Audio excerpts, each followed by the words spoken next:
ನಾರಾಯಣ ನಿನ್ನ ನಾಮದ ಸ್ಮರಣೆಯ ಸಾರಾಮೃತ ಎನ್ನ ಬಾಯಿಗೆ ಬರಲಿ. ಬಾರಂಗ ಕನಸಿನೊಳಗಲಿ ನನಸಿನೊಳಗಲಿ ಮನಸ್ಸು ಕೆಟ್ಟಿರಲಿ ಮುನಿದಿರಲಿ. ಜನಕಜಾಪತಿ ನಿನ್ನ ಅಭೀಷ್ಟದ ಸ್ಮರಣೆಯ ಅಷ್ಟಾಕ್ಷರ ಮಂತ್ರ ಜಪಿಸುವ ಹಾಗೆ ಬಾರಂಗ.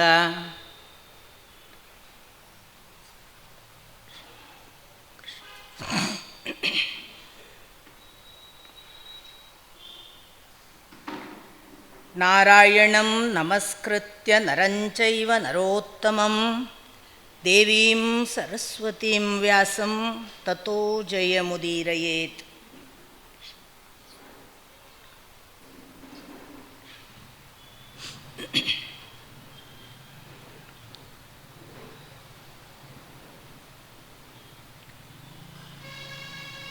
ವಿಘ್ನ ನಿವಾರಕನಾದ ಗಣಪತಿಯನ್ನು ಅಂತರಂಗದಲ್ಲಿ ಭಕ್ತಿಪೂರ್ವಕವಾಗಿ ನಮಿಸಿ,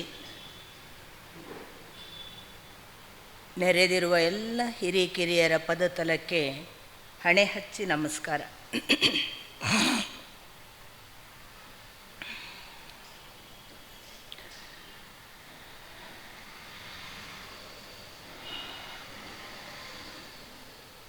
ಮೊನ್ನೆ ದಿನ ನಾವು ಭಗವದ್ಗೀತೆಯ ಪ್ರವೇಶಿಕೆಯನ್ನು ಸಂಜಯನ ಕಥಾಭಾಗವಾಗಿ ಆರಂಭ ಮಾಡಿ ತುಂಬ ರಸಮಯವಾಗಿದ್ದ ಲೋಕದಿಂದ ನಿನ್ನೆ ದಿನ ಕೃಷ್ಣನ ಭಗವದ್ಗೀತೆಯ ಅಧ್ಯಾಯಗಳ ಪ್ರವೇಶಿಕೆಯ ಹಾಗೆ ಮೊದಲನೆಯ ಮತ್ತು ಎರಡನೆಯ ಅಧ್ಯಾಯದಿಂದ ಮೂರನೆಯ ಅಧ್ಯಾಯದ ಭಾಗಕ್ಕೂ ಬಂದು ಸುಮಾರಾಗಿ ನಾವು ಒಂದು ಅರ್ಧ ಭಾಗ ಅನ್ನುವ ಹಾಗೆ ಕೆಲವು, ಅಂದರೆ ಅಧ್ಯಾಯದ ಪೂರ್ಣ ಮಾಡಲಿಲ್ಲ ನಾನು, ಆ ಅರ್ಥದಲ್ಲಿ ಅರ್ಧ ಭಾಗಕ್ಕೆ ನಿಲ್ಲಿಸಿರುವ ಸಂಗತಿಯನ್ನು ನೀವು ಗಮನಿಸಿದ್ದೀರಿ. ವಾಸ್ತವಿಕವಾಗಿ ತುಂಬ ರಸಭರಿತವಾದ ಕಥಾಭಾಗವಾಗಿ ಆರಂಭವಾಗುವ ಭಗವದ್ಗೀತೆ ಸ್ವಲ್ಪ ಕ್ಲಿಷ್ಟವೂ, ಸ್ವಲ್ಪ ನೆನಪಾಗುವುದಕ್ಕೆ ಕಷ್ಟವೂ, ಹೇಳಿದ್ದು ಅರ್ಥವಾಗಲಿಲ್ಲ ಅನ್ನುವ ಭಾವವನ್ನು, ಇದು ಯಾಕೆ ಇಷ್ಟು ಜಟಿಲವಾಯಿತು ಅನ್ನುವ ಪ್ರಶ್ನೆಯನ್ನೆಲ್ಲ ನಿನ್ನೆ ಉಂಟು ಮಾಡಿದ್ದರೆ ಅದು ಅನಿವಾರ್ಯ. ಯಾಕೆಂದರೆ ಕೃಷ್ಣನ ಮಾತು, ಅವನೇ ಹೇಳಿದ ಹಾಗೆ ಅದು ಅತ್ಯಂತ ಗುಹ್ಯತರವಾದ ಜಗತ್ತಿನ ರಹಸ್ಯವನ್ನು ಹೇಳುವಂಥದ್ದನ್ನು ನಾನು ಹೇಳ್ತಿದ್ದೇನೆ ಅಂತ ಹೇಳುವುದಕ್ಕೆ ತೊಡಗಿದ್ದ. ಸಂಕ್ಷಿಪ್ತವಾಗಿ ನೀವು ನೆನಪು ಮಾಡಿಕೊಳ್ಳಬಹುದಾದರೆ ಒಟ್ಟು ದಿಶೆ ಹೇಗಿತ್ತು ಅಂದರೆ, ಕೃಷ್ಣ ಕರ್ಕೊಂಡು ಹೋದದ್ದು ಒಂದು ಕಡೆಯಿಂದ ದೇಹನಾಶ ಆಗ್ತದೆ ಅನ್ನುವ ಭಯಕ್ಕೆ ದೇಹನಾಶ ಆಗೋದಿಲ್ಲ ಅನ್ನುವ ಸ್ಪಷ್ಟ ಉತ್ತರವನ್ನು ಕೊಟ್ಟ. ಆಗೆಲ್ಲ ಹೇಳಿದ, ಅಜೋ ನಿತ್ಯ ಶಾಶ್ವತೋಯಂ, ಅಥವಾ ನ ಜಾಯತೆ ಮ್ರಿಯತೆ ವಾ, ಅಥವಾ ನೈನಂ ಛಿಂದಂತಿ ಶಸ್ತ್ರಾಣಿ, ಇಂಥ ಮಾತುಗಳ ಮೂಲಕ ನೀನು ಯಾವುದನ್ನು ಸಾಯ್ತದೆ ಅಂತ ಎಣಿಸಿದ್ದಿ ಅದು ಸಾಯುವುದೇ ಇಲ್ಲ. ಯಾಕೆಂದರೆ ಅದು ಹುಟ್ಟಲೇ ಇಲ್ಲ. ಹುಟ್ಟಿಲ್ಲದಕ್ಕೆ ಸಾವು ಹೇಗಪ್ಪ? ಸಾಯ್ತದೆ ಅಂತ ನೀನು ಎಣಿಸಿದ್ದೆಲ್ಲ ಈಗ ಕಾಣಿಸುವ ಈ ವ್ಯಕ್ತ ಮಧ್ಯಾನಿ, ಮಧ್ಯದಲ್ಲೊಂದಿಷ್ಟು ಕಾಣಿಸ್ತದಲ್ಲ ಅದು ಮಾತ್ರ ಅವ್ಯಕ್ತ ಆದೀನಿ ಅವ್ಯಕ್ತ ನಿಧನಾನಿ ಚ. ಇಂಥ ಎಲ್ಲ ಸಂಗತಿಗಳನ್ನು ಹೇಳುವಾಗ ಭೀಷ್ಮದ್ರೋಣರನ್ನು ಕೊಂದು ನಾನು ಯಾವ ಒಳ್ಳೆಯ ಭೋಗವನ್ನು ಉಣ್ಣಲಿ ಅನ್ನುವ ಪ್ರಶ್ನೆಗೆ ಉತ್ತರವಾದರೆ, ನಂತರದ ಭಾಗ ಅವನು ಹೇಳಿದ್ದ, ಇದಕ್ಕಿಂತ ನನಗೆ ಭಿಕ್ಷೆ ಬೇಡುವುದು ವಾಸಿ ಅಂತ. ಅದಕ್ಕೆ ಬೇಕಾಗಿ ಕರ್ಮ ಸಿದ್ಧಾಂತವನ್ನು ಪ್ರಾರಂಭ ಮಾಡಿದ್ದ.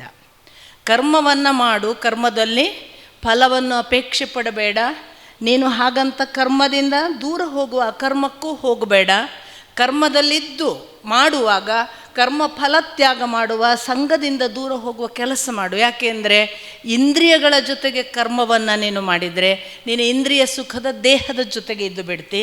ಈ ಇಂದ್ರಿಯ ಸುಖಗಳ ಆಚೆಗೆ ಹೋದರೆ ನೀನು ಇಂದ್ರಿಯಗಳ ಆಚೆಗಿನ ಇನ್ನೊಂದು ಸಾಧ್ಯತೆ ಅಂತ ಯಾವುದಿದೆ ಅದನ್ನು ಮಾಡ್ತಿ. ಈ ಥರ ಕರ್ಮ ಮಾರ್ಗದಲ್ಲಿ ಬರುವಾಗ ಸ್ವಧರ್ಮವು ಯಾಕೆ ಶ್ರೇಷ್ಠ, ಸ್ವಧರ್ಮೇ ನಿಧನಂ ಶ್ರೇಯ ಅನ್ನುವ ಮಾತುಗಳನ್ನು, ಪರಧರ್ಮೋ ಭಯಾವಹ ಅನ್ನುವ ಮಾತುಗಳನ್ನೆಲ್ಲ ಹೇಳಿ ಅವನನ್ನು ಕರ್ಮಕ್ಕೆ ಸಿದ್ಧ ಮಾಡಿದ್ದ.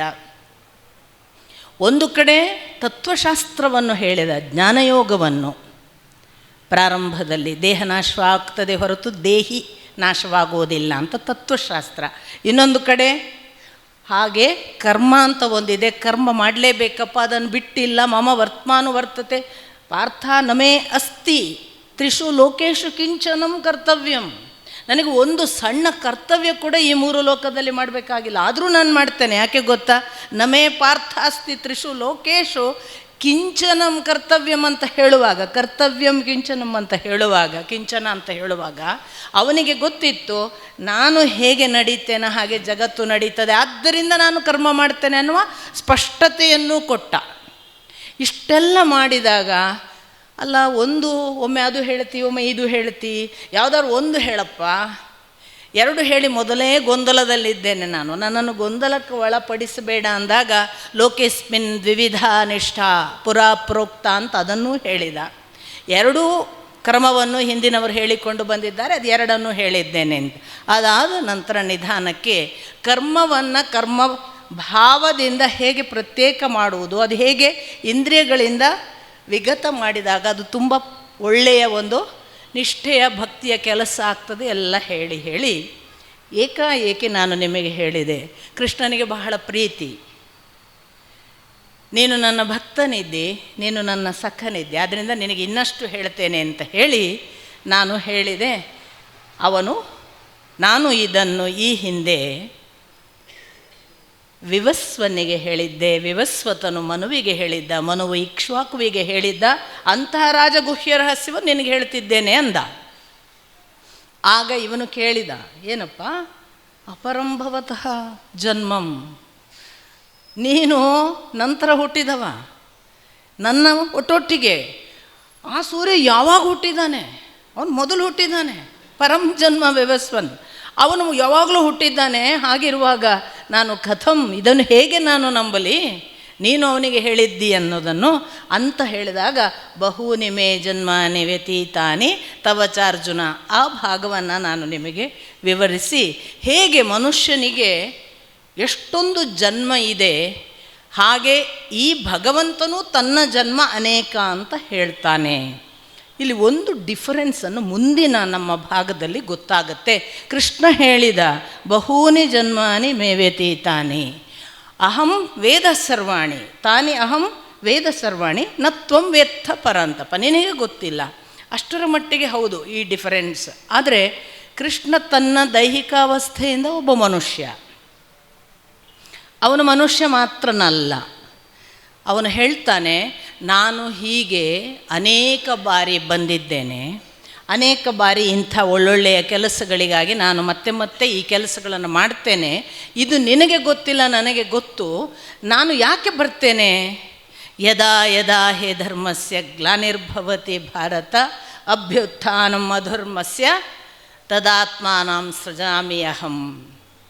ಆಮೇಲೆ ಪರಿತ್ರಾಣಾಯ ಸಾಧೂನಾಂ ವಿನಾಶಾಯ ಚ ದುಷ್ಕೃತ ಧರ್ಮ ಸಂಸ್ಥಾಪನಾರ್ಥಾಯ ಸಂಭವಾಮಿ ಯುಗೆ ಯುಗೆ ಅನ್ನುವ ನಮಗೆಲ್ಲ ಗೊತ್ತಿರುವ ಬಹಳ ಪ್ರಚಲಿತವಾದ ಒಂದು ಶ್ಲೋಕವನ್ನು ಹೇಳಿದ.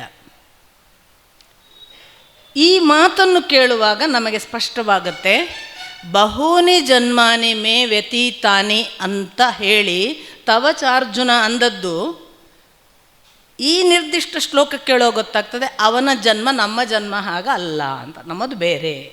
ನಾವು ಇವನ ಹಾಗೆ ಧರ್ಮಗ್ಲಾನಿ ಆದಾಗ ಬರುವವರಲ್ಲ. ಕೃಷ್ಣ ನೇರವಾಗಿ ಹೇಳಲಿಲ್ಲ ನನ್ನ ಜನ್ಮ ಬೇರೆ ಅಂತ, ಈ ಶ್ಲೋಕ ಹೇಳುತ್ತೆ. ನಾನೂ ಬಹಳ ಜನ್ಮ ನಿನ್ನ ಹಾಗೆ ಕಂಡಿದ್ದೇನಪ್ಪ, ನಿನಗೆ ಅವು ಗೊತ್ತಿಲ್ಲ, ನನಗೆ ಗೊತ್ತುಂಟು ಅಂತ ಹೇಳಿದವನು ಒಂದು ಸಾರಿ ಗಾಬರಿ ಹುಟ್ಟಿಸ್ತಾನೆ, ಇವನು ನಮ್ಮ ಹಾಗ ಅಂತ. ನಾನು ನಿಮ್ಮ ಹಾಗೆ ಅಂತ ಹೇಳಲ್ಲ ಕೃಷ್ಣ, ನಿಮ್ಮ ಹಾಗೆ ಅಲ್ಲ ಅಂತಲೂ ಹೇಳಲ್ಲ. ಕೃಷ್ಣನ ಗುಣನಡತೆ ಬಹಳ ವಿಶೇಷವಾದದ್ದು. ಏನನ್ನು ಹೇಳ್ತಾನೋ ಅದನ್ನು ಮಾಡಿದ್ದಾನೆ, ಏನನ್ನು ಮಾಡಿದ್ದಾನೋ ಅದನ್ನೇ ಹೇಳಿದ್ದಾನೆ. ಇಲ್ಲ ಸಲ್ಲದ್ದನ್ನು ಹೇಳುವುದು, ಇಲ್ಲ ಸಲ್ಲದ ಭ್ರಮೆ ಹುಟ್ಟಿಸುವುದು ಕೃಷ್ಣನ ಮಾದರಿಯೇ ಅಲ್ಲ. ಕೃಷ್ಣ ಏನು ಹೇಳಿದ ಇಲ್ಲಿ ಸ್ಪಷ್ಟವಾಗಿ, ನಾನು ಯಾವಾಗೆಲ್ಲ ಧರ್ಮಗ್ಲಾನಿ ಆಗ್ತದೆ ಆಗೆಲ್ಲ ಹುಟ್ಟಿದ್ದೇನಪ್ಪ. ಆಮೇಲೆ ಯಾಕೆ ಹುಡ್ತೇನೆ, ಈ ಧರ್ಮ ಅವಸಾನದ ಹಂತದಲ್ಲಿದ್ದಾಗ ಮತ್ತೆ ಪುನರುತ್ಥಾನ ಮಾಡಲಿಕ್ಕೆ ನಾನು ಮತ್ತೆ ಮತ್ತೆ ಹುಟ್ಟುತ್ತೇನೆ. ಹಾಗಂತ ಹಾಗೆ ಮಾಡುವಾಗ ಪರಿತ್ರಾಣಾಯ ಸಾಧೂನಾಂ, ಒಳ್ಳೊಳ್ಳೆಯ ಜನರನ್ನೆಲ್ಲ ರಕ್ಷಣೆ ಮಾಡಬೇಕು ಅನ್ನೋದು ನನ್ನ ಉದ್ದೇಶ. ವಿನಾಶಾಯ ಚ ದುಷ್ಕೃತ, ಯಾರೆಲ್ಲ ಕೆಟ್ಟವರಿದ್ದಾರೆ ಅವರನ್ನು ನಾಶ ಮಾಡಬೇಕು ಅಂತ ನಾನು ಉದ್ದೇಶಪೂರ್ವಕವಾಗಿ ಅದನ್ನೇ ಮನಸ್ಸಿನಲ್ಲಿಟ್ಟುಕೊಂಡು ಬರ್ತೇನೆ ಅನ್ನುವಾಗ ಕೃಷ್ಣ ಸ್ಪಷ್ಟಪಡಿಸ್ತಾನೆ, ನಾನು ಯುಗಕ್ಕೆ ಯುಗ ಯುಗಗಳಲ್ಲಿ ಬರ್ತಾ ಇರ್ತೇನೆ ಅಂತ. ಧರ್ಮ ಸಂಸ್ಥಾಪನಾರ್ಥಾಯ ಸಂಭವಾಮಿ ಯುಗೆ ಯುಗೆ, ನಾನು ಮತ್ತೆ ಮತ್ತೆ ಹುಟ್ಟುತ್ತೇನೆ. ಯಾವಾಗೆಲ್ಲ ಯುಗಕ್ಕೊಮ್ಮೆ ಅಂತ ಅರ್ಥ ಆಗಿಬಿಡುತ್ತೆ. ಯುಗೆ ಯುಗೆ ಅಂದರೆ ಯುಗ ಯುಗಗಳಲ್ಲಿ ನಾನು ಮತ್ತೆ ಮತ್ತೆ ಹುಟ್ಟುತ್ತೇನೆ. ಯುಗಕ್ಕೊಮ್ಮೆನೇನಾ ಅಂತ ಈಗ ಚತುರ್ಯುಗಗಳು ಅದರ ಕಾಲದ ಪ್ರಮಾಣ ಎಲ್ಲ ಲೆಕ್ಕ ಹಾಕಿದರೆ ನಮಗೆ ಎಷ್ಟೆಷ್ಟು ಕೋಟಿ ವರ್ಷಗಳೆಲ್ಲ ಲೆಕ್ಕಗಳು ಸಿಗ್ತವೆ. ಹಂಗಾರೆ ಅವು ಒಮ್ಮೆ ಬರೋದು, ಒಂದೇ ಸಾರಿ ಬರೋದಾ ಅಂತ ಒಂದು ಪ್ರಶ್ನೆ ಬಂದುಬಿಡತ್ತೆ. ಹಂಗಾರೆ ಎಷ್ಟು ಸಮಯ ಕಾಯಬೇಕಪ್ಪ ಅಂತ. ಹಾಗೇನು ಇಲ್ಲ. ಇದಕ್ಕೆ ಬಹಳ ಪ್ರಮುಖವಾದ ಒಂದು ದೊಡ್ಡ ಉದಾಹರಣೆ, ಸಮುದ್ರ ಮಥನದಲ್ಲಿ ಒಂದೇ ಯುಗ, ಸಮುದ್ರ ಮಥನ ಒಂದೇ ಘಟನೆ, ಅಲ್ಲಿಯ ಎಷ್ಟು ಅವತಾರ ನೀವು ನೋಡಿ. ಕೂರ್ಮಾವತಾರ ಅಲ್ಲಿ ಅವನು, ಆಮೇಲೆ ಸಾಕ್ಷಾತ್ ಹರಿ, ಅದಲ್ಲದೆ ಅವನು ಧನ್ವಂತರಿ, ಅವನು ಮೋಹಿನಿ. ಅಲ್ಲಿ ಬರುವ ಎಲ್ಲ ಕೆಲಸ ಕಾರ್ಯಗಳನ್ನು ಮಾಡಲಿಕ್ಕೆ ಒಂದೇ ಇದರಲ್ಲಿ ಘಟನೆಯಲ್ಲಿ 4 ಬಾರಿ 4 ರೂಪವನ್ನು ತಳೆದು ಆ ಇಡೀ ಕೆಲಸವನ್ನು ಆಗು ಮಾಡಿದ್ದಾನೆ. ಹಾಗಾಗಿ ಕೃಷ್ಣ ಯುಗಕ್ಕೊಮ್ಮೆ ಬರುವುದಂತೆ ಯಾವಾಗಲೂ ಏನೋ ಅಂತ ಭಾವಿಸಬೇಕಾಗಿಲ್ಲ. ಮತ್ತು ಅವನು ಬಂದು ಹೋದದ್ದು ಸಾಮಾನ್ಯ ಮನುಷ್ಯನ ಹಾಗೂ ಇರಬಹುದು. ನಮಗೆ ಯಾಕೆ ಕೃಷ್ಣ ಬಂದಾಗ ಎಷ್ಟೋ ಜನರು ಅವನನ್ನು ಸಾಮಾನ್ಯ ಮನುಷ್ಯರು ಅಂತ ತಿಳಿದಿದ್ರು ಅಂತ ಅವನೇ ಹೇಳ್ತಾನೆ. ಈ ಭಗವದ್ಗೀತೆಯಲ್ಲಿ ಮುಂದೊಂದು ಅಧ್ಯಾಯದಲ್ಲಿ ಆ ಮಾತು ಬರುತ್ತೆ, ನನ್ನನ್ನು ಸಾಮಾನ್ಯ ಎಲ್ಲರ ಹಾಗೆ ಶರೀರ ಇರುವ ಮನುಷ್ಯ ಅಂತ ತಿಳಿದವರು ಇದ್ದಾರಪ್ಪ ಅಂತ. ಅದರ ಅರ್ಥ ಏನು, ನಾನು ಸಾಮಾನ್ಯ ಶರೀರ ಇರುವ ಮನುಷ್ಯ ಅಲ್ಲ ಅಂತ. ಹೀಗೆ ನಮ್ಮ ಮಧ್ಯೆ ಕೂಡ ಎಷ್ಟೋ ಜನರು ಸಾಮಾನ್ಯ ಮನುಷ್ಯರ ಹಾಗೆ ಕಂಡು ಹೋಗಿರ್ಬೋದು. ಅವರೆಲ್ಲ ಬಂದದ್ದು ಧರ್ಮ ಸಂಸ್ಥಾಪನೆಗೆ ಇರಬಹುದು, ಯಾರಿಗೆ ಗೊತ್ತು. ಕೃಷ್ಣ ಇದನ್ನು ಮಾತ್ರ ಸ್ಪಷ್ಟ ಹೇಳ್ತಾನೆ, ನಾನು ಧರ್ಮ ಸಂಸ್ಥಾಪನೆಗೆ ಬರ್ತಾ ಇರ್ತೇನೆ. ನಾನು ಯಾವಾಗಲೂ ಅಂದುಕೊಳ್ಳೋದು, ನನ್ನನ್ನು ಬಹಳ ನಾನು ಟ್ರೆಡಿಷ್ನಲ್ ಇರುವವರಿಗೆ ಮತ್ತು ವೈದಿಕ ಮನೋಧರ್ಮ ಇರುವವರಿಗೆ ಇಷ್ಟ ಆಗಲಿಕ್ಕಿಲ್ಲ. ನಾನು ಯಾವಾಗಲೂ ಅಂದ್ಕೊಳ್ಳೋದು, ಜಾಗತಿಕವಾಗಿ ಒಬ್ಬ ಬುದ್ಧ ಇರ್ಬೋದು, ಒಬ್ಬ ಬಸವ ಬುದ್ಧನ ಅವತಾರ ಅಂತಲೇ ನಮ್ಮ ಧರ್ಮ ಒಪ್ಪಿಕೊಂಡಿದೆ. ಅಲ್ಲದೇ ಇದ್ದರೂ ಕೂಡ ಬುದ್ಧನಿರಬಹುದು, ಬಸವಣ್ಣನಿರಬಹುದು, ಯೇಸು ಇರಬಹುದು, ಇವರು ಯಾರೂ ಕೂಡ ಯಾವ್ಯಾವುದೋ ಒಂದು ಕಾಸ್ಮಿಕ್ನಲ್ಲಿ ಭಗವಂತನಿಗೆ ಎಲ್ಲರೂ ಒಂದೇ ಅಲ್ವಾ. ಅವನು ಭಾರತದಲ್ಲಿ ಹಿಂದೂ ಧರ್ಮೀಯನಾಗಿ ಹುಡ್ತೇನೆ ಅಂತ ಏನೂ ಹೇಳಿಲ್ಲ. ಹಾಗಾಗಿ ನಾನು ಎಷ್ಟೋ ಸಾರಿ ಭಾವಿಸ್ತೇನೆ, ಹೊಸ ಧರ್ಮವೊಂದು ನಮಗೆ ವಿರುದ್ಧ ಅಂತ ನಾವು ಭಾವಿಸ್ತೇವಲ್ಲ, ಅದು ಕಾಲಾಂತರದಲ್ಲಿ ನಮ್ಮ ಧರ್ಮದ ಭಾಗವಾಗುವ ಎಲ್ಲ ಸಾಧ್ಯತೆಗಳಿವೆ. ಯಾಕೆಂದರೆ ಧರ್ಮದ, ಸನಾತನ ಧರ್ಮದ ಆ ಅಳತೆ ವಿಸ್ತಾರವನ್ನು ಗಮನಿಸಿದರೆ ಇನ್ನೊಂದು 1000 ವರ್ಷಗಳ ನಂತರ ಯೇಸು ಕೂಡ ಅವತಾರ ಅಂತ ನಮ್ಮ ಧರ್ಮ ಹೇಳುವ ಎಲ್ಲ ಸಾಧ್ಯತೆ ಇದೆ. ಅವರು ಒಪ್ಪಲಿ ಬಿಡಲಿ, ಬುದ್ಧರು ಇವತ್ತಿಗೂ ಒಪ್ಪಲಿಲ್ಲಲ್ಲ, ಬೌದ್ಧರು, ಬಸವಣ್ಣನ ತತ್ವದವರು ಈಗಲೂ ಕೂಡ ನಾವು ಬೇರೆ ಅಂತ ಹೋರಾಟ ಮಾಡ್ತಲೇ ಇದ್ದಾರಲ್ಲ. ಆದರೆ ಒಪ್ಪಲಿ ಬಿಡಲಿ, ಯಾಕೆ ಗೊತ್ತಾ, ಸನಾತನ ಧರ್ಮ ಏನನ್ನು ಹೇಳ್ತದಲ್ಲ, ಭಗವತ್ ತತ್ವ, ಅದು ಕಾಸ್ಮಿಕ್ ಅರೇಂಜ್ಮೆಂಟಿನ ವಿಶ್ವದ ಒಂದು ಮಹಾಶಕ್ತಿ. ಆ ಮಹಾಶಕ್ತಿಗೆ ಒಂದು ನಿರ್ದಿಷ್ಟ ಹೆಸರು, ಒಂದು ನಿರ್ದಿಷ್ಟ ಧರ್ಮದ ಅಳತೆಯ ಒಳಗೆ ಇರುವ ಸೀಮಿತತೆ ಹಾಗೆಲ್ಲ ಏನೂ ಇಲ್ಲ. ಆದ್ದರಿಂದ ಮತ್ತು ಧರ್ಮದ ದೃಷ್ಟಿಯಿಂದ ಕ್ರಿಸ್ತ ಮತ್ತು ಕೃಷ್ಣ ಎಷ್ಟು ಹತ್ರ ಅನ್ನೋದನ್ನು ನಮ್ಮ ಅಪ್ಪ ಕುರಾನ್ನ ಮಾತುಗಳನ್ನು, ಉಪನಿಷತ್ತಿನ ಮಾತುಗಳನ್ನು ಇಟ್ಟು ಹೇಳಿದ್ದನ್ನೆಲ್ಲ ನೀವು ಓದಬೇಕು. ಅದು ಅದರ ಎಷ್ಟೊಂದು ಸಂಗತಿಗಳು ಅಲ್ಲಿ, ಅವರ ಅಬ್ರಾಹಂ, ಅಹಂ ಎಲ್ಲ ಎಷ್ಟು ಹತ್ತಿರದ ಮಾತುಗಳು. ಈ ಸಂಗತಿಗಳನ್ನೆಲ್ಲ ಮನೋವಿಸ್ತಾರವಿದ್ದರೆ, ಮನೋವೈಶಾಲ್ಯದಿಂದ ನೋಡುವ ಸಂಗತಿ ಅರ್ಥವಾದರೆ, ಮತ್ತು ಯಾವುದನ್ನು ನಾವು ಕೃಷ್ಣನ ಪ್ರೀತಿ ಮತ್ತು ದಯೆ ಅಂತ ನೋಡ್ತೇವಲ್ಲ, ಅದೆಲ್ಲವನ್ನು ನೀವು ಕ್ರಿಸ್ತನಲ್ಲಿ ನೋಡುವುದಕ್ಕೆ ಸಾಧ್ಯವಿದೆ. ಇದು ಹೀಗೆ ಮಾತನಾಡಿದ ತಕ್ಷಣ ಏನು ಈ ಸರ್ವಧರ್ಮ ಸಮನ್ವಯ ಎಲ್ಲ ಬೇಡ, ನಮ್ಮ ಧರ್ಮದ ಮೇಲೆ ಅವರೆಲ್ಲ ದಾಳಿ ಮಾಡ್ತಿದ್ದಾರೆ, ಹಾಗಿರುವಾಗ ನಾವೆಂಥದ್ದು ಬೋಗಸ್ ಮಾತಾಡೋದು ಅನ್ನೋರಿಗೆಲ್ಲ ನನ್ನ ಹತ್ರ ಉತ್ತರಗಳಿಲ್ಲ. ಸರ್ವಧರ್ಮ ಸಮನ್ವಯ ಮಾಡಿ ನನಗೇನಾದರೂ ವರ್ಲ್ಡ್ ಕಾನ್ಫರೆನ್ಸಲ್ಲಿ ಅಟೆಂಡ್ ಆಗಲಿಕ್ಕೂ ಇಲ್ಲ, ಅದು ನನ್ನ ಉದ್ದೇಶವೂ ಅಲ್ಲ. ಆದರೆ ಸತ್ಯ ಸುಳ್ಳಾಗೋದಿಲ್ಲ ಅಂತ, ಸತ್ಯ ಸುಳ್ಳಾಗೋದಿಲ್ಲ. ಅವನು ಯೇಸುವಿನ ಧರ್ಮನಿಷ್ಠೆ, ದಯೆ, ಕಂಪ್ಯಾಷನೇಟ್, ಅವನು ಎಷ್ಟು ಕಂಪ್ಯಾಷನೇಟ್ ಅಂದರೆ ನನಗೆ ಯಾವತ್ತೂ ಅನಿಸೋದು ಬದುಕಿನಲ್ಲಿ ಈ ಥರದ ಕಂಪ್ಯಾಷನೇಟ್ ಆದ ಒಂದು ಭಾವ ಪ್ರತಿಯೊಬ್ಬರಿಗೂ ಬಂದರೆ ಅದು ಎಂಥ ಅದ್ಭುತವಾದ ಮನಸ್ಥಿತಿಯ ಸಮಾಜ ನಿರ್ಮಾಣ ಆಗಬಹುದು ಅಂತ. ನಿಮಗೆ ಗೊತ್ತು, ಮೆಗ್ದಲಿನ ಅನ್ನೋ ಒಬ್ಬ ಸೂಳೆ ಅಂತ ಕರೀತಾರೆ, ಒಳ್ಳೆಯ ಹೆಣ್ಣುಮಗಳು ಇರ್ಬೋದು. ಆ ಹೆಣ್ಣು ಮಗಳನ್ನು ಎಲ್ಲರೂ ಸೇರಿ ಬೀದಿಯಲ್ಲಿ ನಿಲ್ಲಿಸಿ ಗಂಡಸರೆಲ್ಲ ಕಲ್ಲು ಹೊಡಿತಾ ಇರ್ತಾರೆ. ಯಾಕೆ ಕಲ್ಲು ಹೊಡಿತಿರ್ತಾರೆ ಅಂತಂದರೆ, ಕಲ್ಲು ಹೊಡಿಲಿಕ್ಕೆ ಸಿದ್ಧರಾಗ್ತಿರ್ತಾರೆ. ಯಾಕೆ ಅಂದರೆ ಅವಳು ಅನೈತಿಕ ವ್ಯವಹಾರ ಮಾಡಿದ್ದಾಳೆ, ಅದಕ್ಕೆ ಅವಳನ್ನು ಶಿಕ್ಷಿಸಬೇಕು ಅಂತ. ಈ ಶಿಕ್ಷಿಸಬೇಕು ಅಂತ ಕಲ್ಲು ಎತ್ತಿದ ಹೊತ್ತಿನಲ್ಲಿ ಆ ಕಡೆಯಿಂದ ಬಂದ ಈ ಕ್ರಿಸ್ತ ಏನು ಕಥೆ ಅಂತ ಕೇಳ್ತಾನೆ. ಮೆಗ್ದಲಿನ ಅವಳು ಅನೈತಿಕ ವ್ಯವಹಾರ ಮಾಡಿದ್ದಾಳೆ, ಅವಳು ಸಾಮಾಜಿಕವಾದ ಬಹಿಷ್ಕೃತ ಕೆಲಸಕ್ಕೆ ನಾವು ಶಿಕ್ಷಿಸಬೇಕು ಅಂತ ಕಲ್ಲಿಡ್ಕೊಂಡಿದ್ದೀವಿ ಅಂತ. ಕ್ರಿಸ್ತನ ಉತ್ತರ ಬಹಳ ಚೆನ್ನಾಗಿದೆ. ಅವನು ಹೇಳ್ತಾನೆ, ಮೆಗ್ದಲಿನ ತಪ್ಪು ಮಾಡಿರಬಹುದು, ಅವಳು ಶಿಕ್ಷಾರ್ಹಳು ಇರಬಹುದು, ಖಂಡಿತ ಅವಳು ಶಿಕ್ಷೆಗೆ ಅರ್ಹಳು ಹೌದು ಅಂತಾದರೆ, ತಪ್ಪು ಮಾಡದೇ ಇರುವ ನೀವು ಯಾರಾದರೂ ಇದ್ದರೆ, ಒಂದೇ ಒಂದು ತಪ್ಪು ಮಾಡದೇ ಇರುವ ನೀವು ಯಾರಾದರೂ ಇದ್ದರೆ ಕಲ್ಲು ಹೊಡೆಯಬಹುದು ಅಂದಾಗ ಒಬ್ಬೊಬ್ಬರೇ ಕಲ್ಲು ಕೆಳಗೆ ಹಾಕಿದರು. ಇದು ಆಮೇಲೆ ಮೆಗ್ದಲಿನನಿಗೆ ಹೀಗೆ ಅವನು ರಕ್ಷಣೆ ಮಾಡಿದ್ದಕ್ಕೆ ಅವನಿಗೆ ಮೆಗ್ದಲಿನನಿಗೆ ಸಂಬಂಧ ಇತ್ತು ಅಂತ ನಮ್ಮ ಜನರೇ ಹಾಗಲ್ಲ. ಕೃಷ್ಣನೊಟ್ಟಿಗೂ ಹೀಗೆ ಮಾತನಾಡಿದವರು ಬೇಕಾದಷ್ಟು ಜನ ಇದ್ದಾರೆ. ಆದ್ದರಿಂದ ಈ ಥರದ ಒಂದು ಆಮೇಲೆ ತನ್ನನ್ನು ಶಿಲುಬೆಗೆ ಏರಿಸುವ ಹೊತ್ತಿನಲ್ಲಿ, ಮೊಳೆ ಬಡಿಯುವ ಹೊತ್ತಿನಲ್ಲೂ ಕೂಡ ಅವರಿಗೆ ಅವರು ಏನು ಮಾಡುತ್ತಿದ್ದಾರೆ ಎನ್ನುವುದು ಗೊತ್ತಿಲ್ಲ. ಅವರನ್ನು ಕ್ಷಮಿಸು ದೇವರೇ ಅಂತ ಕೇಳಬೇಕಾದ್ರೆ ಅದು ಎಂಥ ಪರಾಕಾಷ್ಠೆಯ ದಯೆ. ಆದ್ದರಿಂದ ನನಗೆ ಕಾಣೋದು, ಮೂಲ ಧರ್ಮಗಳಲ್ಲಿ ತೊಂದರೆಗಳಿಲ್ಲ, ನಾವು ಅನುಸರಿಸುವವರು ಅದನ್ನು ನಮಗೆ ಬೇಕಾದ ಹಾಗೆ ಭ್ರಷ್ಟ ಮಾಡಿರ್ಬೋದು. ಅಂಥದ್ದೊಂದು ಸೂಚನೆಯನ್ನು ನಾನು ಯಾಕೆ ಇದನ್ನು ಸರ್ವತ್ರವಾಗಿ ಗ್ರಹಿಸ್ತೇನೆ ಅಂದರೆ, ಕೃಷ್ಣ ಯಾವತ್ತೂ ಕೂಡ ಒಂದು ಧರ್ಮದ ಪ್ರತಿನಿಧಿಯಾಗಿ ಮಾತಲ್ಲ, ಅವ ವಿಶ್ವ ವ್ಯವಸ್ಥೆಯ, ಅದಕ್ಕೆ ಅವ ಜಗದ್ಗುರು. ಅವನನ್ನು ಜಗದ್ಗುರು ಅಂತ ಹೇಳುವಾಗ ಈ ಜಗತ್ತು ನನ್ನದು, ಭಾರತದ ಹಿಂದೂ ಧರ್ಮದ ಒಳಗಿದ್ದು ಅಂತಂದರೆ ಕೃಷ್ಣ ಎಷ್ಟು ಸಣ್ಣವನಾಗಿ ಬಿಟ್ಟಾನು. ಆ ವಿಶ್ವ ವ್ಯವಸ್ಥೆಯಲ್ಲಿ ಸಂಭವಾಮಿ ಯುಗೆ ಯುಗೆ, ನಾನು ಮತ್ತೆ ಮತ್ತೆ ಹುಡ್ತೇನೆ. ತೆರೆದ ಕಣ್ಣಿದ್ದರೆ, ನೋಡುವ ಹೃದಯವಿದ್ದರೆ, ಬಾಚಿಕೊಳ್ಳುವ ಮನಸ್ಸಿದ್ದರೆ ಈ ಜಗತ್ತಿನ ಎಲ್ಲ ದೊಡ್ಡ ಶಕ್ತಿಗಳಲ್ಲಿ ಅವನನ್ನು ಕಾಣಲಿಕ್ಕೆ ಸಾಧ್ಯ ಇದೆ. ಕಾಣಬೇಕು ಕೂಡ. ಇಲ್ಲದಿದ್ದರೆ ನಮ್ಮ ಮನಸ್ಸು ಸಂಕುಚಿತವಾಗಿ ನಾವು ವಿಸ್ತಾರವಾಗದೇ ಇರುವ ಒಂದು ಸಣ್ಣತನದ ಕೂಪದ ಒಳಗೆ ನಾವು ಸಾಯುವ ಸಾಧ್ಯತೆ ಇದೆ. ಇಷ್ಟನ್ನೇ ಹೇಳಲಿಲ್ಲ ಕೃಷ್ಣ. ಈ ಥರ ನಾನು ಹುಟ್ಟುವಾಗ ಬೇಕು ಅಂತಲೇ ಅನೇಕ ವ್ಯತ್ಯಾಸಗಳನ್ನು ಆದಂತಹ ಈ ಸಮಾಜದಲ್ಲಿ ಏನೇನು ಸರಿಪಡಿಸಬೇಕು ಅದೆಲ್ಲ ಸರಿಪಡಿಸ್ತಾ ಬರ್ತೇನೆ. ಹಾಗೆ ಮಾಡ್ತಾ ನಾನು ಇಲ್ಲಿರುವ ದೋಷಗಳನ್ನು ತಿದ್ದುತ್ತೇನೆ, ಇಲ್ಲಿ ಮತ್ತೆ ಧರ್ಮವು ಯಾವುದು ನಷ್ಟವಾಗಿದೆ ಅದನ್ನು ಸ್ಥಾಪಿಸ್ತೇನೆ ಅಂತ ಹೇಳುವಾಗ ಒಂದು ಹೊಸ ಸ್ಟೇಟ್ಮೆಂಟ್ ಕೊಟ್ಟ. ಚಾತುರ್ವರ್ಣ್ಯಂ ಮಯಾ ಸೃಷ್ಟಂ, ಚಾತುರ್ವರ್ಣ್ಯಂ ಮಯಾ ಸೃಷ್ಟಂ ಗುಣಕರ್ಮ ವಿಭಾಗಶಃ. ಗಮ್ಮತ್ತು ಅಂದರೆ ಅಹಂ ಕರ್ತಾರಂ ವಿದ್ಧಿ ಅಕರ್ತಾರಂ ಅವ್ಯಯಂ ಅಂತ ಹೇಳ್ತಾನೆ. ಇದರ ಸೃಷ್ಟಿಯನ್ನು ನಾನು ಮಾಡಿದೆ ಅಂತ ಫಸ್ಟ್ ಹೇಳಿ, ನಾನು ಅದನ್ನು ಮಾಡಿದೆ ಮತ್ತು ನಾನು ಮಾಡಿಲ್ಲ ಅಂತ ಎರಡನೆಯ ಸೆಂಟೆನ್ಸ್. ನಾನು ಅದನ್ನು ಮಾಡಿದೆ ಮತ್ತು ನಾನು ಅದನ್ನು ಮಾಡಲಿಲ್ಲ ಅಂತ ಅಕರ್ತಾರಂ ಅವ್ಯಯಂ, ನಾನು ನಾಶವಿಲ್ಲದವನು, ಹಾಗಾಗಿ ನಾನು ಅಕರ್ತಾರಂ.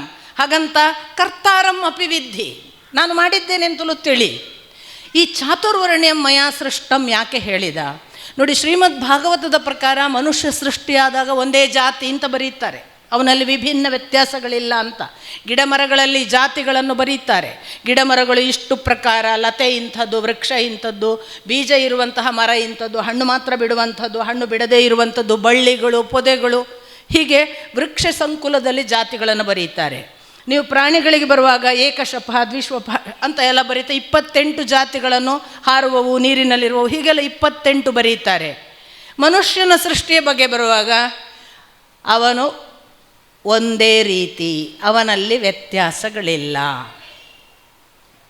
ಮನುಷ್ಯ ಒಂದೇ ಜಾತಿ ಒಂದೇ ರೀತಿ ಅಂತ ಭಾಗವತದ ಕಾಲದ ಭಾಗವತ ಹೇಳುವಾಗ ಅದು ಕೃಷ್ಣ ಪೂರ್ವದ ಕಥೆ. ಬ್ರಹ್ಮಾಂಡ ಸೃಷ್ಟಿಯಾದಾಗ ಸೃಷ್ಟಿ ಹೇಗಾಯಿತು ಹೇಳುವ ಹೊತ್ತಿನಲ್ಲಿ ಹೇಳಿದ ಕಥೆ. ಆಗ ಬ್ರಹ್ಮ ಸೃಷ್ಟಿ ಮಾಡಿದ ಮನುಷ್ಯನಲ್ಲಿ ವ್ಯತ್ಯಾಸ ಇರಲಿಲ್ಲ ಅಂತ ವೇದವ್ಯಾಸರು ಹೇಳುವಂತಹ ಮಾತು. ಹಾಗಾದರೆ ಅಲ್ಲಿಂದ ದ್ವಾಪರದವರೆಗೆ ಬರುವಾಗ ಯುಗ ಯುಗಗಳ ನಂತರ ಕೃತತ್ರೇತಗಳೆಲ್ಲ ಕಳೆದು ದ್ವಾಪರದ ಹೊತ್ತಿಗೆ ಬರುವಾಗ ವರ್ಣ ವ್ಯವಸ್ಥೆ ಬಂದಿರಬೇಕು, ಕೃಷ್ಣನಿಂದ ಬಂತು ಅಂತ ಕೃಷ್ಣ ಹೇಳ್ತಾನೆ. ಚಾತುರ್ವರ್ಣ್ಯಂ ಮಯಾ ಸೃಷ್ಟಂ, ಅಲ್ಲಿವರೆಗೆ ಇರಲಿಲ್ಲ ಅಂತ ನಾವು ಭಾವಿಸಬೇಕು. ಆ ನಂತರ ಬಂತು. ಹಾಗಾದರೆ ಅದು ಸೃಷ್ಟಿ ನಾನು ಮಾಡಿದ್ದು ಅಂತ ನೀನು ಭಾವಿಸು, ಆದರೆ ನಾನು ಸೃಷ್ಟಿ ಮಾಡಿದ್ದಲ್ಲ, ತಾನಾಗಿ ಆದದ್ದು ಹೌದು. ಅದು ಹಾಗೆ ನೋಡಿದರೆ ಮನುಷ್ಯನೇ ತನ್ನಷ್ಟಕ್ಕೆ ಗುಣ ಕರ್ಮ ವಿಭಾಗಶಃ ಚಾತುರ್ವರ್ಣ್ಯಂ ಮಯಾ ಸೃಷ್ಟಂ. ಗುಣಗಳು ತ್ರಿಗುಣಗಳಿಗೆ ಅನುಗುಣವಾಗಿ ಕರ್ಮಗಳಿರ್ತಿತ್ತು ಮುಂಚೆ. ಸಾತ್ವಿಕ ಗುಣ ಇರುವವನು ಸಾತ್ವಿಕ ಕರ್ಮದಲ್ಲಿಯೇ ತೊಡಗ್ತಿದ್ದ. ಅಧ್ಯಯನ, ಅಧ್ಯಾಪನ, ಯಜನ, ಯಾಜನ, ದಾನ, ಪರಿಗ್ರಹ, ಇದು ಸಾತ್ವಿಕ ಧರ್ಮೀಯರು ಮಾಡ್ತಿದ್ದಂತಹ ಕೆಲಸಗಳು. ರಾಜಸ ಅವನಿಗೆ ಯಜ್ಞ ಮಾತ್ರ, ಯಾಜನ ಇಲ್ಲ. ಅಂದರೆ ಯಾಜನ ಮಾಡಿಸ್ತಾನೆ, ಅದರಿಂದ ಯಜ್ಞ ಮಾಡಿಸುವ ಕೆಲಸ ಮಾಡಿಸ್ತಾನೆ ರಾಜಸದವನು. ಮತ್ತು ಅವನಿಗೆ ಅಧ್ಯಯನ, ಅಧ್ಯಾಪನದಲ್ಲಿ ಆದರೆ ಅಧ್ಯಾಪನ ಇಲ್ಲ, ಅವನು ಯಾರಿಗೂ ಹೇಳಿಕೊಡುವ ರಾಜಸ ಗುಣದವನಿಗೆ ಸಾಧ್ಯವಿಲ್ಲ. ಮತ್ತು ಅವನು ದಾನ ಮಾಡಬಹುದು ರಾಜಸ ಗುಣದವನು, ಪರಿಗ್ರಹ ಇಲ್ಲ ಅವನಲ್ಲಿ. ಪರಿಗ್ರಹ ಅಂದರೆ ಏನನ್ನು ತೆಗೆದುಕೊಳ್ಳದೇ ಇರುವುದು, ಬೇಡ ಅಂತ, ಅದು ಇಲ್ಲ. ಮತ್ತು ಇವನಲ್ಲದೆ ಈ ತಾನು ಸ್ವೀಕರಿಸಿ ಸಂಗ್ರಹಿಸಿ ಇಡದೆ ಎಲ್ಲವನ್ನೂ ಅಧ್ಯಯನ ಅಧ್ಯಾಪನಕ್ಕೆ ತೊಡಗಿಸುವ ಗುಣಗಳು ಸಾತ್ವಿಕದವನಲ್ಲಿಲ್ಲ. ಹಾಗಂತ ತಾಮಸಕ್ಕೆ ಬಂದಾಗ ಇವು ಯಾವುದೂ ಇಲ್ಲ. ಅವು ಒಂಥರದ ಅನುಕರಣೆ, ದುಷ್ಟ ಬುದ್ಧಿಯಿಂದ ಅವರು ಮಾಡ್ತಾರೆ ಅಂತ ನಾನು ಮಾಡೋದು, ಅರ್ಥ ತಿಳಿದುಕೊಳ್ಳದೆ ಮಾಡೋದು ಇತ್ಯಾದಿ ನಿಮಗೆ ಮುಂದೆ ಗೊತ್ತಾಗುತ್ತೆ. ಈ ದೃಷ್ಟಿಯಿಂದ ಬಹುಶಃ ಮನುಷ್ಯ ತನ್ನ ವರ್ಣಕ್ಕನುಗುಣವಾಗಿ, ವರ್ಣ ಅಂದಾಗ ಸ್ವಭಾವ, ಬಣ್ಣ, ಕಲರ್, ನಾವೆಲ್ಲ ನಿಮಗೆ ಗೊತ್ತು, ನಮ್ಮಲ್ಲಿ ಎಲ್ಲರೂ ಮಾತನಾಡ್ತೇವೆ ಅವನ ಬಣ್ಣ ಗೊತ್ತಾಯಿತು ಬಿಡು ಅಂತ. ಅವನ ಬಣ್ಣ ಗೊತ್ತಾಯಿತು ಬಿಡು ಅಂದಾಗ ಅದು ಅವನ ಜಾತಿ ಅಲ್ಲ, ಅವನ ಗುಣ ಸ್ವಭಾವ ಗೊತ್ತಾಯಿತು ಅಂತ. ಅವನು ಭಾರಿ ಒಳ್ಳೆ ಮಿತ್ರ ಇರ್ತಾನೆ, ನಮ್ಮ ಬೆನ್ನಿಗೆ ಇರೀತಾನೆ, ಅವನನ್ನು ನಾನು ನಂಬಿದ್ದೆ ಮಾರೆ, ಈಗ ನನಗೆ ಅವನ ಬಣ್ಣ ಗೊತ್ತಾಯಿತು ಅಂತ ಹೇಳುವಾಗ ಅದು ವರ್ಣ, ಅದು ಅವನ ಸ್ವಭಾವ. ಈ ವರ್ಣ ಎಲ್ಲಿಂದ ಬರ್ತದೆ? ನಿನ್ನೆ ದಿನ ಇವತ್ತು ಬೆಳಿಗ್ಗೆ ಕೂಡ ನಾನು ಶಾಸ್ತ್ರಿಯವರ ಮನೆಯಲ್ಲಿ ಮಾತನಾಡ್ತಾ ಅದೇ ಹೇಳಿದೆ. ವರ್ಣ ಅನ್ನುವುದು ಬೀಜದಿಂದ ಬರುತ್ತೆ ಅಂತ. ನಮ್ಮ ಸ್ವಭಾವ ಬೈ ಬರ್ತ್ ನಮ್ಮ ತಂದೆ ತಾಯಿಯಿಂದ ಬರುತ್ತೆ ಅಂತ. ಒಂದು ಅದು ನನ್ನ ಬೀಯಿಂಗಿನಲ್ಲಿರುವ ಗುಣವಾಗಿ ಇರುತ್ತೆ ಅಂತ. ಇನ್ನೊಂದು ತಂದೆ ತಾಯಿಯವರು ಪೋಷಿಸುವ, ಅವರು ಕೊಟ್ಟ ವಾತಾವರಣ, ಅವರು ಅದಕ್ಕೆ ಕೊಟ್ಟಂತಹ ಅನೇಕ ಪೂರಕವಾದ ಮಾಹಿತಿ, ಮಾರ್ಗದರ್ಶನ, ಅದರಿಂದ ನಮ್ಮ ವರ್ಣ ಬೆಳೀತಾ ಹೋಗ್ತದೆ. ಸಪೋಸ್ ಇದು ಅಲ್ಲದೆ ನಾವು ಸಾಮಾಜಿಕವಾದ ಇನ್ಫ್ಲುಯೆನ್ಸಿಗೆ ಬಂದಾಗ ಅಲ್ಲಿ ಒಂದಿಷ್ಟು ಇಂಪ್ಯಾಕ್ಟ್ಗಳೆಲ್ಲ ಆಗಿ, ಸೊ ಒಬ್ಬ ಬ್ರಾಹ್ಮಣನ ಮನೆಯವ ಬ್ರಾಹ್ಮಣನೇ ಯಾಕೆ ಆಗದೆ ಹೋಗ್ತಾನೆ ಅಂತಂದರೆ ಈ ಕಾಲಘಟ್ಟಕ್ಕೆ ಬರುವಾಗ ಕೃಷ್ಣ ಹೇಳುವಾಗ ಹಾಗಿರಲಿಲ್ಲ. ಕೃಷ್ಣ ಹೇಳುವಾಗ ಯಾರು ದೇವರ ಕೆಲಸ ಮಾಡುವ ಸಾತ್ವಿಕ ಗುಣದ ಪೂಜೆ ಪುನಸ್ಕಾರ, ಹೋಮ ಹವನ, ಯಜ್ಞ ಯಾಜನ, ಅಧ್ಯಯನ ಅಧ್ಯಾಪನ ಮಾಡ್ತಿದ್ದ ತಂದೆಯಂದ್ರಿದ್ರು, ಅವರ ಮಕ್ಕಳು ಅದನ್ನೇ ಮಾಡ್ತಿದ್ರು. ಯಾಕೆ ಮನೆಯಲ್ಲಿ ಅದೇ ವಾತಾವರಣ, ಹೊರಗೆ ಅದೇ ಅಗ್ರಹಾರ, ಸುತ್ತಮುತ್ತಲೆಲ್ಲ ಇರುವವರು ಅದೇ ಪಾಠ ಪ್ರವಚನ ಕೇಳುವವರು, ತುಂಬ ಅಪರೂಪ ಬೇರೆ ಇನ್ಫ್ಲುಯೆನ್ಸ್. ಈಗ ಹಾಗಿಲ್ಲ, ಸಾಮಾಜಿಕವಾಗಿ ನಾವು ತುಂಬ ಬದಲಾಗಿದ್ದೇವೆ, ಹೊರಗಿನ ವಾತಾವರಣ ಬೇರೆ ಇದೆ, ವ್ಯತ್ಯಾಸ ಆಗುತ್ತೆ. ಬಹುಶಃ ಕೃತತ್ರೇತಾಯುಗದ ಇನ್ಫ್ಲುಯೆನ್ಸಿನಲ್ಲಿ ಮನುಷ್ಯನಿಗೆ ತನ್ನ ವರ್ಣ ನಿಶ್ಚಿತವಾಗ್ಕೊಂಡು ಅವನು ಗುಂಪು ಮಾಡ್ಕೊಳ್ತಾ ಬಂದನ ಏನ. ನಾವೆಲ್ಲ ಈ ದೇವರ ದಾರಿಯಲ್ಲಿರುವವರು ಒಟ್ಟಾಗೋಣ, ಇವರೆಲ್ಲ ಒಂಥರ ಕ್ಷಾತ್ರ ಮನೋಭಾವದವರು, ಹೋರಾಟ ಮಾಡುವವರು, ಅನ್ಯಾಯದ ವಿರುದ್ಧ ಎದ್ದು ನಿಲ್ಲುವವರು, ಪ್ರತಿಭಟಿಸುವವರು, ಇವರೆಲ್ಲ ಒಂದು ಗುಂಪಾದರೋ ಏನೋ. ಬರೀ ವ್ಯಾಪಾರ ವ್ಯವಹಾರ ಲೆಕ್ಕ ಆ ಒಂದು ಗುಂಪಿನವರೇ ಒಂದು ಕಡೆ ಸೇರಿದ್ರೋ ಏನೋ. ಬರ್ತಾ ನಾವು ಸೇವೆ ಮಾಡಿಕೊಂಡು ಅವ್ರ ಜೊತೆಗಿರೋಣ, ನಮ್ಮದೇ ಒಂದು ಗುಂಪು ಮಾಡೋಣ ಅಂತ ಹೀಗೆ ಆಯಿತೋ ಏನೋ. ಅದಕ್ಕೆ ಅವನು ಇದು ಗುಣ ಮತ್ತು ಕರ್ಮಗಳಿಂದ ಆದ ವಿಭಾಗ ಅಂತ ಒಂದು ಕಡೆ ಹೇಳ್ತಾನೆ. ಒಂದು ದೃಷ್ಟಿಯಿಂದ ಅಹಂ ಕರ್ತಾರಂ ಅಂತ ಎಣಿಸಿ, ಯಾಕೆ ಇಲ್ಲಿ ಯಾವುದು ನನ್ನದಲ್ಲದೆ ನಡೆಯುವುದಿಲ್ಲ, ನಾನಿಲ್ಲದೆ ಯಾವುದು ನಡೆಯುವುದಿಲ್ಲ, ಆದ್ದರಿಂದ ಅದು ನಾನು ಮಾಡಿದ್ದೇನೆ. ಹಾಗಂತ ಅಕರ್ತಾರಂ ನಾನು ಮಾಡಿಲ್ಲ, ಅದು ಆಗಿದೆ. ಯಾಕೆ ಗೊತ್ತಾ, ಜೀವ ಸ್ವಭಾವಕ್ಕೆ ಕೆಲವು ಅದರದೇ ಆದ ಬುದ್ಧಿಯಿಂದ ಪ್ರಚೋದಿತವಾಗಿ ನಿರ್ಮಾಣ ಆಗುವ ಕೆಲಸಗಳಿವೆ ಅನ್ನೋದನ್ನು ಕೃಷ್ಣ ಮುಂದೆ ಹೇಳ್ತಾನೆ. ಅಷ್ಟರ ಮಟ್ಟಿಗೆ ಅವನು ಮಾಡ್ತಾನೆ, ಅವನು ಯೋಚಿಸ್ತಿರ್ತಾನೆ, ಅವನದ್ದೇ ಯೋಚನಾ ಕ್ರಮಗಳಲ್ಲಿ ಅವನು ಕೆಲವೊಂದು ಮಾಡ್ತಾನೆ, ನಾನು ನೋಡ್ತಿರ್ತೇನೆ ಎನ್ನುವ ಮಾತುಗಳಿವೆ. ಸೊ ಆ ದೃಷ್ಟಿಯಿಂದ ಇದು ಅವರೇ ಮಾಡಿಕೊಂಡ್ರು ಅಥವಾ ನನ್ನಿಂದ ಆಗಿದೆ ಮತ್ತು ನನ್ನಿಂದ ಆಗಿಲ್ಲ, ಇದು ಒಂದು ಭಾಗ. ಇನ್ನೊಂದು ಏನು ಅಂದರೆ, ಕೃಷ್ಣನಿಗೆ ಕರ್ಮಲೇಪಗಳಿಲ್ಲ. ನ ಲಿಪ್ಯತೆ ಕರ್ಮಂ ಅಂತ ಇಮಿಡಿಯೇಟ್ ಮುಂದಿನ ಶ್ಲೋಕ ಇದೆ. ಆದ್ದರಿಂದ ಅಕರ್ತಾರಂ, ನಾನು ಯಾವುದೇ ಕರ್ಮಗಳಿಗೆ ಅಂಟಿಕೊಂಡವನಲ್ಲ, ಆದ್ದರಿಂದ ನಾನು ಇದನ್ನು ಮಾಡಿದವನಲ್ಲ. ಮಾಡಿದ್ದೇನೆ ಅಂತ ಹೇಳೋವನು ಯಾರು? ಕರ್ಮಕ್ಕೆ ಅಂಟಿಕೊಂಡವ. ನಾನು ಮಾಡಿದ್ದೇನೆ ಅಂತ ಹೇಳಿದರೆ ಹೌದು, ಮಾಡಲಿಲ್ಲ ಅಂದರೂ ಸತ್ಯ. ಯಾಕೆ? ನಾನು ಕರ್ಮಕ್ಕೆ ಅಂಟಿಕೊಂಡಿಲ್ಲ, ಇಲ್ಲೊಂದು ಏನೋ ಆಯಿತು, ಅದಕ್ಕೆ ನಾನು ಸಂಬಂಧವೇ ಪಡದೆ ನಿರ್ಭಾವುಕನಾಗಿ ಇರ್ತೇನೆ, ಆದ್ದರಿಂದ ನಾನು ಅಕರ್ತಾರಂ. ಈ ಎಲ್ಲ ದೃಷ್ಟಿಯಿಂದ ಕೃಷ್ಣ ಚಾತುರ್ವರ್ಣ್ಯವು ನನ್ನಿಂದ ಆಯಿತು ಅಂತ ಎಲ್ಲ ಹೇಳಿದ ನಂತರ ಈ ಥರದ ನನ್ನ ಉಪಕ್ರಮಗಳನ್ನು, ಅಂದರೆ ನಾನು ಚಾತುರ್ವರ್ಣ್ಯವನ್ನು ಸೃಷ್ಟಿಸಿದ್ದೇನೆ ಅಂತ ನೀನು ನಂಬಬೇಕು, ನಾನು ಯುಗ ಯುಗದಲ್ಲಿ ಮತ್ತೆ ಮತ್ತೆ ಹುಟ್ಟಿ ಇದೆಲ್ಲವನ್ನು ಪುನಃಸ್ಥಾಪಿಸ್ತೇನೆ ಅನ್ನುವುದನ್ನು ನಂಬಬೇಕು. ಯಾರಿಂದ ಸಾಧ್ಯ ಆಗ್ತದೆ? ಯಾರು ನನ್ನನ್ನು ನಂಬಿ ಕರ್ಮಯಜ್ಞ, ಜ್ಞಾನಯಜ್ಞ, ತಪೋಯಜ್ಞದಲ್ಲಿ ತತ್ಪರರಾಗ್ತಾರಲ್ಲ ಅವರಿಗೆ ಇದು ಅರ್ಥವಾಗ್ತದೆ, ಉಳಿದವರಿಗಲ್ಲ. ಹಾಗಾಗಿ ಯಾರಿಗೆ ನಾನು ಸಿಗ್ತೇನೆ? ನಹಿ ಜ್ಞಾನೇನ ಸದೃಶಂ, ಜ್ಞಾನದಿಂದ ಮಾತ್ರ, ನನ್ನನ್ನು ಸರಿಯಾಗಿ ತಿಳಿದುಕೊಂಡವರಿಗೆ ಮಾತ್ರ ನಾನು ಅರ್ಥವಾಗ್ತೇನೆ. ನನ್ನ ಅರ್ಥ ಆ ವಿಸ್ತಾರಗಳು ಗೊತ್ತಾಗಬೇಕಾದ್ರೆ ನಿನ್ನಲ್ಲಿ ಇಂಥದ್ದೊಂದು ಭಾವದ ಪಾರ್ಟಿಸಿಪೇಷನ್ ಬೇಕು. ಹೀಗೆ ಮಾಡ್ತಾ ಬಂದಾಗ ಕೃಷ್ಣ ಹೇಳ್ತಾನೆ, ಶ್ರದ್ಧಾವಾನ್ ಲಭತೆ ಜ್ಞಾನಂ. ಜ್ಞಾನ ಯಾರಿಗೆ ಸಿಗ್ತದೆ? ಜ್ಞಾನ ಯಾರು ಶ್ರದ್ಧಾವಾನ ಅವರಿಗೆ ಮಾತ್ರ ಸಿಗ್ತದೆ. ಶ್ರದ್ಧೆ ಇಲ್ಲದವರಿಗೆ ಜ್ಞಾನ ಸಿಗುವುದಿಲ್ಲ. ಈ ಕೆಲವು ಶಬ್ದಗಳನ್ನು ಹೇಳಿಬಿಡ್ತೀವಿ.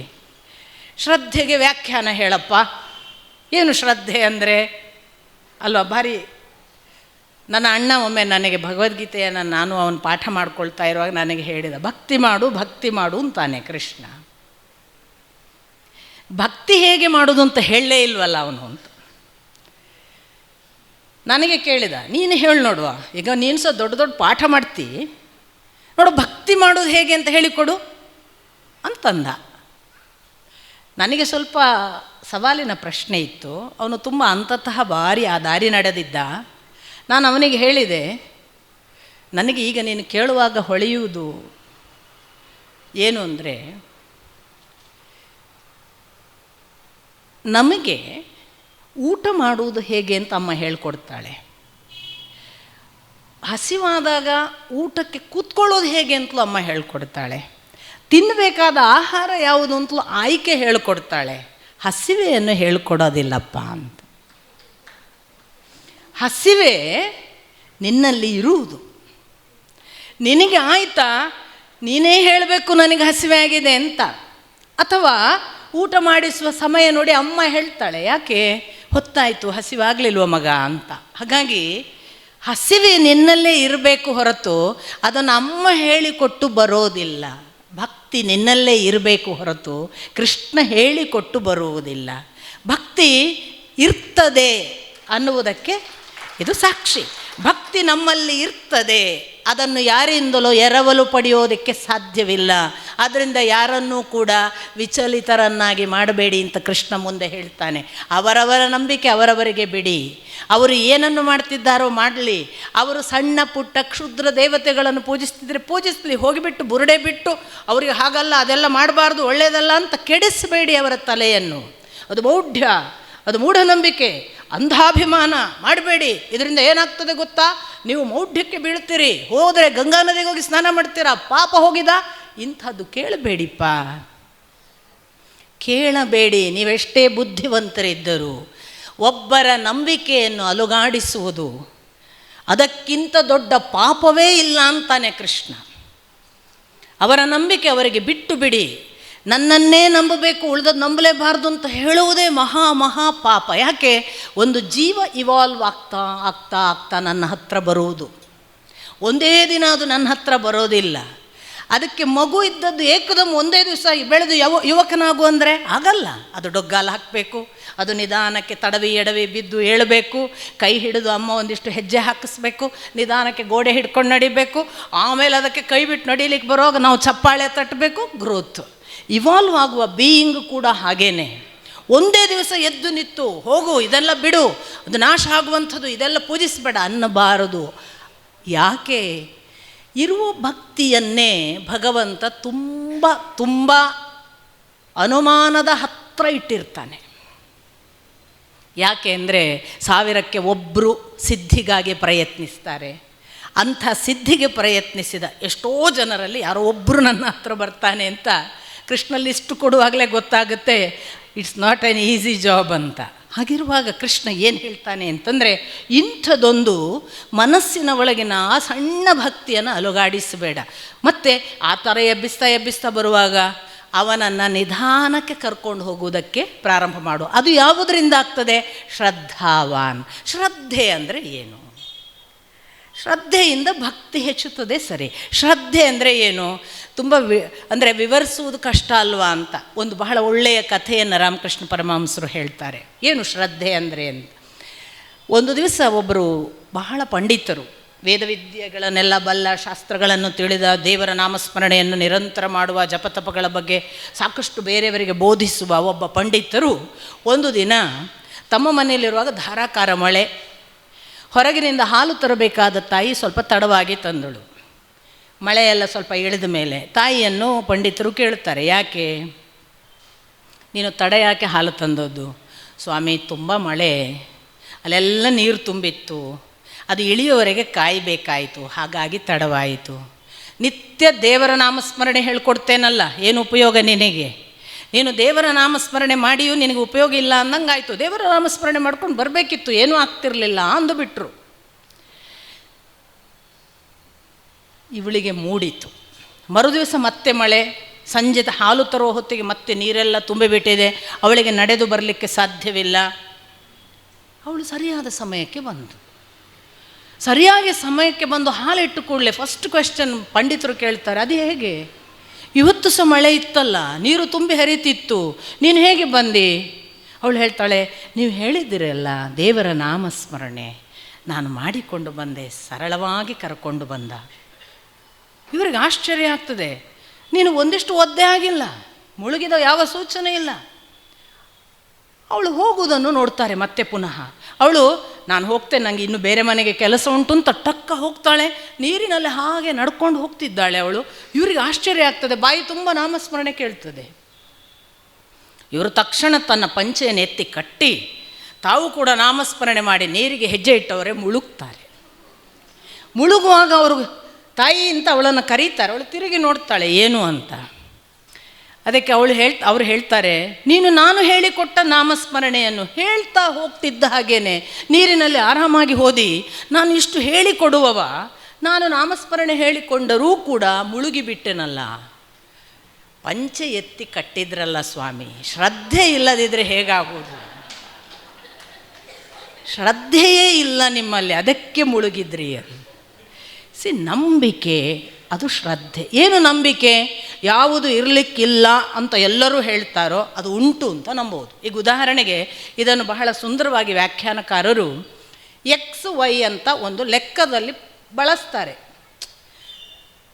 ಇಮ್ಯಾಜಿನ್ ಮಾಡಿ, ಈಗ X ಅಂತ ಒಂದು ಇದೆ, ಅದಕ್ಕೆ Y ಅಂತ ಇನ್ನೊಂದು ಅಂತ ಲೆಕ್ಕ ಹೇಳ್ತಾರೆ. ನಿಮಗೆ ಅದು XY ಯಾಕೆ ಅಂತ ಇದ್ದರೆ ಲೆಕ್ಕ ಮುಂದೆ ಹೋಗ್ತದಾ? ಶ್ರದ್ಧೆ. XY ಅಂತ ಒಂದಿದೆ ಅಂತ ನೀವು ಶ್ರದ್ಧೆ ಮಾಡುವುದರಿಂದ ಮುಂದೆ XYಯ ಲೆಕ್ಕ ಮುಂದುವರಿಯುತ್ತದೆ. ಭಕ್ತಿ ಮುಂದುವರಿಯಬೇಕಾದರೆ ಹಾಗೊಂದು ಇಲ್ಲದೇ ಇರುವುದನ್ನು ಉಂಟು ಅಂತ ನಂಬುವ ನಂಬಿಕೆ ಬೇಕು, ಅದು ಶ್ರದ್ಧೆ. ಇಲ್ಲದೇ ಇರುವುದು ಅಂತ ಜನ ಭಾವಿಸುವ, ಸಾರ್ವತ್ರಿಕವಾಗಿ ತೋರಿಸಲಿಕ್ಕಾಗದ, ಇದ್ದರೂ ಇರಬಹುದು ಅನ್ನುವ ಅನುಮಾನಗಳನ್ನೆಲ್ಲ ಹುಟ್ಟಿಸುವ, ಇದ್ದೇ ಇರಬೇಕು ಅದು ಕಾಯುತ್ತದೆ ಅನ್ನುವ ಪರಮ ನಂಬಿಕೆಯನ್ನು ಉಂಟು ಮಾಡುವ ಯಾವ ಸಂಗತಿ ನಮ್ಮೊಳಗಿದೆ ಅದು ಶ್ರದ್ಧೆ. ಅದು ಎಲ್ಲದರ ಮಿಶ್ರಣ. ಅದರಲ್ಲಿ ಅನುಮಾನ ಇದೆ, ಅದರಲ್ಲಿ ಭಕ್ತಿ ಇದೆ, ಅದರಲ್ಲೊಂದು ನಂಬಿಕೆ ಇದೆ, ಅದರಲ್ಲೊಂದು ಹೌದಾ ಅಲ್ವಾ ಅಂತ ಅನುಮಾನ ಎಲ್ಲ ಇದ್ದರೂ ಕೂಡ ಅದು ಉಂಟಪ್ಪ, ಅದಿಲ್ಲಾಂದರೆ ಹೇಗಾಗ್ತದೆ ಅನ್ನುವ ಶ್ರದ್ಧೆ ಇದೆಯಲ್ಲ, ಅದು ಭಕ್ತಿ. ಅದನ್ನು ಹೇಳಿದ ಕೃಷ್ಣ ಅಶ್ರದ್ಧ ಅಜ್ಞಶ್ಚ ಅಶ್ರದ್ಧಾನಶ್ಚ ಸಂಶಯಾತ್ಮ ವಿನಶ್ಯತಿ. ಯಾರು ಶ್ರದ್ಧೆ ಇಲ್ಲದವರು, ಯಾರು ತಿಳುವಳಿಕೆ ಇಲ್ಲದವರು, ಯಾರು ಸಂಶಯದಿಂದ ಇದ್ದಾರೆ ಅವರೆಲ್ಲರೂ ಕೂಡ ಸಂಶಯದಿಂದ ಮತ್ತು ಅಶ್ರದ್ಧೆಯಿಂದ ಮತ್ತು ಅಜ್ಞಾನದಿಂದ ಎಲ್ಲಿಗೆ ಮುಟ್ತಾರೆ ಅಂದರೆ ವಿನಶ್ಯತಿ. ಈ ಸಂಶಯಾತ್ಮ ವಿನಶ್ಯತಿ ಮಾತನ್ನು ಕೇಳುವಾಗ ಒಂದು ಪ್ರಶ್ನೆ ಬರಲ್ವಾ? ಅವನು ಹಿಂದೆ ಹೇಳಿದ ನೈನಂ ಛಿಂದಂತಿ ಶಸ್ತ್ರಾಣಿ ನೈನಂ ದಹತಿ ಪಾವಕಃ. ಅಲ್ಲಿ ಆತ್ಮವನ್ನು ಬೆಂಕಿ ಸುಡೋದಿಲ್ಲ, ಶಸ್ತ್ರ ಕತ್ತರಿಸುವುದಿಲ್ಲ, ನೀರು ತೋಯಿಸುವುದಿಲ್ಲ, ಗಾಳಿ ಆರಿಸುವುದಿಲ್ಲ ಅನ್ನುವ ಮಾತನ್ನು ಹೇಳಿದ ಕೃಷ್ಣ ಇಲ್ಲಿ ನಾಶ ಆಗ್ತದೆ ಅಂತ ಹೇಳ್ತಿದ್ದಾನಲ್ಲ. ಸಂಶಯ ಒಂದು ಆತ್ಮವನ್ನು ನಾಶ ಮಾಡ್ತದೆ, ಉಳಿದದ್ದು ಯಾವುದೂ ನಾಶ ಮಾಡುವುದಿಲ್ಲ ಅಂತ ಕೃಷ್ಣನದ್ದೇ ಹೇಳಿಕೆ. ಏನು ಸಂಶಯ ನಾಶ ಮಾಡುವುದು ಅಂದರೆ, ಅದರ ಯಥಾರ್ಥಕ್ಕೆ ಹೋದರೆ ಆತ್ಮ ಅನ್ನುವುದು ಇವಾಲ್ವ್ ಆಗುವ ಪ್ರೋಸೆಸ್ನಲ್ಲಿ ಇರುವಂಥದ್ದು. ಅದು ಇವಾಲ್ವ್ ಆಗ್ತಾ ಈಗ ಮನುಷ್ಯನ ಫಾರ್ಮಿಗೆ ಬಂದಿದೆ. ನಾನು ನಿನ್ನೆ ಹೇಳಿದೆ 84,07,000ನೇ ಜನ್ಮದಲ್ಲಿ ಅದು ಇನ್ನೂ ಭಗವಂತನನ್ನು ಮುಟ್ಟುವ ಕೊನೆಯ ಹಂತ, ದಿ ಲಾಸ್ಟ್ ಚಾನ್ಸ್. ನಾವು 7ನೇ ಚಾನ್ಸನ್ನು ಮಿಸ್ ಮಾಡಿದರೆ ನೀವು ಮತ್ತೆ 0ಯಿಂದ ಆರಂಭ, ಮತ್ತೆ ಅಂಡಜ ಸ್ವೇದಜ ಹೀಗೆ 84 ಲಕ್ಷ ಯೋನಿಯನ್ನು ದಾಟಬೇಕು. ಈ ವಿನಶ್ಯತಿ ಅಂದರೆ ಅಷ್ಟು ಇವಾಲ್ವ್ ಆಗಿ ಭಗವಂತನ ಹತ್ತಿರ ಹೋಗಲಿಕ್ಕೆ ಸಿದ್ಧವಿದ್ದದ್ದು ವಾಪಸ್ ಬರುತ್ತೆ. ನಾಶ ಅಂದರೆ ಇಲ್ಲವಾಗುವುದಲ್ಲ, ಅದು ಹೀಗೆ ಅದರ ನಿಜವಾದ ಬೆಳವಣಿಗೆಯನ್ನು ಕಳ್ಕೊಂಡು ಪುನಃ ಅದರ ಬಾಲಿಶ ಅವಸ್ಥೆಯನ್ನು ತಲುಪುವುದು. ಹೀಗಾಗತ್ತೆ. ಯಾವುದರಿಂದ? ಸಂಶಯ ಒಂದರಿಂದಲೇ. ಅದು ಎಂಥ ಸಂಶಯ? ಸಂಶಯ ಆತ್ಮದ ಬಗ್ಗೆ ಸಂಶಯ, ಪರಾತ್ಮದ ಬಗ್ಗೆ ಅಲ್ಲ. ಈಗ ಇನ್ನೊಬ್ಬರ ಬಗ್ಗೆ ಸಂಶಯ ಪಡ್ತೀವಿ ನಾವು, ಅವನು ಸರಿ ಇಲ್ಲ, ಇವನು ಸರಿ ಇಲ್ಲ, ಅದೆಲ್ಲ ಇನ್ನೊಬ್ಬನ ಬಗ್ಗೆ, ಅದು ಸರ್ವತ್ರವಾಗಿ ಎಲ್ಲರಲ್ಲೂ ಇದೆ. ನನ್ನ ಬಗ್ಗೆಯೇ ನನಗೆ ಸಂಶಯ ಬರುವುದುಂಟಲ್ಲ, ಅದು ಸಂಶಯ ಆತ್ಮ. ಈ ಸಂಶಯ ಆತ್ಮಕ್ಕೆ ಉದಾಹರಣೆ ಕೊಡುವುದು ಕಷ್ಟವೇ. ಈಗ ಉದಾಹರಣೆಗೆ ಒಂದು ಮಾತನ್ನು ಹೀಗೆ ಹೇಳ್ಬೋದು. ಕೆಲವರು ಇರ್ತಾರೆ, ನನಗೆ ಮೊನ್ನೆ ಒಬ್ಬರು ಭೇಟಿಯಾದರು, ನಾನು ಅದನ್ನೇ ಉದಾಹರಣೆ ಕೊಡ್ತೀನಿ. ಅವರ ಬಗ್ಗೆ ನಾನು ಪಾಪ ವಿತ್ ಡ್ಯೂ ರೆಸ್ಪೆಕ್ಟ್, ಅವರು ಪಾಪ ನನಗೆ ಒಂದು ಹೇಳಿದರು. ಏನು ಅಂದರೆ, ನಿಮ್ಮ ಮಾತು ತುಂಬ ಚೆನ್ನಾಗಿತ್ತು, ಆದರೆ ನನಗೆ ಗೊತ್ತಿಲ್ಲ ನಾನಿದು ನಿಮ್ಮನ್ನು ಹೊಗಳಿಕ್ಕೆ ಹೇಳೋದಾ ನಿಮ್ಮನ್ನು ಮೆಚ್ಚಿಸ್ಲಿಕ್ಕೆ ಹೇಳೋದಾ ಅಂತ ನನಗೆ ಗೊತ್ತಿಲ್ಲ. ನೋಡಿ, ತನ್ನ ಮಾತಿನ ಬಗ್ಗೆ ಅನುಮಾನ. ಇದು ಪಾಪ ಹೇಳೋದು ಅವರಿಗೆ ಇಷ್ಟ ಆಗಿದೆ ಅಂತ ಹೇಳುವಾಗಲೂ ಕೂಡ ಇದು ಇಷ್ಟ ಆದದ್ದು ಹೌದಾ ಅಲ್ವಾ, ನಾನು ನಿಜವಾಗಿ ಹೇಳುವುದಾ ಅನ್ನೋವರೆಗೆ ಅನುಮಾನ. ಇದು ಆತ್ಮದ ಬಗ್ಗೆ ಅನುಮಾನ. ಇದು ತುಂಬ ರೇರ್. ಇದನ್ನು ಸೈಕಾಲಜಿಕಲ್ ಟ್ರೀಟ್ಮೆಂಟಿಗೆ ತಗೊಂಡು ಹೋಗ್ತಾರೆ, ಬಟ್ ಸೈಕಾಲಜಿಯಲ್ಲಿ ಇದಕ್ಕೆ ಉತ್ತರ ಇಲ್ಲ. ಸಂಶಯಾತ್ಮ ವಿನಶ್ಯತೆಗೆ ಭಾಳ ಬೆಸ್ಟ್ ಎಕ್ಸಾಂಪಲ್ ದುರ್ಯೋಧನ. ಎಲ್ಲಿ ನೋಡಿದಲ್ಲಿ ಅವನಿಗೆ ಸಂಶಯ, ಒಳ್ಳೆಯವರ ಬಗ್ಗೆ. ಅವನು ನಂಬಿದವರನ್ನು ಬಿಟ್ಟರೆ ಜಗತ್ತಿನಲ್ಲಿ ಒಳ್ಳೆಯವರೇ ಇಲ್ಲ ಅವನಿಗೆ. ಅವನು ನಂಬಿದವರ ಬಗ್ಗೆಯೂ ಅವನಿಗೆ ಅನುಮಾನ ಇದೆ, ಅದು ಬೇರೆ ವಿಷಯ. ಭೀಷ್ಮನ ಬಗ್ಗೆ, ದ್ರೋಣರ ಬಗ್ಗೆ, ಯಾರ ಬಗ್ಗೆಯೂ ಅವನಿಗೆ ಅನುಮಾನ ಇಲ್ಲದೇ ಇಲ್ಲ. ಅದು ಅಲ್ಲದೆಯೂ ಕೂಡ ಜಗತ್ತಿನಲ್ಲಿ ಅವನು ಒಪ್ಪಿದವರಲ್ಲದೆ ಒಳ್ಳೆಯವರು ಇರಲಿಕ್ಕೆ ಸಾಧ್ಯ ಇಲ್ಲ. ಅಂಥವ್ರು ಇದ್ದಾರೆ ಈಗಲೂ ಕೂಡ. ನಾನು ಕಣ್ಣಾರೆ ಕಂಡ ಅನೇಕ ವ್ಯಕ್ತಿಗಳಿದ್ದಾರೆ, ಅವರಿಗೆ ಅವರು ಬಿಟ್ಟರೆ ಜಗತ್ತಿನಲ್ಲಿ ಯಾರೂ ಒಳ್ಳೆಯವರು ಇಲ್ಲ. ಸಾಕ್ಷಾತ್ ಅಪ್ಪ ಅಮ್ಮ ಒಳ್ಳೆಯವರಿಲ್ಲ, ಅಪ್ಪ ಅಮ್ಮನೇ ಕಾರಣ ನಾನು ಹಾಳಾಗಲಿಕ್ಕೆ, ಅಕ್ಕ ತಂಗಿಯಂದ್ರೆ ಒಳ್ಳೆಯವರಿಲ್ಲ, ಅವರಿಂದಾಗೆ ನಾನು ಹಾಳಾದ್ದು ಎಲ್ಲ ಹೇಳೋರು ಇರ್ತಾರೆ. ಅವರು ಸಂಶಯಾತ್ಮರು. ಪಾಪ ಅನ್ಕೋಬೇಕು, ಕಂಪ್ಯಾಷನೇಟ್ ಆಗಿರ್ಬೇಕು. ಯಾಕಂದರೆ ಕೃಷ್ಣ ಹೇಳಿದ್ದಾನೆ, ಅವರಿಗೆ ವಿನಾಶ ಒಂದೇ ಗತಿ. ನಾವು ಅದನ್ನು ದುರ್ಯೋಧನನ ಸ್ಥಿತಿಯಲ್ಲಿ ನೋಡ್ತೇವೆ, ವಿನಾಶ ಒಂದೇ ಗತಿ ಆಯಿತು ಅವನಿಗೆ. ಸೊ ಸಂಶಯಾತ್ಮ ವಿನಶ್ಯತಿ. ಹಾಗಾಗಿ ಶ್ರದ್ಧೆ ಒಂದೇ ಕಾಯ್ತದಪ್ಪ. ನೀನು ಏನು ಮಾಡು, ಸಂಪೂರ್ಣ ಶ್ರದ್ಧೆಯಿಂದ ಸಂಶಯವನ್ನು ಚಿತ್ವ ಏನ ಸಂಶಯಂ, ಇದನ್ನು ಹೊಡೆದು ಹಾಕು. ಯೋಗ ಮಾತಿಷ್ಠೋತ್ತಿಷ್ಠ ಭಾರತ. ಯೋಗವನ್ನು ಅವಲಂಬಿಸಿ ಈ ಸಂಶಯವನ್ನು ಹೊಡೆದು ಹಾಕಿ ಎದ್ದು ನಿಲ್ಲು ಅಂತ ಅರ್ಜುನನಿಗೆ ಹೇಳ್ತಾನೆ. ಆಗ ಮತ್ತೆ ಅರ್ಜುನನ ಪ್ರಶ್ನೆ, ಒಂದು ಸಾರಿ ಕರ್ಮ ಹೇಳ್ತಿ, ಕರ್ಮ ಹೇಳುವಾಗ ಕರ್ಮ ಸನ್ಯಾಸ ಬಹಳ ಒಳ್ಳೆಯದು ಅಂತಿ, ಇನ್ನೊಂದ್ಸರಿ ಕರ್ಮಯೋಗ ಒಳ್ಳೆಯದು ಅಂತಿ. ಕರ್ಮ ಸನ್ಯಾಸ ಒಳ್ಳೆಯದ, ಕರ್ಮಯೋಗ ಒಳ್ಳೆಯದ ಅಂತ ನನಗೆ ಪ್ರಶ್ನೆ ಮಾಡಿದರೆ ನನಗೆ ಅನ್ನಿಸ್ತದೆ ಕರ್ಮ ಸನ್ಯಾಸವೇ ಒಳ್ಳೆಯದು ಅಂತ. ನೀನು ಏನು ಹೇಳ್ತಿ? ಕೃಷ್ಣ ಬಹಳ ಸುಂದರವಾಗಿ ಒಂದು ಮಾತನ್ನು ಹೇಳ್ತಾನೆ, ಏಕಂ ಸಾಂಖ್ಯಂಚ ಯೋಗಂಚ. ಎರಡಿಲ್ಲಪ್ಪ, ಯಹ ಪಶ್ಯತಿ ಸಹ ಪಶ್ಯತಿ. ಯಾರು ಯೋಗ ಮತ್ತು ಸಾಂಖ್ಯವನ್ನು, ಯೋಗ ಅಂದರೆ ಕರ್ಮಯೋಗ ಅಂತಲೇ ಭಾವಿಸಬೇಕು, ಯಾರು ಸಾಂಖ್ಯವನ್ನು, ಯಾರು ತತ್ವಶಾಸ್ತ್ರವನ್ನು, ಯಾರು ಕರ್ಮ ಸನ್ಯಾಸ ಅನ್ನುವುದು ತತ್ವಶಾಸ್ತ್ರದಿಂದ ಬಂದು, ಸನ್ಯಾಸ ಅಂದರೆ ಆ್ಯಕ್ಚುಲಿ ಕೃಷ್ಣ ಅದನ್ನು ವಿವರಿಸ್ತಾನೆ. ಕರ್ಮ ಸನ್ಯಾಸ ಅಂದರೆ ಕರ್ಮತ್ಯಾಗ ಅಲ್ಲಪ್ಪ, ಫಲತ್ಯಾಗ. ನಾನು ಕರ್ಮತ್ಯಾಗವನ್ನು ಹೇಳಲೇ ಇಲ್ಲ, ಕರ್ಮದ ಫಲವನ್ನು ತ್ಯಾಗ ಮಾಡುವುದು ಕರ್ಮ ಸನ್ಯಾಸ ಅಂದಿದ್ದೇನೆ. ಒಂದು ವೇಳೆ ನಿನಗೆ ಕರ್ಮ ಫಲತ್ಯಾಗದ ಸನ್ಯಾಸಕ್ಕಿಂತಲೂ ಕರ್ಮಯೋಗವೇ ಒಳ್ಳೆಯದು ಅಂತ ಅಂದರೂ ಕೂಡ, ನಿಜವಾಗಿ ಕರ್ಮದಲ್ಲಿ ದುಡಿದವನೂ ಕೂಡ ಕಟ್ಟ ಕಡೆಗೆ ಏನನ್ನು ತಲುಪ್ತಾನೆ ಅಂದರೆ, ಈ ಕರ್ಮ ಮಾಡ್ತಾ ಮಾಡ್ತಾ ಅವನಿಗೆ ಒಂದು ದಿನ ಸನ್ಯಾಸ ಬಂದೇ ಬರ್ತದೆ ಅಂತ ಕೃಷ್ಣನ ವಾದ. ಇದಕ್ಕೆ ಬಹಳ ಒಳ್ಳೆಯ ಉದಾಹರಣೆ ಧ್ರುವ. ಅವನು ಕೇಳಿದ್ದು ಸಿಂಹಾಸನಕ್ಕಾಗಿ, ಅಪ್ಪನ ತೊಡೆ ಅನ್ನುವ ಸಿಂಹಾಸನಕ್ಕಾಗಿ ತಪಸ್ಸು.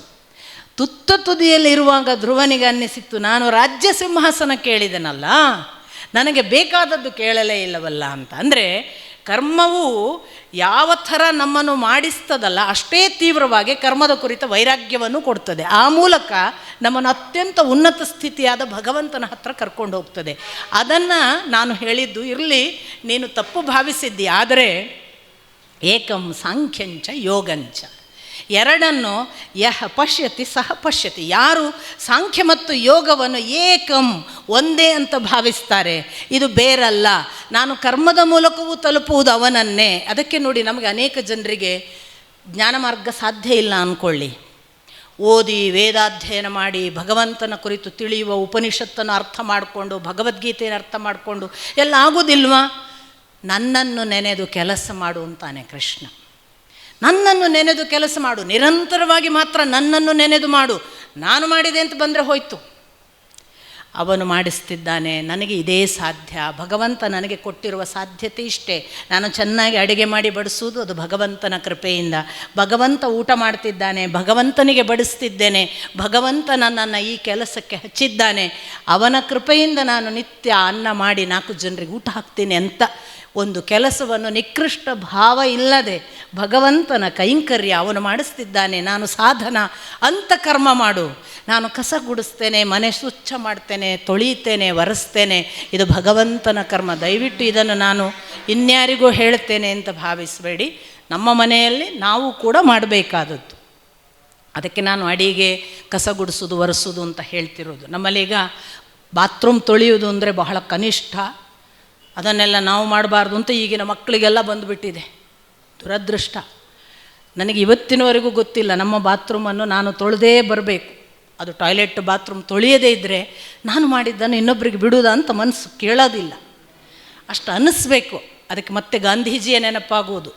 ಒಂದು ಹೊಲಸನ್ನು ತೊಳೆಯುವುದರಲ್ಲಿ ಭಗವಂತನನ್ನು ಕಂಡವರವರು. ಹೊಲಸನ್ನು ತೊಳೆಯಬೇಕು, ಅದಕ್ಕಿಂತ ದೊಡ್ಡ ತತ್ವಶಾಸ್ತ್ರವೇ ಇಲ್ಲ. ಆದ್ದರಿಂದ ಈ ಭಾವದಿಂದ ಕರ್ಮ ಮಾಡಿದರೆ ಅವನು ಎಲ್ಲಿಗೆ ಹೋಗ್ತಾನೆ? ಅವನಿಗೆ ಎಲ್ಲ ಕರ್ಮಗಳಲ್ಲಿ ಅವನೊಬ್ಬನೇ ಅನ್ನೋದು ಅರ್ಥ ಆಗ್ತಾ ಬಂದರೆ ಕಡೆಗೆ ಯಾವುದು? ಅದು ಎಲ್ಲವೂ ಪಶ್ಯನ್, ಶೃಣ್ವನ್, ಸ್ಪರ್ಶನ್, ಜಿಘ್ರನ್, ಗೃಹಣನ್ ಅಥವಾ ವಿಲಪನ್, ವಿಸೃಜನ್, ಶ್ವಸನ್, ಉನ್ಮಿಷನ್, ನಿಮಿಷನ್ ಅಪಿ, ಯಾವುದು ಬೇಕಾದರೂ ಮುಟ್ಟಲಿ, ತಿನ್ನಲಿ, ಕೂತ್ಕೊಳ್ಳಿ, ಉಸಿರಾಡಲಿ, ನಿದ್ರಿಸಲಿ, ಕಣ್ಣು ಮುಚ್ಚಲಿ, ಕಣ್ಣು ತೆರೀಲಿ, ಶ್ವಾಸ ಬಿಡಲಿ, ಎಲ್ಲ ಸಂದರ್ಭಗಳಲ್ಲಿ ಅವನನ್ನೇ, ಅವನ ಹೊರತು ಇನ್ನೊಂದಿಲ್ಲ ಅನ್ನುವ ಭಾವ ಬಂದರೆ ಮತ್ತೆ ಅವನಿಗೆ ಈ ಥರದ ನೈವಂ ಕರೋತಿ ನ ಕಾರಯತಿ, ನೈವಂ ಕುರ್ವನ್, ನಾನು ಮಾಡುವವನಲ್ಲ ಮಾಡಿಸುವವನು ಅಲ್ಲ ಅಂತ ಗೊತ್ತಾಗುತ್ತೆ. ಇಲ್ಲಿ ಯಾವುದು ಕೂಡ ನಾನು ಮಾಡುವುದಲ್ಲ, ಅವನು ಮಾಡಿಸ್ತಿದ್ದಾನೆ. ನನ್ನ ಕರ್ಮವಲ್ಲ, ಅವನು ಮಾಡಿಸುವ ಕರ್ಮ. ಅವನಿಗೆ ಬೇಕಾದರೆ ಮಾಡಿಸ್ತಾನೆ, ಬೇಡವಿದ್ದರೆ ನಿಲ್ಲಿಸ್ತಾನೆ. ಈ ದೇಹದಿಂದ ಈ ಕೆಲಸ ಆಗಬೇಕು ಅಂತ ಅವನಿಗೆ ಇಚ್ಛೆ ಇದ್ದರೆ ಆ ಕೆಲಸ ಆಗುವವರೆಗೆ ಅವನು ನೋಡಿಕೊಳ್ತಾನೆ. ಈ ದೇಹದಿಂದ ಈ ಕೆಲಸ ಇನ್ನು ಸಾಕು ಅಂದ ದಿವಸ ಕೆಡವುತ್ತಾನೆ. ಇದು ಗೊತ್ತಿರಬೇಕು ನಮಗೆ. ಇದನ್ನು ಅವರು ಹೇಳಿದರು. ಹಾಗೆ ಒಬ್ಬ ತತ್ವಜ್ಞನ ಆಗ್ತಾನೆ, ನಿಧಾನ ಹಾಗೆ ತಿಳಿತಾ ಅವನು ಯಾವ ಹಂತಕ್ಕೆ ಹೋಗ್ತಾನೆ ಅಂದರೆ ಅವನಿಗೆ ಮತ್ತೆ ಪ್ರತ್ಯೇಕ ವ್ಯತ್ಯಾಸಗಳು ಗೊತ್ತಾಗೋದಿಲ್ಲ. ಅವನಿಗೆ ಎಲ್ಲವೂ ಅವನೇ. ಆಗ ಇಂದ್ರಿಯ ಕ್ರಿಯೆಗಳಲ್ಲೆಲ್ಲ ಅವನು ಎಷ್ಟು ಪ್ರತ್ಯೇಕ ಇರ್ತಾನೆ ಅಂದರೆ ಪದ್ಮಪತ್ರಂ ಇವಾಂಬಸಿ. ಒಂದು ತಾವರೆಯ ಎಲೆ ನೀರಿನಲ್ಲೇ ಇರ್ತದೆ. ಆಶ್ಚರ್ಯ ನೋಡಿ, ನೀರಿನಿಂದ ಹುಟ್ಟಿದ ತಾವರೆಯ ಎಲೆಯಲ್ಲಿ ನೀರಿನ ಹನಿ ಹಾಕಿದರೆ ಅದು ಒಂದೇ ಒಂದು ಹನಿ ಪಾದರಸದ ಹಾಗೆ ಓಡಾಡ್ತದೆ ಹೊರತು ಎಲೆಗೆ ಮುಟ್ಟುವುದಿಲ್ಲ. ಎಲೆಯಲ್ಲಿ ಸ್ಪರ್ಶ ಆಗದ ಹಾಗೆ ಆ ನೀರು ಓಡಾಡ್ತದೆ, ಎಲೆಯನ್ನು ಒದ್ದೆ ಮಾಡುವುದಿಲ್ಲ. ಒಬ್ಬ ಪ್ರತಿಕ್ರಿಯೆಯನ್ನು ಮಾಡುವಾಗ ಇದು ನಾನು ಉಸಿರಾಡುವುದಲ್ಲ, ಇದು ನಾನು ತಿನ್ನುವುದಲ್ಲ, ನಾನು ಮಾತನಾಡುವುದಲ್ಲ, ನಾನು ನೋಡುವುದಲ್ಲ, ನಾನು ಮುಟ್ಟುವುದಲ್ಲ, ನಾನು ಕಣ್ಮುಚ್ಚುವುದಲ್ಲ, ನಾನು ಕಣ್ಣು ತೆಗೆಯುವುದಲ್ಲ, ನಾನು ಶ್ವಾಸ ಬಿಡುವುದಲ್ಲ, ನಾನು ಶ್ವಾಸ ತೆಗೆದುಕೊಳ್ಳುವುದಲ್ಲ, ನಾನು ವಿಸರ್ಜಿಸುವುದಲ್ಲ, ಹೀಗೆ ಪ್ರತಿ ನಿಮಿಷ ಇದು ಎಷ್ಟು ಹೊತ್ತು ಇರ್ತದೆ ಅನ್ನುವುದು ನಮಗೆ ಬಹಳ ಮುಖ್ಯ. 24x7. ಆದರೆ ಕೇವಲ ಚಾನಲ್ ಆದರೆ ಉಪಯೋಗ ಇಲ್ಲ. ನಾವು ಆದರೆ ಆಗ ಅದು ಕರ್ಮವನ್ನು ದಾಟುವ ಪದ್ಮಪತ್ರ ಮಿವಾಂಭಸಿ ಸ್ಟೇಟಿಗೆ ಬರುತ್ತೆ. ಆಗ ಶೀತೋಷ್ಣ ಸಮದುಃಖೋ ಮತ್ತು ತಥಾ ಮಾನಾಪಮಾನಯೋಹು, ಅವನಿಗೆ ಶೀತ ಉಷ್ಣ ಸುಖ ದುಃಖ ಮಾನ ಅಪಮಾನ ಎಲ್ಲ ಒಂದೇ. ಸಮಲೋಷ್ಟ ಅಶ್ಮ ಕಾಂಚನ, ಅವನಿಗಾಗ ಎಲ್ಲವೂ ಸಮ. ಒಂದು ಮಣ್ಣಿನ ಹೆಂಟೆ, ಒಂದು ಲೋಹ, ಒಂದು ಚಿನ್ನ, 3 ತಂದಿಡಿ, ಹೆಣ್ಣು ಮಾಯೆಯಲ್ಲ, ಮಣ್ಣು ಮಾಯೆಯಲ್ಲ, ಮನದ ಮುಂದಣ ಆಶೆಯೇ ಮಾಯೆ ಕಾಣ ಅಂದ ಹಾಗೆ ಯಾವುದೂ ಆಗುವುದಿಲ್ಲ, ಅವನಿಗೆ ಎಲ್ಲವೂ ಸಮ. ಇಲ್ಲಿ ಯಾವುದೂ ಕೂಡ ಓಹೋ ಇದು ಚಿನ್ನ ತೆಗೆದಿಡುವ, ಇದು ಮಣ್ಣು ಯಾರಿಗೆ ಬೇಕು, ಸ್ವಲ್ಪ ಲೋಹ ಉಪಯೋಗಕ್ಕೆ ಬಂದಿತ್ತೇನೋ ಯೋಚನೆಯೇ ಇಲ್ಲ. ಒಂದು ಯಾಜ್ಞವಲ್ಕ್ಯರು ಹೇಳ್ತಾರಲ್ಲ, ಆತ್ಮನಸ್ತು ಕಾಮಾಯ ಆತ್ಮರತಿ ಆತ್ಮಕ್ರೀಡಾ ಅನ್ನುವ ಅರ್ಥದ ಉಪನಿಷತ್ತಿನ ವಾಕ್ಯಕ್ಕೆ ಸರಿಸಾಟಿಯಾಗುವ ಯಾಜ್ಞವಲ್ಕ್ಯರ ಒಂದು ಘಟನೆ ಇದೆ. ಯಾಜ್ಞವಲ್ಕ್ಯರು ಒಂದು ದಿವಸ ನಿವೃತ್ತಿ ಮಾರ್ಗದ ತುದಿಗೆ ಹೋದಾಗ ತನ್ನ ಮಕ್ಕಳನ್ನು ಹೆಂಡತಿಯನ್ನು ಕರೆದು ಎಲ್ಲ ತನ್ನಲ್ಲಿರುವಂತಹ ಆಸ್ತಿಯನ್ನು ಪಾಲು ಮಾಡಿ ಇದು ನಿನಗೆ ಇದು ನಿನಗೆ ಅಂತ ಕೊಟ್ಟರಂತೆ. ಕೊಟ್ಟು ನೀವೆಲ್ಲಿ ಹೋಗ್ತೀರಿ ಅಂದರೆ ನಾನು ಎಲ್ಲೋ ಹೋಗ್ತೇನೆ ಅಂತ ಹೊರಟರಂತೆ. ಒಬ್ಬಳು ಹೆಂಡತಿ, ಮೈತ್ರೇಯಿ ಕಾತ್ಯಾಯನಿ ಇಬ್ಬರು ಹೆಂಡತಿಯರಲ್ಲಿ ಮೈತ್ರೇಯಿ ಹೇಳಿದಳಂತೆ, ನಿಮಗೆ ಇರುವ ಇಷ್ಟು ದೊಡ್ಡ, ಅದು ದನಗಳು ಗೋಸಂಪತ್ತೇ ಜಾಸ್ತಿ ಆ ಕಾಲಕ್ಕೆ, ನಿಮಗಿರುವ ಇಷ್ಟು ದೊಡ್ಡ ಸಂಪತ್ತನ್ನೆಲ್ಲ ನಮಗೆ ಬಿಟ್ಟ ಬಳಿಕ ಇನ್ನೇನೋ ಇದೆ ಅಂತ ನೀವು ಹೊರಡ್ತೀರಿ ಅಂತಾದರೆ ಅದು ನಮಗೆ ಕೊಟ್ಟದ್ದಕ್ಕಿಂತ ದೊಡ್ಡದಿರಬೇಕು, ಇಲ್ಲದ್ರೆ ನೀವು ಅದನ್ನು ಬಿಡಕ್ಕೆ ಸಾಧ್ಯ ಇಲ್ಲ. ನನಗೆ ಇದು ಬೇಡ, ನೀವು ಯಾವುದು ದೊಡ್ಡದು ಅಂತ ಹೊರಟಿದ್ದೀರಲ್ಲ ಅದರ ಹತ್ರ ನಾನು ಬರ್ತೇನೆ ಅಂತ. ಆತ್ಮನಸ್ತು ಕಾಮಾಯ ಆತ್ಮಕ್ರೀಡಾ ಆತ್ಮರತಿ, ಆಗಲೇ ಉತ್ತರ ಕೊಟ್ಟದ್ದು ಯಾಜ್ಞವಲ್ಕ್ಯರು. ನಾನು ನನ್ನ ಹೆಂಡತಿಯನ್ನು ಪ್ರೀತಿಸುತ್ತೇನೆ, ಯಾಕೆಂದರೆ ಅವಳು ನನ್ನ ಹೆಂಡತಿ ಎಂದು ಪ್ರೀತಿಸುತ್ತೇನೆ. ನಾನು ನನ್ನ ಮಗನನ್ನು ಪ್ರೀತಿಸುತ್ತೇನೆ, ಯಾಕೆಂದರೆ ಅವಳು ನನ್ನ ಮಗ ಎಂದು ಪ್ರೀತಿಸುತ್ತೇನೆ. ನಾನು ನನ್ನ ಮನೆಯನ್ನು ಪ್ರೀತಿಸುತ್ತೇನೆ, ಯಾಕೆಂದರೆ ಅದು ನನ್ನ ಮನೆ ಎಂದು ಪ್ರೀತಿಸುತ್ತೇನೆ. ಹಾಗಾಗಿ ನಾನು ಪ್ರೀತಿಸುವುದು ಮಗನನ್ನಲ್ಲ, ಹೆಂಡತಿಯನ್ನಲ್ಲ, ಮನೆಯನ್ನಲ್ಲ, ನನ್ನನ್ನು. ಆತ್ಮನಸ್ತು ಕಾಮಾಯ. ಈ ಭಾವದಲ್ಲಿ ಇದ್ದವನಿಗೆ ಸಮಲೋಷ್ಟ ಅಶ್ಮ ಕಾಂಚನ, ಅದರಿಂದ ಅವನಿಗೆ ಅದು ವ್ಯತ್ಯಾಸವೇ ಆಗೋದಿಲ್ಲ, ಅವ ಅದನ್ನು ನೋಡೋಕ್ಕೂ ಹೋಗಲ್ಲ. ಈ ಸ್ಥಿತಿಯಲ್ಲಿದ್ದವನು ಕೃಷ್ಣ ಹೇಳ್ತಾನೆ ನನ್ನ ಹತ್ರ ಬರೋದಕ್ಕೆ ಸಿದ್ಧನಾಗ್ತಾನೆ. ಅವನು ನಿಧಾನಕ್ಕೆ ನನ್ನ ಮಾರ್ಗದಲ್ಲಿ ನಡೆದು ಯೋಗ ಮಾರ್ಗದ ಶಾಂತಿಂ ಅಚಿರೇಣಂ ಅಧಿಗಚ್ಚತಿ, ಶಾಂತಿಯನ್ನು ಮತ್ತು ಶಾಶ್ವತವಾದ ನನ್ನ ಸ್ಥಾನವನ್ನು ಮುಟ್ಟುತ್ತಾನೆ. ಯಾಕೆ ಅಂದರೆ ಅದು ನನ್ನ ಹತ್ರ ಬರಬೇಕು ಅನ್ನೋ ಅಪೇಕ್ಷೆ ಅವನಿಗೆ ಯಾವ ಅಪೇಕ್ಷೆಯೂ ಇರಬಾರ್ದು. ನನ್ನ ಹತ್ರ ಬರಬೇಕು ಅನ್ನೋವನಿಗೆ ಸ್ವಲ್ಪ ಅದೊಂದು ಮಾಡಿ ಬರ್ತೇನೆ ಅಂದರೆ ಅಷ್ಟರವರೆಗೆ ಬಿಟ್ಟೇ ಬಿಡ್ತಾನೆ ಅವನು. ಸೊ ಇದು ಅನ್ನುವ ಇನ್ನೊಂದು ನಮಗೆ ಗೊತ್ತಲ್ಲ, ನಮ್ಮಲ್ಲಿ ಟೋಟಲ್ ಪಾರ್ಟಿಸಿಪೇಷನ್ ಇಲ್ಲದಿದ್ದರೆ ನಾವು ಯಶಸ್ಸು ಪಡೆಯೋಕ್ಕೆ ಸಾಧ್ಯನೇ ಇಲ್ಲ. ನನಗೆ ಸ್ವಲ್ಪ ಮನಸ್ಸು ಬೇರೆ ಕಡೆ ಇತ್ತು, ಆದ್ದರಿಂದ ಇವತ್ತು ಚೆನ್ನಾಗಿ ಹಾಡೋಕ್ಕಾಗಲಿಲ್ಲ ಅಂತ ನಾವು ಹೇಳ್ತೇವಲ್ವ. ಒಂದು ಚೆನ್ನಾಗಿ ಹಾಡುವುದರ ಹಿಂದೆ ಟೋಟಲ್ ಇಲ್ಲದಿದ್ದರೆ ಒಂದು ಚೆನ್ನಾದ ಹಾಡು ಆಗೋದಿಲ್ಲ.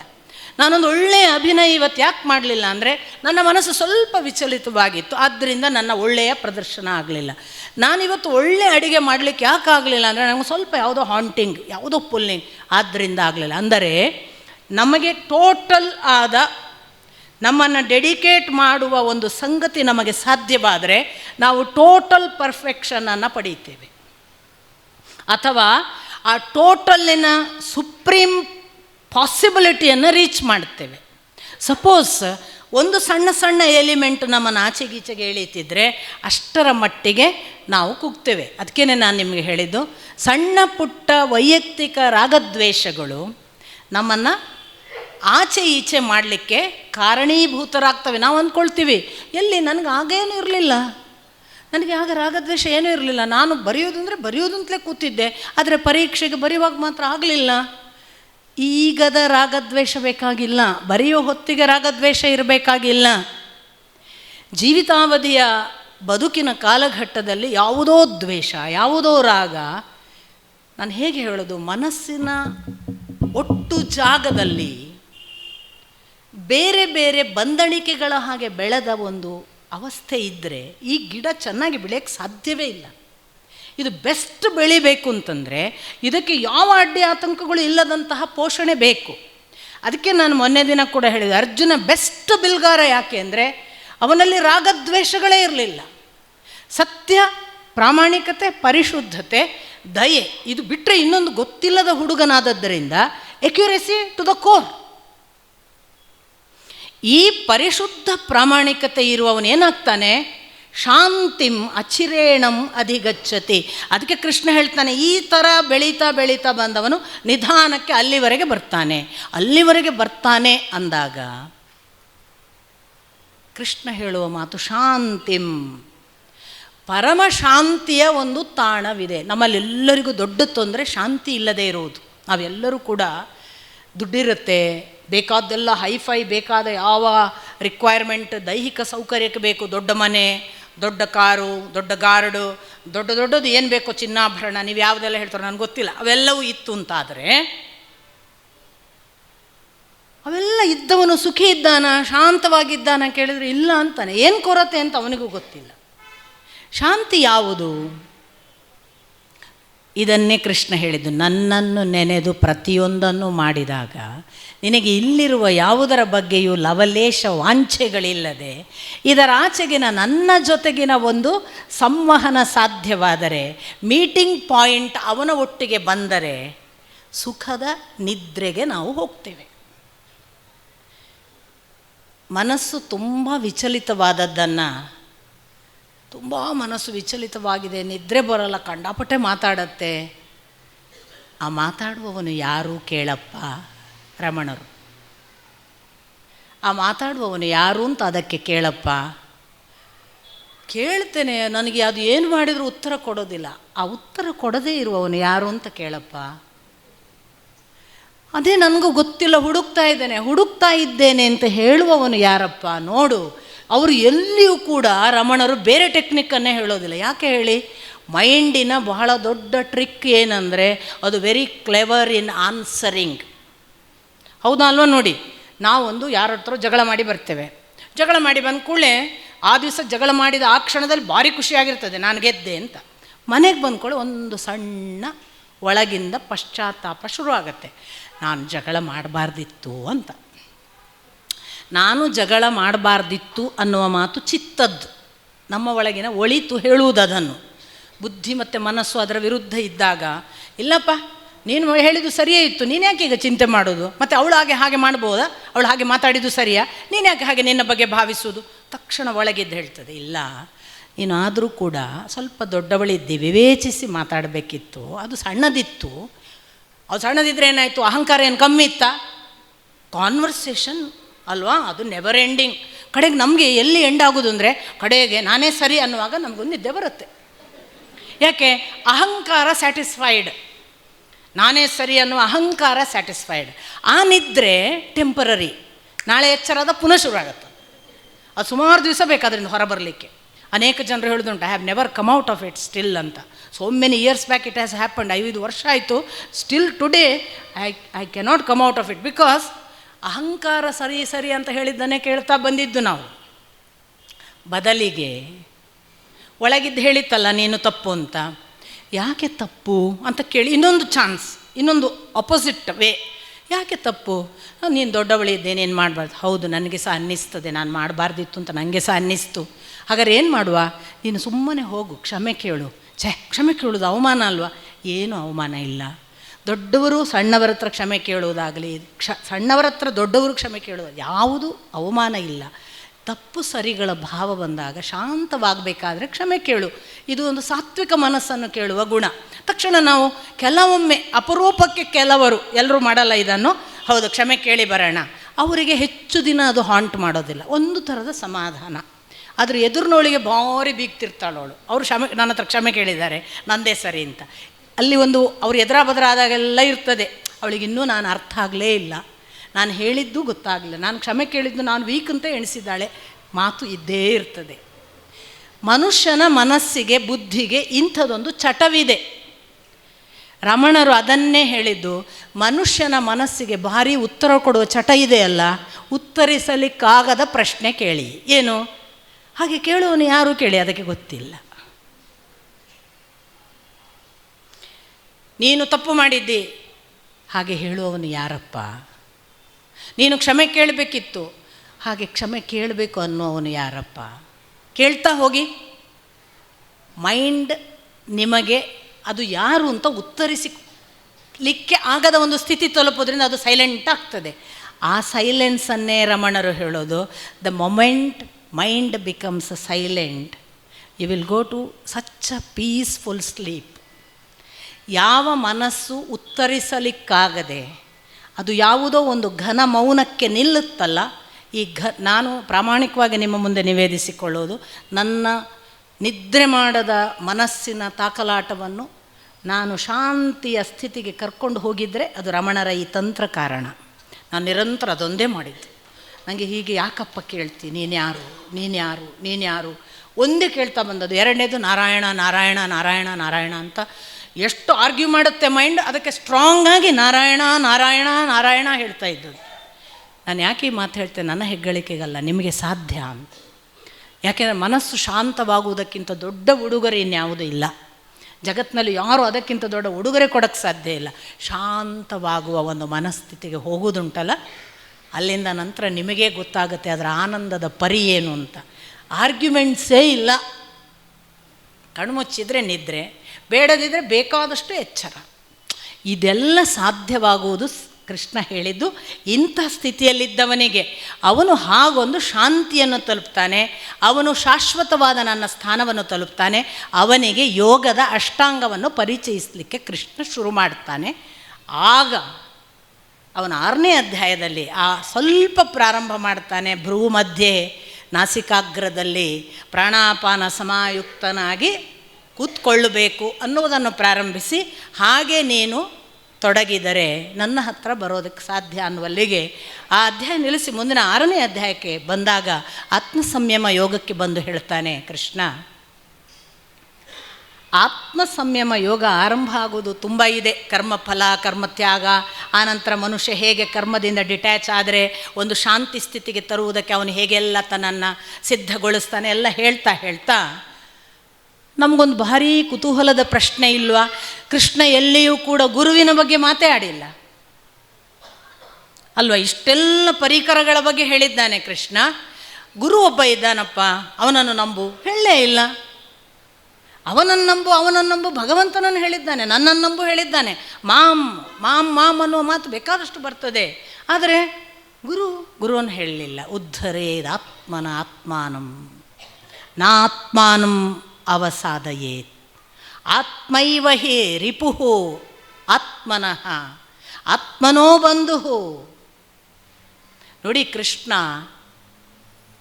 ಆತ್ಮಸಂಯಮ ಯೋಗದ ಪ್ರಾಥಮಿಕ ಪೀಠಿಕೆಗಳ ಭಾಗದ ನಂತರ ಬರುವ ಶ್ಲೋಕ ಇದು. ಯಾವುದು ಇನ್ನೊಂದು ಉದ್ಧಾರ ಮಾಡ್ತದೆ ಅಂತ ಕಾಯಬೇಡಪ್ಪ. ಆತ್ಮನ್ಯೇವ ತುಷ್ಟ ಸ್ಥಿತಪ್ರಜ್ಞ ಅಂತ ಮೊದಲು ಹೇಳಿದ್ದಾನೆ. ಸ್ಥಿತಪ್ರಜ್ಞನ ಗುಣಲಕ್ಷಣಗಳನ್ನು ಕೇಳಿದಾಗ ಆತ್ಮನ್ಯೇವ ತುಷ್ಟ ಅವ ಸ್ಥಿತಪ್ರಜ್ಞ. ಆಮೇಲೆ ಇಲ್ಲಿ ಹೇಳ್ತಾನೆ ಉದ್ಧರೇತ್ ಆತ್ಮನಾಂ. ನನ್ನ ಆತ್ಮವನ್ನು ಈ ಆತ್ಮನೇ ಉದ್ಧರಿಸಬೇಕು ಹೊರತು ಇನ್ನೊಂದು ಉದ್ಧರಿಸುವುದಿಲ್ಲ. ಲೋಕದ ಡೊಂಕ ನೀವೇಕೆ ತಿದ್ದುವಿರಿ, ನಿಮ್ಮ ತನುವ ಸಂತೈಸಿಕೊಳ್ಳಿ, ನಿಮ್ಮ ಮನವ ಸಂತೈಸಿಕೊಳ್ಳಿ. ನೆರಮನೆಯ ದುಃಖಕ್ಕೆ ಅಳುವವರ ಮೆಚ್ಚ ಕೂಡಲ ಸಂಗಮದೇವ. ಆತ್ಮಾನಂ ನ ಅವಸಾದಯೇತ್. ಈ ಆತ್ಮವನ್ನು ನೀನು ನಿತ್ಯ ಉದ್ಧರಿಸುವುದರ ಕಡೆಗೆ ಪ್ರಯತ್ನಿಸಬೇಕು, ಬೇರೆಯವರ ಮುಖಾಂತರವಲ್ಲ. ಹೆಚ್ಚು ಪ್ರಾಮಾಣಿಕತೆ, ಹೆಚ್ಚು ಪರಿಶುದ್ಧತೆ, ಹೆಚ್ಚು ಸತ್ಯ, ಒಳಿತಿನ ಕಡೆಗೆ ನಡೆ, ಕೆಟ್ಟದು ಮಾಡದೇ ಇರ್ತೇನೆ ಅನ್ನುವ ಭಾವ. ನಿರಂತರ ಕಷ್ಟ ಬಂದಾಗಲೂ ಕೂಡ, ಅಲ್ಲ ರೀ ಒಳ್ಳೆಯವರಿಗೆ ಕಷ್ಟ ಬರೋದು ಕೆಟ್ಟವರಿಗೆ ಬರೋದೇ ಇಲ್ವಲ್ಲ ಅಂತ ಬಹಳ ಜನ. ಒಳ್ಳೆ ಸುಖ ಕೊಟ್ಟಾಗ ದೇವರನ್ನು ನಂಬಿದರೆ ನೀವೆಂಥ ಒಳ್ಳೆಯವ್ರಿ, ಕಷ್ಟ ಕೊಡುವಾಗ ಎಷ್ಟು ನಂಬ್ತೀರಿ ಅಂತ ಒಳ್ಳೆಯವರ ಮೇಲೆ ಹೆಚ್ಚು ಪ್ರಯತ್ನ ಅವನದ್ದು. ಯಾಕೆ ಕೆಟ್ಟವರು ಹೇಗೂ ನಂಬಲ್ಲ, ನಂಬಿದ್ರು ಅದು ಅವ್ರ ವ್ಯರ್ಥ, ಅವರಿಗೆ ಹೆಚ್ಚು ಅದಕ್ಕೆ ಅಂದರೆ ಪುವರ್ ಇನ್ವೆಸ್ಟ್ಮೆಂಟ್, ಬ್ಯಾಡ್ ಇನ್ವೆಸ್ಟ್ಮೆಂಟ್, ಏನು ರಿಟರ್ನ್ ಇಲ್ಲ ಕೆಟ್ಟವರಿಗೆ. ಕೆಟ್ಟವರು ಎಷ್ಟು ಭಕ್ತಿ ಮಾಡಿದರೂ ಅದು ಒಂಥರ ಡೆಡ್ ಇನ್ವೆಸ್ಟ್ಮೆಂಟ್. ಒಳ್ಳೆಯವರು ನಮಗೆಲ್ಲ ಚೆನ್ನಾಗಿರುವಾಗ ಕೃಷ್ಣ ನಮ್ಮನ್ನು ಕಾದಿದ್ದಾನೆ, ಅವನಿಂದಾಗಿ ಇಷ್ಟು ಚಂದ ಮನೆ ಕಟ್ಟಿಸಿದ್ದೇವೆ, ಅವನಿಂದಾಗಿ ಇದೆಲ್ಲ ಸಾಧ್ಯ ಆಯಿತು, ಏನು ದೊಡ್ಡದು, ನನ್ನ ಮಗ ಸತ್ತು ಬಿದ್ದಿದ್ದಾನೆ, ಕೃಷ್ಣನಿಗೆ ಬೇಕಿತ್ತು ಕರ್ಕೊಂಡು ಹೋಗಿದ್ದಾನೆ, ಹೇಳಕ್ಕೆ ಸಾಧ್ಯವಾ? ಅವತ್ತು ಆತ್ಮನ ಉದ್ಧಾರ ಮಾಡುತ್ತೆ. ಯಾಕೆ? ಆತ್ಮನು ಬೇರಾರೂ ಅಲ್ಲ, ನಮ್ಮ ಒಳಗೆ ಕುಳಿತ ಅವನೂ ಹೌದು, ನಮ್ಮೊಳಗೆ ನಾನು ಅಂತ ಭಾವಿಸಿದ ನನ್ನ ಅಹಂಕಾರವೂ ಹೌದು. ರುದ್ರ ಅಹಂಕಾರ ಭಾವನಾಗಿ ಇರುವುದು ಯಾಕೆ? ನಮಗೆ ಹೊಡಿತಾ ಇರಲಿಕ್ಕೆ. ನಮ್ಮ ಅಹಂಕಾರವನ್ನು ಹೊಡೆಯುವುದೇ ಅವನ ಉದ್ದೇಶ. ಹೊಡೆದು ಅವನು ನಿತ್ಯ ಸಾಯಿಸುವುದರ ಕಡೆಗೆ ಇರ್ತಾನೆ. ಸಾಯಿಸುವುದು ಯಾಕೆ? Dying to your own self. ನಾವು ನಮಗಾಗಿ ಸಾಯಬೇಕು, ನಮ್ಮ ಸಾವನ್ನು ನಾವು ನೋಡಬೇಕು. ಒಂದು ಸಂದರ್ಭ, ಭಗವದ್ಗೀತೆಯನ್ನು ಪಾಠ ಮಾಡ್ತಿದ್ರಂತೆ ದೇವುಡು ನರಸಿಂಹಶಾಸ್ತ್ರಿಗಳು ಕೃಷ್ಣ ಮಠದಲ್ಲಿ. ಅವರು ಪ್ರವಚನ ಮಾಡ್ತಿದ್ದಾರೆ, ಹೀಗೆ 7 ದಿನದ ಪ್ರವಚನವೇನೋ. ಅವ್ರು ಪ್ರವಚನ ಮಾಡುವಾಗ ಏನೋ ಒಂದು ಅವರಿಗೆ ಟೆಲಿಗ್ರಾಮಿನಂತಹ ಸ್ಲಿಪ್ ಬರುತ್ತೆ, ಹೀಗೆ ಓದಿ ಕಿಶೆಗೆ ಹಾಕೋತಾರೆ, ಪ್ರವಚನ ಮುಂದುವರಿಸ್ತಾರೆ. ಪ್ರವಚನ ಮುಗಿಯುತ್ತೆ, ರಾತ್ರಿ ಇನ್ನು ಪ್ರವಚನ ಮುಗಿದ ನಂತರದಲ್ಲಿ ನನಗೆ ಒಂದು ಕಾರು ವ್ಯವಸ್ಥೆ ಮಾಡಿಕೊಡಿ, ಹೋಗಬೇಕು ಅಂತ. ಏನು ಕಾರಣ? ಮಗ ಸತ್ತಿರ್ತಾನೆ. ಮಗ ಅಂದರೆ ಎಳೆ ಹರೆಯದ ಮಗ, ಮತ್ತು ಯಾವುದೇ ಕಾಯಿಲೆ ಕಸಾಲೆ ಇಲ್ಲದ ಅಚಾನಕ್ ಒಂದು ಆಘಾತ. ತಂದೆಗೆ ಮಗನ ಮರಣಕ್ಕೆ ಪುತ್ರ ಶೋಕಕ್ಕಿಂತ ದೊಡ್ಡ ಶೋಕ ಇಲ್ಲ ಅನ್ನೋ ಒಂದು ಮಾತಿದೆ. ಅಂಥ ಹೊತ್ತಿನಲ್ಲಿ ಅವರು ರಾತ್ರಿಗೆ ಟೆಲಿಗ್ರಾಮನ್ನು ಹೇಳಿ ಅದನ್ನು ಕಾರ್ ಕೇಳುವಾಗ ಅಲ್ಲಿಯ ಸ್ವಾಮಿಗಳು ಕೇಳ್ತಾರೆ, ನೀವು ಮಧ್ಯಾಹ್ನ ಇದನ್ನು ಚೀಟಿ ತೆಗೆದುಕೊಂಡಿದ್ದೀರಿ, ಆ ಬಳಿಕ ಪ್ರವಚನ ಮಾಡಿದ್ರಿ, ಯಾಕೆ ಆಗಲೇ ಹೋಗ್ಬೋದಿತ್ತಲ್ಲ ಅಂತ. ಭಗವದ್ಗೀತೆ ಉಪನ್ಯಾಸ ಮಾಡಿ ಏನು ಉಪಯೋಗ, ಬದುಕಿನಲ್ಲಿ ಸ್ವಲ್ಪವಾದರೂ ಅಳವಡಿಸದಿದ್ದರೆ ಅಂತ. ದೇವರು ಯಾಕೆ ದೊಡ್ಡವರಾಗ್ತೇವೆ ನಾವು? ಹೀಗೆ ನಮ್ಮನ್ನು ನಾವು ಅವನು ಹಚ್ಚಿದ ಒರೆಯನ್ನು ಅವನಿಗೆ ಬೆನ್ನು ಕೊಟ್ಟು, ಒರಿ ನನಗೆ ಆಕಾರ ಕೊಡು, ನೀನು ಹೊಡೆಯುವುದು ನನಗೆ ಆಕಾರ ಕೊಡಲಿಕ್ಕೆ, ನೀನು ನನ್ನನ್ನು ತಿಕ್ಕಾಡುವುದು ನನ್ನನ್ನು ನೇರ್ಪಡಿಸಲಿಕ್ಕೆ, ನನ್ನನ್ನು ಹಾಕಿ ಮಲಗಿಸಿ ಒತ್ತಿ ಮೈ ಕೈಯೆಲ್ಲ ನುಗ್ಗು ಮಾಡುವುದು ನನ್ನನ್ನು ಗಟ್ಟಿ ಮಾಡುವುದಕ್ಕೆ ಅನ್ನುವ ಭಾವ ಇದ್ದರೆ ನಾವು ನಮ್ಮ ಆತ್ಮವನ್ನು ಉದ್ಧರಿಸ್ಲಿಕ್ಕೆ ಸಾಧ್ಯ. ಇಲ್ಲದಿದ್ದರೆ ಆತ್ಮಾನಂ ಅವಸಾದಯೇತ್, 2ನೇ ಹಂತ. ಅನೇಕರು ಆತ್ಮವನ್ನು ಅವಸಾನಕ್ಕೆ ಒಳಪಡಿಸ್ತಾರೆ. ಉದ್ಧರಿಸುವುದು ನಮ್ಮ ಕರ್ತವ್ಯ, ನಮ್ಮ ಧರ್ಮ, ನಾವೇ ಮಾಡಬೇಕು, ಇನ್ನೊಬ್ಬರು ಬರಲ್ಲ, ಅದು ಮಾತು ಬೇರೆ. ಇನ್ನೊಂದು ಏನು ಮಾತಿನ ಹಿನ್ನೆಲೆ ಅಂದರೆ, ಅವಸಾನಕ್ಕೆ ಒಳಪಡಿಸಬೇಡಿ. ತಪ್ಪು ತಿಳಿಬಾರ್ದು. ಕುಡಿಯೋರು ಒಳ್ಳೆಯವರಿದ್ದಾರೆ, ಇಲ್ಲ ಅಂತಲ್ಲ, ಕುಡಿಯೋವರಲ್ಲಿ ಒಳ್ಳೆತನ ಇದೆ. ಆದರೆ ಕುಡಿಯುವುದರಿಂದ ಆತ್ಮದ ಅವಸಾನವಾಗ್ತದೆ. ಗಾಂಜಾ ಸೇದುವುದರಿಂದ ಆತ್ಮದ ಅವಸಾನವಾಗ್ತದೆ. ಡ್ರಗ್ ಎಡಿಕ್ಷನ್ನಿಂದ ಆತ್ಮದ ಅವಸಾನವಾಗ್ತದೆ. ವೇಶ್ಯಾವಾಟಿಕೆಗೆ ಹೋಗುವುದರಿಂದ ಆತ್ಮದ ಅವಸಾನವಾಗ್ತದೆ. ಏಕಪತ್ನಿ ವ್ರತಸ್ಥದಿಂದ ಬರುವ ಬಲ.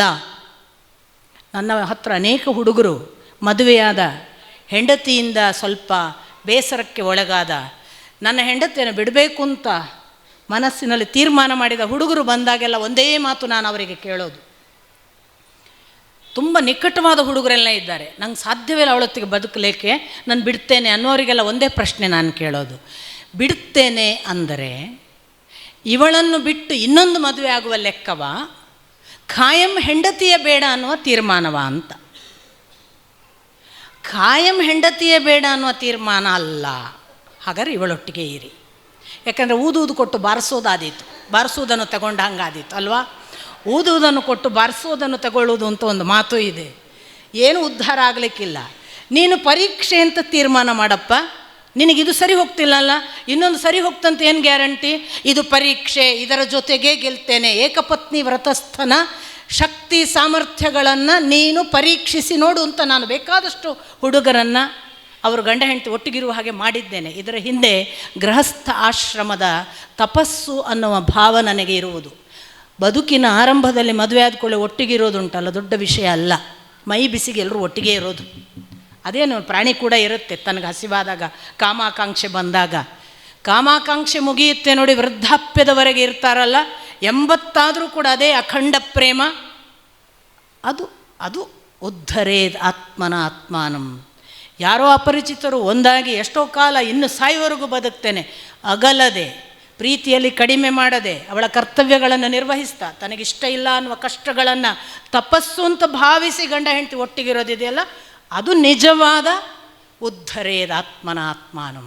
ಅವಸಾದಯೇತ್, ನಾನು ಹೆಂಡತಿ ಸರಿ ಇಲ್ಲ ಬಿಡೋದು, ಇನ್ನೊಂದು ಅಂಗಡಿಗೆ ಹೋಗೋದು, ಮತ್ತೊಂದು ಬಟ್ಟೆ ತಗೊಂಡಂಗೆ. ಎಲ್ಲವೂ ಕೂಡ ಅವಸಾನದ ವಿಧಾನಗಳು. ಆದ್ದರಿಂದ ಚಟಗಳು ಅಥವಾ ಭಾವಾತಿರೇಕಗಳು ಎಲ್ಲವೂ ಕೂಡ ಅವಸಾನಕ್ಕೆ ಕಾರಣ. ಅದಕ್ಕೆ ಆತ್ಮೈವ ಹಿ ಆತ್ಮನೋ ಬಂಧು ಆತ್ಮೈವ ಹಿ ರಿಪುರಾತ್ಮನಃ.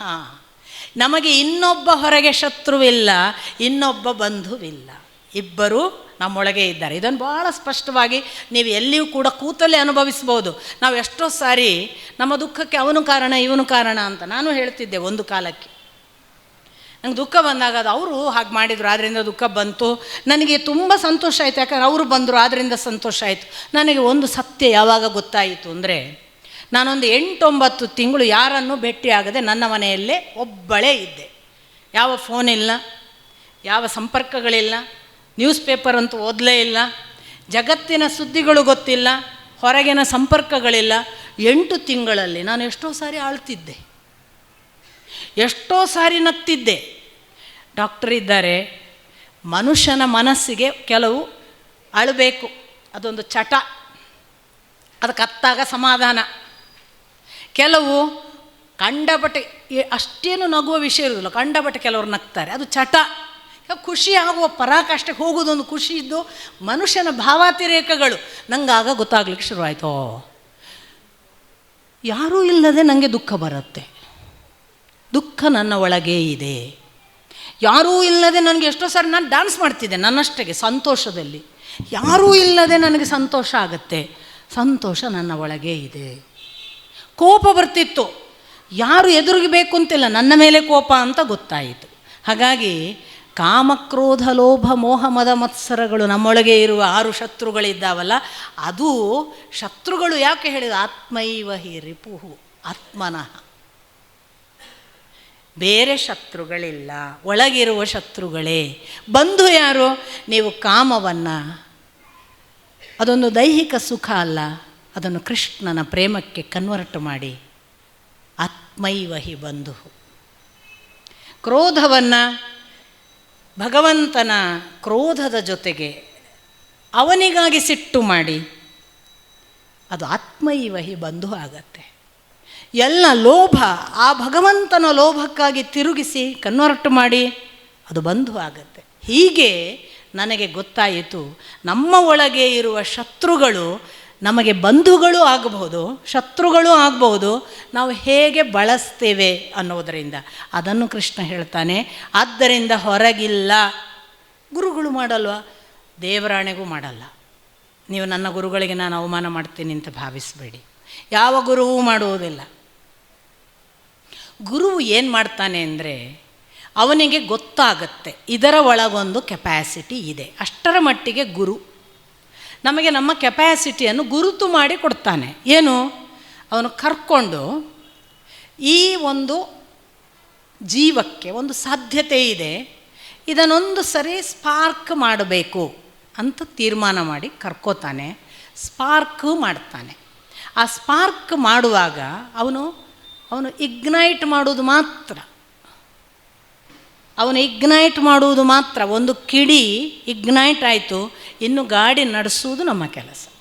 ಅವನು ಇಗ್ನೈಟ್ ಮಾಡಿ, ಹೀಗೊಂದು ಕೆಪ್ಯಾಸಿಟಿ ಇದೆ ನಿನ್ನ ಹತ್ರ, ನೋಡು, ಒಂದು ಒಳ್ಳೆಯ ಬೆನ್ಸ್ ಕಾರಿದೆ, ಓಡಿಸ್ತೀಯಾ ಕೆಡಿಸ್ತೀಯಾ ನೋಡು ಅಂತ.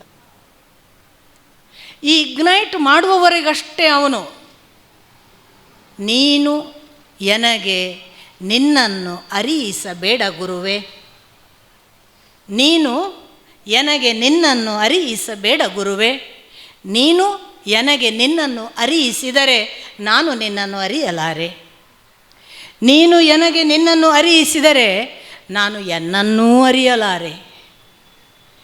ಗುರುವೇ, ನೀನು ಎನಗೆ ಎನ್ನನ್ನು ಅರಿಯಿಸು, ನೀನು ಎನಗೆ ಎನ್ನನ್ನು ಅರಿಯಿಸು, ಆಗ ನಾನು ನಿನ್ನನ್ನೂ ಅರಿವೆ ನನ್ನನ್ನೂ ಅರಿವೆ. ಉರಿಲಿಂಗ ಪೆದ್ದೆಯ ವಚನ. ಗುರು ಬರಬೇಕು ಯಾವುದಕ್ಕೆ? ನನ್ನಲ್ಲಿ ಏನಿದೆ ಅಂತ ಇಗ್ನೈಟ್ ಮಾಡಿ ಹೋಗೋಕ್ಕೆ. ನಾನೇನು ನನ್ನ ಹಾಗಾಗು ಎಲ್ಲೂ ಇಲ್ಲ. ಯಾಕೆ? ಒಂದು ವೇಳೆ ಗುರುವೇ ಸಕಲ ಮಾರ್ಗದರ್ಶನ ಮಾಡಿ ನಮ್ಮನ್ನು ರೆಡಿ ಮಾಡೋದಾದರೆ 9 ವರ್ಷ ವಿವೇಕಾನಂದರು ಯಾಕೆ ಒದ್ದಾಡಬೇಕು? ಸತ್ತ ಗುರುಗಳು ಇಲ್ಲವಾದ ಮರುದಿವಸ ವಿವೇಕಾನಂದರು ಸಿದ್ಧರಾಗಬೇಕಲ್ಲ? ಇಲ್ಲ. ಇದರ ಅರ್ಥ ಹಾಗಾದರೆ ಗುರುವೇ ಬೇಡವಾ? ಗುರು ಒಬ್ಬ ಅನುಗ್ರಹಕ್ಕೆ ಇದ್ದಾನೆ, ಎಲ್ಲರಿಗೂ ಗುರು ಅಲ್ಲ. ಗುರುವಿಲ್ಲದೆ ಅನುಗ್ರಹ ಆಗ್ತದೆ, ಅದೆಲ್ಲ ಬೇರೆ ಮಾತು. ದಯವಿಟ್ಟು ಗುರು ಹುಡ್ಕೊಂಡು ಹೋಗುವ ಕೆಲಸ ಅಂತೂ ಮಾಡಲೇಬೇಡಿ, ಅದು ಅತ್ಯಂತ ಡೇಂಜರಸ್. ಅದಕ್ಕೆ ಕೃಷ್ಣ ಹೇಳಿದ, ಆತ್ಮವನ್ನು ಆತ್ಮನೇ ಉದ್ಧರಿಸುವುದು, ಬೇರೆಯವರಲ್ಲ. ಅವರು ಬಂದು ಹೋಗ್ತಾರೆ. ನೋಡಿ, ಈ ಒಳಗೆ ಹೀಗೊಂದು ಸಾಧ್ಯತೆ ಇದೆ ಅಂತ ಒಂದು ಕಿಡಿ ಹಚ್ಚಿ ಹೋದ ಗುರು. ಎಷ್ಟು ಸಾಧ್ಯತೆ ನೋಡಿ. ಆ ಕಿಡಿಯನ್ನು ನಾನು ನನ್ನ ಪರಿಶ್ರಮದಿಂದ ಬೆಳೆಯಿಸಿ ಒಂದು ಚಿಕ್ಕ ಬೆಳಕು ಮಾಡಬಹುದು. ನನ್ನ ಮಟ್ಟಿಗೆ ಸಪೋಸ್ ನಾನು ಅದನ್ನು ಅಪಾರ್ಥ ಮಾಡಿಕೊಂಡು ಸರಿದಾರಿ ನಡೆಯದಿದ್ದರೆ ಆ ಅಗ್ನಿ ನನ್ನನ್ನು ಸುಟ್ಟು ಭಸ್ಮ ಮಾಡಬಹುದು. 3ನೇ ಸಾಧ್ಯತೆ, ಈ ಅಗ್ನಿಯನ್ನು, ಕಿಡಿಯನ್ನು ನಾನು ಉದ್ದೀಪಿಸುವ ಹೊತ್ತಿಗೆ ನನ್ನ ದಾರಿ ಸರಿ ಇದ್ದರೆ, ನನ್ನ ಪ್ರಯತ್ನಶೀಲತೆ ಪಕ್ಕಾ ಇದ್ದರೆ, ಅದು ಬರೇ ದೀಪವಾಗಿ ಆರಿ ಹೋಗಬಾರದು ಅಂತ ದೇವತಾನುಗ್ರಹ ಇದ್ದರೆ, ಅದು ಪರಸ್ಪರ ಬೇರೆಯವರನ್ನು ಬೆಳೆಸುವ ಬೆಳಕಾಗಬಹುದು. ಈ 3 ಸಾಧ್ಯತೆ ಇದೆ. ಬಟ್ ಗುರು ಮಾಡಿ ಹೋಗೋದಿಲ್ಲ. ಪ್ರಯತ್ನಶೀಲತೆಯನ್ನು ನಮ್ಮ ಕೈಯಲ್ಲಿಟ್ಟು ನಡಿ ನಿನ್ನ ಮಾರ್ಗ ಅಂತ. ಆ ಅರ್ಥದಲ್ಲಿ ಗುರು ಎಂಬವನು ಹೆಗಲ ಮೇಲಿನ ಹೆಣ. ಅವನನ್ನು ಎಷ್ಟು ಬೇಗ ಇಳಿಸುತ್ತೀಯೋ ಅಷ್ಟು ಸರಳ ನಿನ್ನ ನಡೆ. ನನ್ನ ಗುರುಗಳದ್ದೇ ಮಾತು. ಅದನ್ನೆಲ್ಲ ಹೇಳಿದ. ಉದ್ಧರೇದ ಆತ್ಮನಾತ್ಮಾನಂ. ಅವನನ್ನು ನಂಬಿಕೊಂಡು ಕೂತ್ಕೊಳ್ಳಬೇಡ, ನಿನ್ನೊಳಗೆ ಇದೆ ಶಕ್ತಿ ಸಾಮರ್ಥ್ಯ, ಅದನ್ನೇ ಬೆಳೆಸು. ಇದು ಹೇಳ್ತಾ ಕೃಷ್ಣ ಹೇಳಿದ, ಹೀಗೆ ಉದ್ಧರೇದ ಆತ್ಮನಾತ್ಮಾನಂ ಮಾಡುವಾಗ ಆತ್ಮರಿಪುಹು ಆತ್ಮಬಂಧನ ಎಲ್ಲ ಸರಿ. ಹೇಗೆ ಇದನ್ನು ನಾನು ಬೆಳೆಸುವುದು? ಅದಕ್ಕೆ ಬೇಕಾಗಿ ಅಷ್ಟಾಂಗ ಯೋಗದ ಪ್ರಾಣಾಯಾಮದ ವಿಧಿವಿಧಾನಗಳನ್ನೆಲ್ಲ ಹೇಳ್ತಾ ಬಂದ. ಒಂದು ಒಳ್ಳೆಯ ಶುಚೌ ದೇಶೇ, ಒಳ್ಳೆಯ ಶುಚಿಯಾದ ದೇಶದಲ್ಲಿ ಅಲ್ಲಿ ಕೂತ್ಕೋ. ಏನು? ಸಮಾಸನದಲ್ಲಿ ಕೂತ್ಕೋ. ಹೇಗೆ ಕೂತ್ಕೋ? ನ ಅತಿ ಉಚ್ಛ್ರಿತ, ನ ಅತಿ ನೀಚ. ಬಹಳ ಎತ್ತರವೂ ಅಲ್ಲ, ಬಹಳ ಕೆಳಗೂ ಅಲ್ಲ. ತೀರ ನೆಲದಲ್ಲಿ ಕೂತ್ಕೊಳ್ಬೇಡ, ತೀರ ಮೇಲೆ ಕೂತ್ಕೊಳ್ಬೇಡ. ಮತ್ತು ಕೂತ್ಕೊಳ್ಳುವಾಗ ಒಂದು ಅಜಿನ ಚೇಲ ಅಂದರೆ ಜಿಂಕೆಯ ಚರ್ಮ. ಚೇಲ ಅಂದರೆ ಬಟ್ಟೆ ಅಂತ ಅರ್ಥ, ಅಜಿನ ಅಂದರೆ ಜಿಂಕೆಯ ಚರ್ಮ ಅಥವಾ ಜಿಂಕೆಯ ಬಟ್ಟೆಯನ್ನು ಹಾಕಿಕೋ. ಅದರ ಉತ್ತರದಲ್ಲಿ ಕುಶ ಅಂದರೆ ದರ್ಬೆ. ಅಂದರೆ ನೀನು ಜಿಂಕೆ ಚರ್ಮ ಹಾಕ್ಕೊಂಡು ಅದರ ಮೇಲೆ ದರ್ಬೆ ಇಟ್ಕೊಂಡು ಕೂತ್ಕೊಂಡ್ಮೇಲೆ ಪ್ರಾಣಾಪಾನ ಸಮಾಯುಕ್ತವು. ನಿನ್ನ ಪ್ರಾಣಾಪಾನ ಎಲ್ಲ ಏನು ವಾಯುವಿನ ಶ್ವಾಸ ನಿಶ್ವಾಸ ಅವುಗಳನ್ನೆಲ್ಲ ಸರಿ ಮಾಡಿಕೊಂಡು, ಸಮಕಾಯ ಶಿರಗ್ರೀವ ಇವೆಲ್ಲ ನೆಟ್ಟಗೆ ಇರಬೇಕು. ಕಾಯದಲ್ಲಿ ಸಮವಾಗಿ ಬೆನ್ನಿನಿಂದ ಹಿಡಿದು ಶಿರ, ಗ್ರೀವ ಅಂದರೆ ಕುತ್ತಿಗೆ, ಇವೆಲ್ಲ ನೆಟ್ಟಗೆ ಇರುವ ಹಾಗೆ ನೋಡಿಕೊಂಡು ಕೂತ್ಕೋ. ಆಮೇಲೆ ಭ್ರೂ ಮಧ್ಯದಲ್ಲಿ ನಿನ್ನ ಕಣ್ಣು ಇರಲಿ. ನಾಸಿಕಾಗ್ರೆ ಕಣ್ಣು. ನಾಸಿಕಾಗ್ರೆ ಅಂದರೆ ಎಲ್ಲರೂ ಇಲ್ಲಿ ಅಂತ ಭಾವಿಸ್ತಾರೆ. ಇಲ್ಲಿ, ಯಾಕಂದರೆ ಮುಂದೊಂದು ಕಡೆ ನಿಮಗೆ ಅದು ಬಹಳ ಬಾರಿ ಅರ್ಥ ಮಾಡಿಕೊಳ್ಳಬೇಕಾದ್ದೇ ಇಲ್ಲಿ. ಅಷ್ಟು ಸ್ಪಷ್ಟೀಕರಣ ಬೇಕಾದರೆ ಕೃಷ್ಣನೇ ಹೇಳ್ತಾನೆ, ಭ್ರೂಮಧ್ಯೆ ಸಂಕ್ಷೇಪ್ಯ. ಈ ಭ್ರೂಮಧ್ಯದಲ್ಲಿ ನೋಡು ಅಂತ. ಅದು ನಾಸಿಕಾಗ್ರೆ. ಮೂಗು ಪ್ರಾರಂಭ ಆಗೋದು ಇಲ್ಲಿ ಅಲ್ವಾ, ಅದರಿಂದ ಇದು ತುದಿ. ಹಾಗಾಗಿ ನಾಸಿಕಾಗ್ರೆ ಅಂದಾಗ ಇಲ್ಲಿ ಅಲ್ಲ. ಮತ್ತು ಸ್ವಲ್ಪ ನೀವು ಪ್ರಾಣಾಯಾಮ ಧ್ಯಾನ ಮಾಡಿದವರು ಇದ್ರು ಹೀಗೆ ಮಾಡಿ ನೋಡಿ. ಕಷ್ಟ ಅಂದರೆ ಕಷ್ಟ, ಅದಲ್ಲ. ಇಲ್ಲಿ ನೋಡೋಕ್ಕೆ ಬರಲ್ಲ. ಇಲ್ಲಿ ನೋಡ್ಬೇಕಾದ್ರೆ ಕಣ್ಣು ತಿರ್ಕೊಂಡಿರ್ಬೇಕಾದಿತ್ತು. ಕಣ್ಣು ಮುಚ್ಚಿಯೇ ಇದರ ಭ್ರೂಮಧ್ಯ ನೋಡೋದು. ಯಾಕೆಂದರೆ ಅದು ಆಜ್ಞಾಚಕ್ರ. ಆಜ್ಞಾಚಕ್ರವೇ ನಮ್ಮ ಎಲ್ಲ ನಡೆಯನ್ನು ಡಿಸೈಡ್ ಮಾಡೋದು. ಹಾಗಾಗಿ ಅದು ಇಲ್ಲಿ ಹೀಗೆಲ್ಲ ಹೇಳಿದ. ಆಮೇಲೆ ನ ಅತಿ ಅಶನನ್, ತುಂಬ ಊಟ ಮಾಡಬೇಡಿ. ಹಾಗಂತ ಅತ್ಯಂತ ಅನಶ್ನನ್ ಅಲ್ಲ, ಬಹಳ ಊಟ ಮಾಡದೇ ಇರುವುದೂ ಅಲ್ಲ, ಉಪವಾಸವೂ ಸಲ್ಲ, ಸಿಕ್ಕಾಪಟ್ಟೆ ಹೊಟ್ಟೆ ಡುಮ್ಮನೂ ಅಲ್ಲ. ಯಾಕೆ? ತುಂಬ ಊಟ ಮಾಡಿದರೆ ಬ್ರೈನ್ ಇಮಿಡಿಯೇಟ್ ನಿದ್ದೆಗೆ ಹೋಗ್ಬಿಡತ್ತೆ. ನಿದ್ದೆಗೆ ಹೋಗಿ ಅದು ಜೀರ್ಣಕ್ರಿಯೆಗೆ ಸಹಾಯ ಮಾಡುತ್ತೆ. ಆದ್ದರಿಂದ ನೀನು ತುಂಬ ಊಟ ಮಾಡಬೇಡ. ಮತ್ತು ಕಡಿಮೆ ಊಟ ಮಾಡಿ ಉಪವಾಸವಿದ್ದರೆ ಎಚ್ಚರವೇ, ನಿದ್ದೆ ಬರಲ್ಲ, ಅದು ಆಗಬಾರ್ದು. ಅದಕ್ಕೆ ಕೃಷ್ಣ ಉಪವಾಸ ಅತಿ ಮಾಡಬೇಡ, ಆ ಕಡೆ ಸಿಕ್ಕಾಪಟ್ಟೆ ಊಟ ಮಾಡಬೇಡ, ಒಂದು ಸಮ ಪ್ರಮಾಣದ ಆಹಾರ ಮತ್ತು ನಿತ್ಯ ಏಕಾಂತದಲ್ಲಿ, ಏಕಾಕಿ ಒಂದೇ ಜಾಗ, ಏಕಾಂತ ಶುಚಿಯಾದ ಪ್ರದೇಶ, ಅಂಥ ಜಾಗದಲ್ಲಿ ಹೀಗೆಲ್ಲ ಕೂತ್ಕೊಂಡು ಹೀಗೆ ಅಷ್ಟಾಂಗ ಯೋಗಗಳನ್ನು ಹೇಳ್ತಾ ಹೇಳ್ತಾ ಪ್ರತ್ಯಾಹಾರ ಹೇಗೆ, ಧ್ಯಾನ ಮಾಡುವುದು ಹೇಗೆ, ಹಾಗೆ ಧ್ಯಾನ ಮಾಡಿದಾಗ ನೀನು ಒಂದು ಸ್ಥಿತಿಗೆ ಬರ್ತಿ. ಹಾಗೆ ಸ್ಥಿತಿಗೆ ಬರುವಾಗ ಮನಸ್ಸು ಚಂಚಲವಾಗದ ಹಾಗೆ ನೇಂಗತೆ ದೀಪ. ಕೃಷ್ಣ ಬಹಳ ಒಂದು ಒಳ್ಳೆಯ ಉದಾಹರಣೆ ಕೊಡ್ತಾನೆ, ಅಥವಾ ರೂಪಕ ಕೊಡ್ತಾನೆ, ಉಪಮೆ ಕೊಡ್ತಾನೆ. ಮನಸ್ಸನ್ನು ಅಲುಗಾಡಿಸದ ದೀಪದ ಹಾಗೆ ಇಟ್ಟುಕೊಂಡು ಧ್ಯಾನಿಸು ಅಂತ. ಇಷ್ಟೆಲ್ಲ ಅಲುಗಾಡದಾಗೆ ಇಟ್ಕೊಳ್ಳೋದು ಪ್ರಾಕ್ಟೀಸ್ ಮಾಡ್ಬೋದು. ಆಸನ ಎಲ್ಲ ಪಕ್ಕ ಪ್ರಾಕ್ಟೀಸ್ ಆಗೋದಿಲ್ಲ. ಕೆಲವರಿಗೆ 10 ನಿಮಿಷಕ್ಕೆ ಕಾಲು ನೋವಾಗುತ್ತೆ, ಕೆಲವರಿಗೆ 15 ನಿಮಿಷಕ್ಕಾಗುತ್ತೆ. ಕೂತ್ಕೊಳ್ಳೋದು ರೂಢಿ ಆಗ್ತಾ ಆಗ್ತಾ ನಿಮಗೆ ಆಸನ ಸಿದ್ಧಿ ಆಗುತ್ತೆ. ಯಮ ನಿಯಮ ಆಸನಗಳೆಲ್ಲ ಬೇಗ ಆಗ್ತವೆ, ಸಂಯಮ ನಿಯಮ ಆಸನಗಳೆಲ್ಲ. ಆನಂತರ ಪ್ರಾಣಾಯಾಮವು ಕೂಡ ಸ್ವಲ್ಪ ಅಪರೂಪಕ್ಕೆ ಕೆಲವರಿಗೆ ಗೊತ್ತಿಲ್ಲದವರು ತಪ್ಪು ಮಾಡಿದರೆ ಕಷ್ಟ ಆಗ್ಬೋದು, ಸ್ವಲ್ಪ ಹೇಳಿಕೊಡೋರಿದೆ. ಮತ್ತು ಎಲ್ಲರೂ ಹೇಳಿಕೊಡಲೂಬಾರ್ದು. ಪ್ರಾಣಾಯಾಮ ಬಹಳ ಡೇಂಜರಸ್ ಆದ ಪರಿಣಾಮಗಳನ್ನೆಲ್ಲ ಬೀರ್ತದೆ ಅನ್ನೋದನ್ನು ನೀವು ಪುರಾಣದಲ್ಲಿ ಓದಿದರೆ ಗೊತ್ತಾಗುತ್ತೆ, ಹೇಗೆ ಅದನ್ನು ಪ್ರಾಣಾಯಾಮ ಮಾಡಬೇಕು ಅನ್ನೋದೇ ಬಹಳ ವಿಶೇಷವಾದ ಕ್ರಮಗಳೆಲ್ಲ ಇವೆ. ಸೊ ಯಾರ್ಯಾರು ಹೇಳ್ಕೊಟ್ರು, ಎಲ್ಲೋ ಯೂಟ್ಯೂಬ್ನಲ್ಲಿ ಲೈವ್ ನೋಡಿದ್ವಿ ಮಾಡಿದ್ವಿ, ದಯವಿಟ್ಟು ಮಾಡಬೇಡಿ, ಎಲ್ಲೆಲ್ಲೋ ಏನೇನೋ ಆಗ್ಬೋದು. ಮತ್ತು ಈ ಧ್ಯಾನ ಕೂಡ ಹಾಗೆ, ನಾನು ಪ್ರಾಮಾಣಿಕವಾಗಿ ವಿನಂತಿಸ್ತೇನೆ, ಸುಮ್ಮನೆ ಕೂತ್ಕೊಳ್ಳೋ ಪ್ರಾಕ್ಟೀಸ್ ಮಾಡಬೇಡಿ. 20 ಮಿನಿಟ್ಸ್ ಕೂತ್ಕೊಳ್ತೀರಾದರೆ ಯಾರಿಗೂ ಕೇಳಬೇಡಿ, ಕೂತ್ಕೊಳ್ಳಿ. ರಿಲ್ಯಾಕ್ಸೇಷನ್, ಮೈಂಡ್ ರಿಲ್ಯಾಕ್ಸೇಷನ್ನಿಗೆ, ಫಿಸಿಕಲ್ ರಿಲ್ಯಾಕ್ಸೇಷನ್ನಿಗೆ 20 ಮಿನಿಟ್ಸ್ ಧ್ಯಾನ, ಒಂದು ಒಳ್ಳೆ ನಿದ್ದೆ ಬಂದು ಎಚ್ಚರ ಆಗುತ್ತಲ್ಲ, ಬ್ಯೂಟಿಫುಲ್ ಮಾಡ್ಬೋದು. ಆನಂತರದ್ದು ದಯವಿಟ್ಟು ಬೇಡ. ಅದಕ್ಕಿಂತ ಬೆಸ್ಟ್ ಟೆಕ್ನಿಕ್ ರಮಣರು ಮತ್ತು ಕೃಷ್ಣ. ಮಾಡ್ತಾ ಇರುವಾಗೆಲ್ಲ ಇದು ಅವನು ಮಾಡ್ತಿದ್ದಾನೆ ಅಂತ ಮಾಡ್ತಾ ಇರಿ, ಚಟುವಟಿಕೆಯಲ್ಲಿರಿ, ಚಟುವಟಿಕೆಯಲ್ಲಿದ್ದು ಇಲ್ಲದಂತೆ ಇರಿ. ಕೆಲಸ ಮಾಡುವಾಗ ಅವನು ಅನ್ನೇ, ಅಥವಾ ಇದು ಯಾರು ಮಾಡ್ತಿರುವವ, ನಾನು ಯಾರು, ಈ ಮಾಡುವವನು ಯಾರು ಅಂತ ಕೇಳ್ಕೊಂಡು ಮಾಡಿ. ಅದು ಭಾಳ ಬ್ಯೂಟಿಫುಲ್ ಆದ, ಯಾವ ಉಪದ್ರವ ಇಲ್ಲದ ಅದ್ಭುತವಾದ ಧ್ಯಾನ ಟೆಕ್ನಿಕ್. ನಿಜವಾಗಿ ಧ್ಯಾನ ಅಂದರೆ ಏನು ಅಂತ ಕೃಷ್ಣ ಹೇಳಿದ್ದಾನೆ ಕೇಳಿದರೆ, ಇದೆಲ್ಲ ಹೇಳಿದ್ದಾನೆ. ಆಸನ ಹೇಳಿದ್ದಾನೆ, ಪ್ರಾಣಾಯಾಮ ಹೇಳಿದ್ದಾನೆ, ಹಾಗೆ ಹೀಗೆ. ಮತ್ತು ದೀಪದ ಹಾಗೆ ಮನಸ್ಸು ಅಲುಗಾಡಬಾರ್ದು ಅಂತೆ ನೋಡಿಕೊ ಅಂತ ಹೇಳಿದ. ಇದನ್ನು ಹೇಳ್ಕೊಟ್ನಾ? ಬಹಳ ಜನ ಕೇಳ್ತಾರೆ, ಉಪನ್ಯಾಸ ಆದಮೇಲೆ ಬಹಳ ಜನ ಕೇಳ್ತಾರೆ ನಮಗೆ ಧ್ಯಾನ ಅಂದರೆ ಏನು ಅಂತ. ನಾನು ಬಹಳ ಜನರಿಗೆ ಹೇಳೋದು, ಕುಂತ್ರೆ ನಿಂತರೆ ಅವನ ಧ್ಯಾನ, ಜೀವಕ್ಕೆ ಎಲ್ಲ ಸಮಾಧಾನ, ಅವನೇ ನನ್ನ ಯಜಮಾನ ಸ್ಟೇಟ್ ಬಂದರೆ ಅದು ಧ್ಯಾನ. ಜಗತ್ತಿನ ಸಕಲ ಸಂಗತಿಗಳು ಮರೆತು ಹೋಗಿ, ಅದು ಬಿಟ್ಟರೆ ಇನ್ನೊಂದು ಬೇಡ ಎನಿಸುವ ಉತ್ಕಟ ಅವಸ್ಥೆಯಲ್ಲಿ, ಉಪವಾಸ ಇದ್ದೇನಾ ಊಟ ಮಾಡಿದ್ದೇನಾ ಗೊತ್ತಿಲ್ಲದ ಸ್ಥಿತಿಯಲ್ಲಿ, ನಾನು ಇಂಥವರ ಮನೆತನಕ್ಕೆ ಸೇರಿದವ, ನನಗೆ ಇಂಥದ್ದೊಂದು ಜಾತಿ ಇದೆ ಅಂತ ಅನ್ನೋದು ಮರೆತು ಹೋಗಿ, ನಾನು ಈಗ ಊರಿನಲ್ಲಿ ಎಂಥ ಪ್ರಮುಖರ ಒಂದು ಸ್ಥಿತಿಯಲ್ಲಿರುವ ಹೆಸರಿನವಳು ಅಥವಾ ಹೆಸರಿನವನು ಅನ್ನೋದು ಗೊತ್ತಾಗದೆ, ನನಗೆ ಅವನಿಲ್ಲದೆ ಅಥವಾ ಅವಳಿಲ್ಲದೆ ಬದುಕಲಿಕ್ಕೆ ಸಾಧ್ಯ ಇಲ್ಲ ಅನ್ನುವ ಉತ್ಕಟ ಪ್ರೇಮಾವಸ್ಥೆಯಲ್ಲಿದ್ದಾಗ ನಾವು ಯಾರ ಹತ್ರವೂ ಗೈಡ್ ಕೇಳೋದಿಲ್ಲ. ನಾಳೆ ಹೇಗೆ ಮಾರಾಯ ಪ್ರೀತಿ ಮಾಡೋದು ಅಂತ ಫ್ರೆಂಡ್ ಹತ್ರ ಸಜೆಷನ್ ಕೇಳೋದಿಲ್ಲ. ಪ್ರೀತಿಯ ಉತ್ಕಟ ಅವಸ್ಥೆಯಲ್ಲಿ ನಾಳೆ ಹೇಗೆ ಮೀಟ್ ಮಾಡೋದು ಅನ್ನೋದೇ ನನ್ನ ಧ್ಯಾನ, ನಾಳೆ ಅವನನ್ನು ಹೇಗೆ ಸಿಕ್ಕುವುದು ಅನ್ನೋದೇ ನನ್ನ ಪರಮ ಉತ್ಕಟ ಅವಸ್ಥೆ. ನನಗೆ ಅವನಿಲ್ಲದಿದ್ದರೆ ನಿದ್ದೆ ಬರಲ್ಲ ಅನ್ನೋದೇ ನನ್ನ ಸ್ಥಿತಿ. ಅವನನ್ನು ಕಂಡರೆ ನಾನು ಬದುಕ್ತೇನೆ ಅನ್ನುವ ಪರಮ ಉನ್ನತ ಅವಸ್ಥೆಯ ಸರೆಂಡರ್. ಇದೆಲ್ಲವೂ ನಿಮಗೆ ಎಲ್ಲರಿಗೂ ಪ್ರೇಮದ ಅನುಭವವಾಗಿ ಗೊತ್ತಿದೆ. ಇದು ಭಗವದ್ ಅನುಭವ ಆದರೆ ಅದು ಭಕ್ತಿ.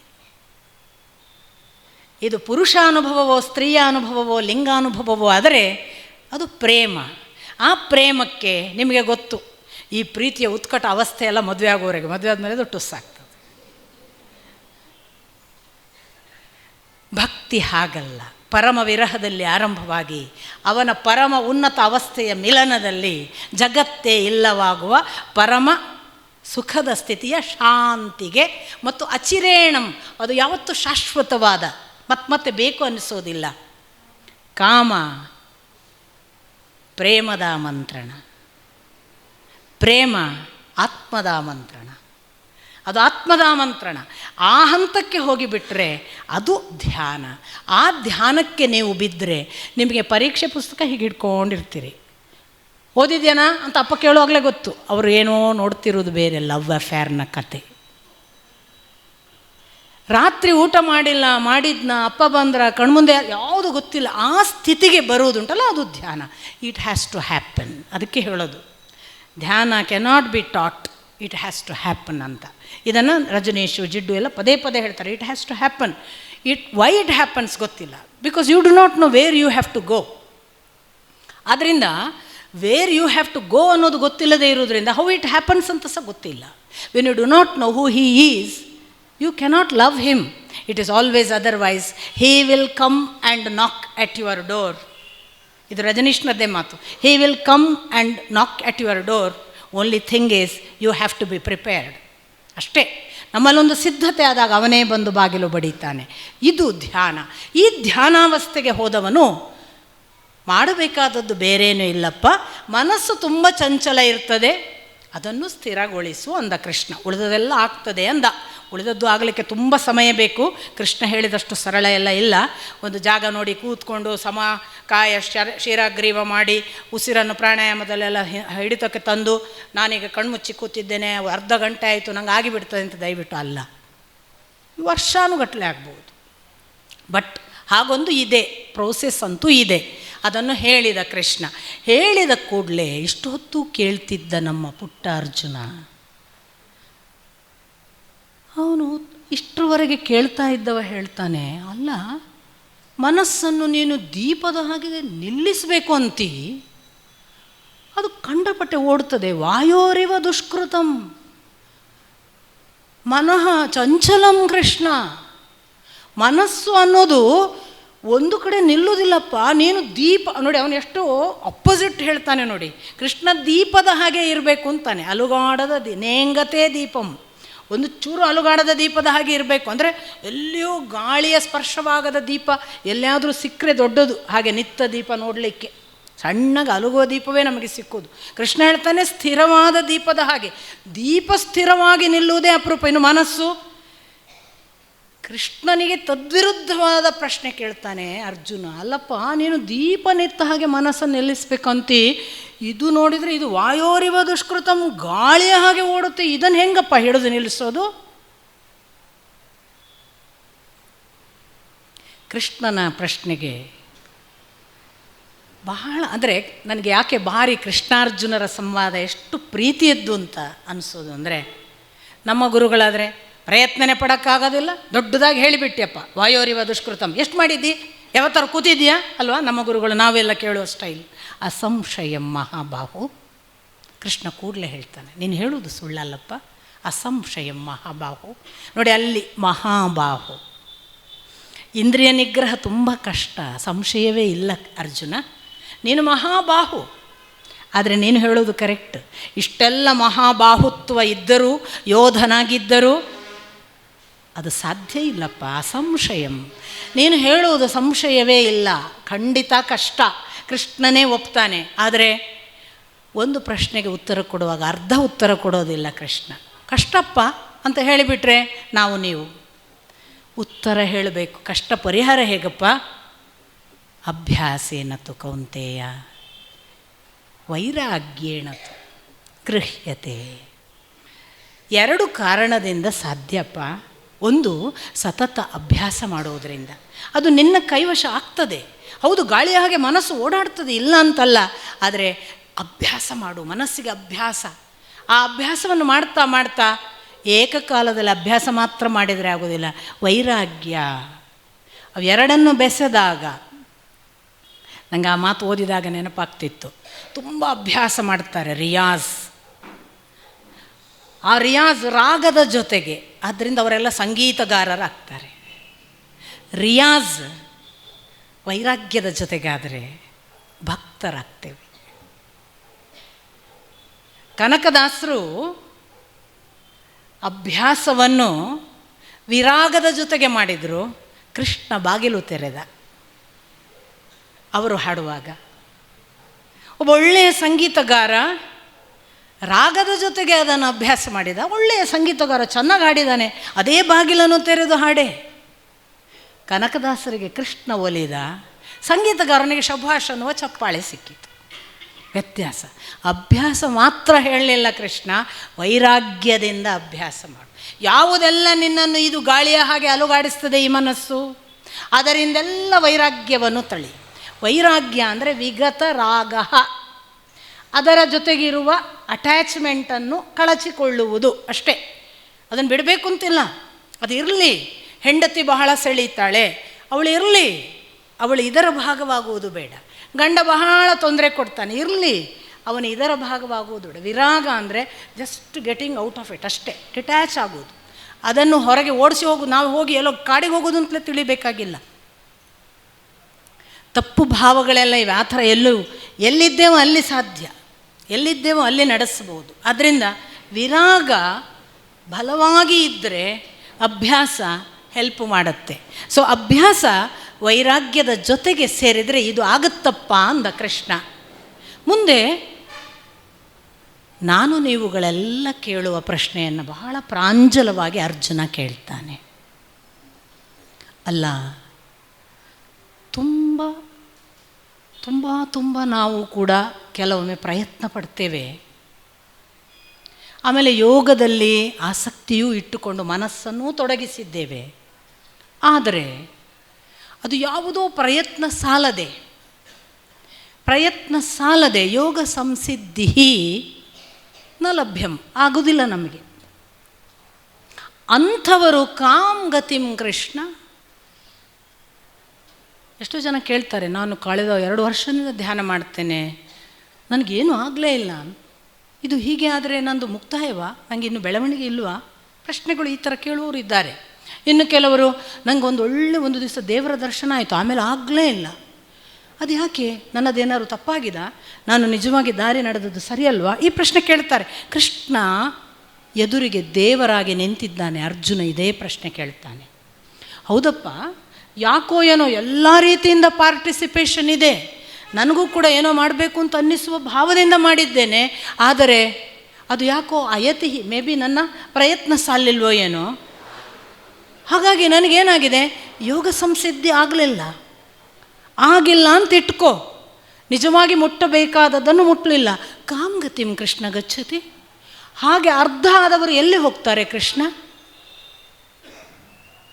ಅಷ್ಟೇ ಕೇಳಲಿಲ್ಲ ಅರ್ಜುನ, ಮುಂದೂ ಒಂದು ಪ್ರಶ್ನೆ ಕೇಳಿದ. ಅಲ್ಲ, ಅಂಥವರು ಉಭಯೋ ಯೋಗ ಭ್ರಷ್ಟನ್, ಇಲ್ಲಿಯೂ ಅಲ್ಲದೆ ಅಲ್ಲಿಯೂ ಅಲ್ಲದೆ, ಇಲ್ಲಿಯೂ ಸಲ್ಲದೆ ಅಲ್ಲಿಗೂ ಸಲ್ಲದೆ, ಉಭಯವೂ ಯೋಗ ಭ್ರಷ್ಟರಾಗಿ ಚಿನ್ನ ಅಭ್ರನ್ ಇವ, ಚದುರಿ ಹೋದ ಮೋಡದ ಹಾಗೆ ನಶ್ಯತಿ, ಇಲ್ಲವಾಗ್ತಾರ. ಕೃಷ್ಣ ಅವರು ಏನಾದರೂ ಅರ್ಧ ನಡೆದದ್ದರ ಕಾರಣವಾಗಿ ಯೋಗಭ್ರಷ್ಟರಾಗಿ ಈ ಭೂಲೋಕದ ಲೌಕಿಕದಲ್ಲೂ ಸಲ್ಲದೆ ಅತ್ತ ಭಗವಂತನ ಲೋಕಕ್ಕೂ ಸಲ್ಲದೆ ಏನಾದರೂ ಆಕಾಶದಲ್ಲಿ ತುಂಡು ಮೋಡ ಬಂದು ಹೋಗ್ತದೆ, ಅದು ಮಳೆಗೂ ಕಾರಣವಲ್ಲ, ಅತ್ತ ನೆರಳು ಕೊಡುವುದಿಲ್ಲ, ಹಾಗೊಂದು ವೇಸ್ಟ್ ಅವರ ಲೈಫ್. ಎಂಥ ಕನ್ಸರ್ನ್ಡ್ ಕ್ವೆಶ್ಚನ್. ಮತ್ತು ಅರ್ಜುನನ ಅಂತತಃ ಎಂಥ ಭಕ್ತಿಯ ಧ್ಯಾನಾವಸ್ಥೆ ಅಥವಾ ದಾರಿ ನಡೆದಿರಬೇಕು ಅವನಿಗೆ. ಆದ್ದರಿಂದ ಆ ಪ್ರಶ್ನೆ ಅವನಿಗೆ ಗೊತ್ತಾಯಿತು, ನಾನೆಲ್ಲೋ ಅರ್ಧ ನಡೆದಿದ್ದೇನೆ, ನಾನು ಸಂಪೂರ್ಣ ನಡಿಬೇಕಾದವನು ನಿಂತಿದ್ದೇನೆ, ಈಗ ನಿಂತದ್ದೋ ಈಗ ಬಿದ್ದದ್ದೋ ಇದು ಒಂದು ಥರದ ನನ್ನ ಅಧಪ್ಪತನ, ಹಾಗಾಗಿ ನನ್ನ ಈ ನಡೆ ನಂಗೆ ತೊಂದರೆ ಆಗುತ್ತಾ? ಕೃಷ್ಣ ಯಾರಿಗೂ ಕೂಡ ನೀನು ತಲೆ ಬಿಸಿಯೇ ಮಾಡಬೇಡ ಅಂತ ತಾತ ಅಂತಾನೆ. ಕೃಷ್ಣ ಕರೆಯುವ ತಾತ ಅನ್ನುವ ಶಬ್ದ ಅಪರೂಪಕ್ಕೆ ಅರ್ಜುನನನ್ನು ಬಹಳ ಪ್ರೀತಿ ಹುಟ್ಟಿದಾಗ ಕರೆಯುವುದು. ಅದು ಸಂಸ್ಕೃತದಲ್ಲಿ ತಾತ ಅನ್ನುವುದು ಅಜ್ಜನೂ ಹೌದು, ತಾತ ಅನ್ನುವುದು ಮಗುವೂ ಹೌದು. ಪುಟ್ಟ ಅಂದಂಗೆ ಕೃಷ್ಣ ಫಸ್ಟ್ ಟೈಮ್ ತಾತ ಅಂತಾನೆ. ಮಹಾಬಾಹು ಅನ್ನಲಿಲ್ಲ, ಧನಂಜಯ ಅನ್ನಲಿಲ್ಲ, ಋಷಿಕೇಶ ಅನ್ನಲಿಲ್ಲ, ಅಥವಾ ಪಾರ್ಥ ಅನ್ನಲಿಲ್ಲ, ಅಥವಾ ಇನ್ಯಾವುದೋ ಅವನ ವಿಶೇಷಣಗಳನ್ನು ಕರೀಲಿಲ್ಲ. ಅರ್ಜುನ ಅನ್ನಲಿಲ್ಲ, ನರ ಅನ್ನಲಿಲ್ಲ, ತಾತ. ಎಷ್ಟು ಜನ ಹೀಗೆ ಹೆದರಿದ್ದಾರೆ ಮಗು. ನ ಹಿ ಕಶ್ಚಿತ್ ಕಲ್ಯಾಣಂ. ಅವನು ಎಂಥ ಪ್ರಾಮಿಸ್ ಕೊಡ್ತಾನೆ ಅಂದರೆ, ಇಲ್ಲ, ಈ ಥರ ನಡೆದವರಿಗೆ ಯಾವತ್ತೂ ಕೂಡ ಒಳಿತು ಅನ್ನುವುದು ಇಲ್ಲದೆ ಇರುವುದಿಲ್ಲ. ದುರ್ಗತಿ ಅನ್ನೋದು ಇವರಿಗೆ ಎಂದೂ ಇಲ್ಲ. ಇವರು ಕಲ್ಯಾಣವನ್ನೇ ಕಾಣ್ತಾರೆ. ಅವರಿಗೆ ಅವರು ಮಾಡಿದ ಕೆಲಸಕ್ಕೆ ಒಳಿತಲ್ಲದೆ ಇನ್ನೊಂದು ರಿವಾರ್ಡ್ ಇಲ್ಲ ಪುಟ್ಟ, ಚಿಂತೆ ಮಾಡಬೇಡ ಮಗು. ಹಾಗಾದರೆ ಹೇಗೆ? ಅವರು ಯೋಗ ಭ್ರಷ್ಟರಲ್ವ, ಅರ್ಧ ದಾರಿ ನಡೆದಿದ್ದಾರಲ್ಲ, ಅವರಿಗೆ ಹೇಗೆ ಒಳ್ಳೆಯದಪ್ಪ ಅಂತ ನಮ್ಮ ಪ್ರಶ್ನೆ ಬರುವ ಮೊದಲೇ ಅಥವಾ ಅರ್ಜುನ ಕೇಳುವ ಮೊದಲೇ ಕೃಷ್ಣ ಹೇಳ್ತಾನೆ, ಶುಚೀನಾಂ ಶ್ರೀಮತಾಂ ಗೇಹೆ ಯೋಗಭ್ರಷ್ಟೋ ಅಭಿಜಾಯತೆ.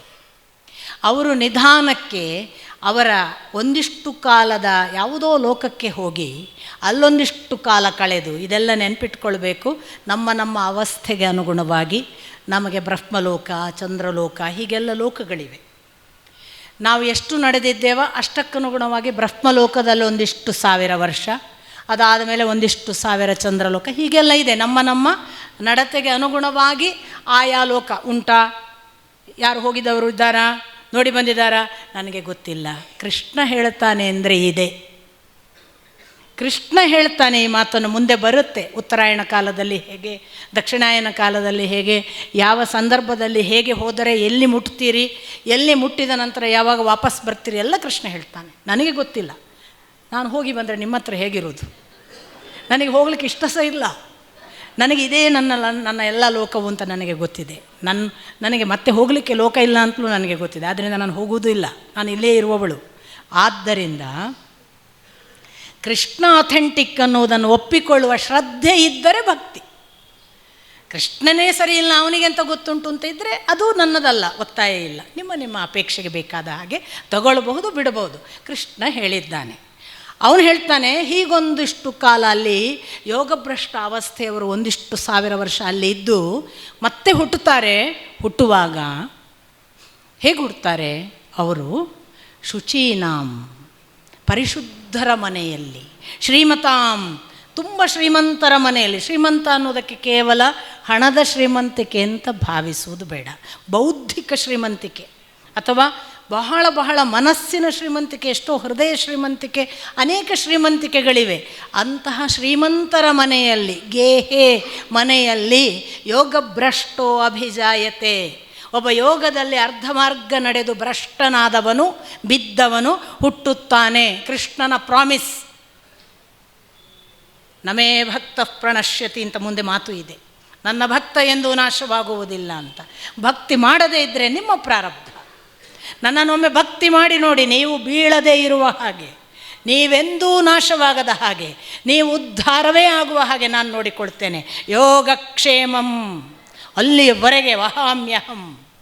ಯಾವ ಥರದ ಪ್ರಾಮಿಸ್ ಭಗವಂತ ಕೊಡ್ತಾನೆ, ನಮಗೆ ತೆಗೆದುಕೊಳ್ಳುವ ಅರ್ಹತೆಗಳಿಲ್ಲ, ಬೈತಾ ಕೂತಿದ್ದೇವೆ. ಸಣ್ಣ ಪರಿಪ್ರಶ್ನೇನ ಹೇಗಪ್ಪ ಜ್ಞಾನ ಪಡೆಯುವುದು? ತದ್ವಿಧಿ ಪರಿಪ್ರಶ್ನೇನ, ತಿಳಿದವರ ಹತ್ರ ಹೋಗಿ ಬೇಡಿಕೋ. ಸೇವಯ, ಕೇಳು. ಪ್ರಣಿಪಾತೇನ, ಬೇಡಿಕೋ, ಪ್ರಶ್ನಿಸು, ಅವರ ಸೇವೆ ಮಾಡು.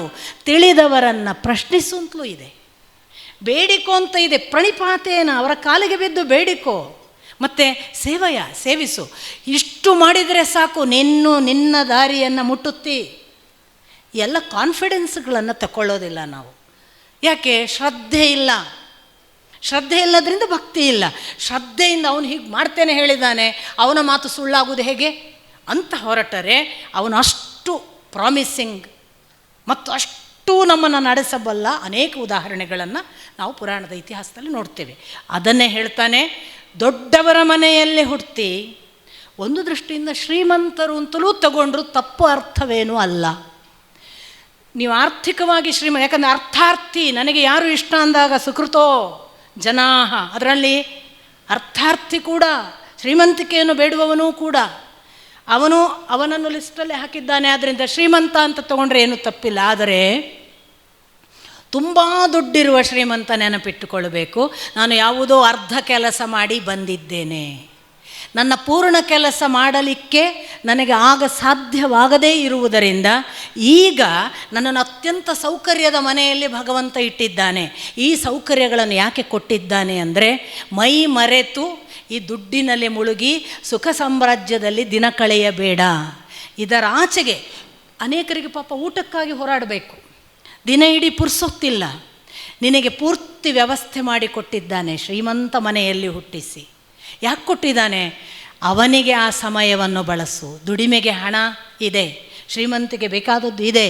ಹಣ ದುಡ್ಡಿಗೆ ಯಾವುದಕ್ಕೆ ಕೊರತೆ ಇಲ್ಲದೆ ನೀನು ನಿನ್ನ ಸಮಯವನ್ನು ಊಟಕ್ಕೋ, ಆಹಾರದ ಬಟ್ಟೆ ವಸತಿಗೋ, ಮಾಡಬೇಕಾದ ವ್ಯವಸ್ಥೆಗೋ, ಮಕ್ಕಳ ಎಜುಕೇಷನ್ಗೋ ಏನೂ ಮಾಡದ ಹಾಗೆ ವ್ಯವಸ್ಥೆ ನಿನಗಾಗಿದೆ. ಆದರೆ he has another call, he has another purpose.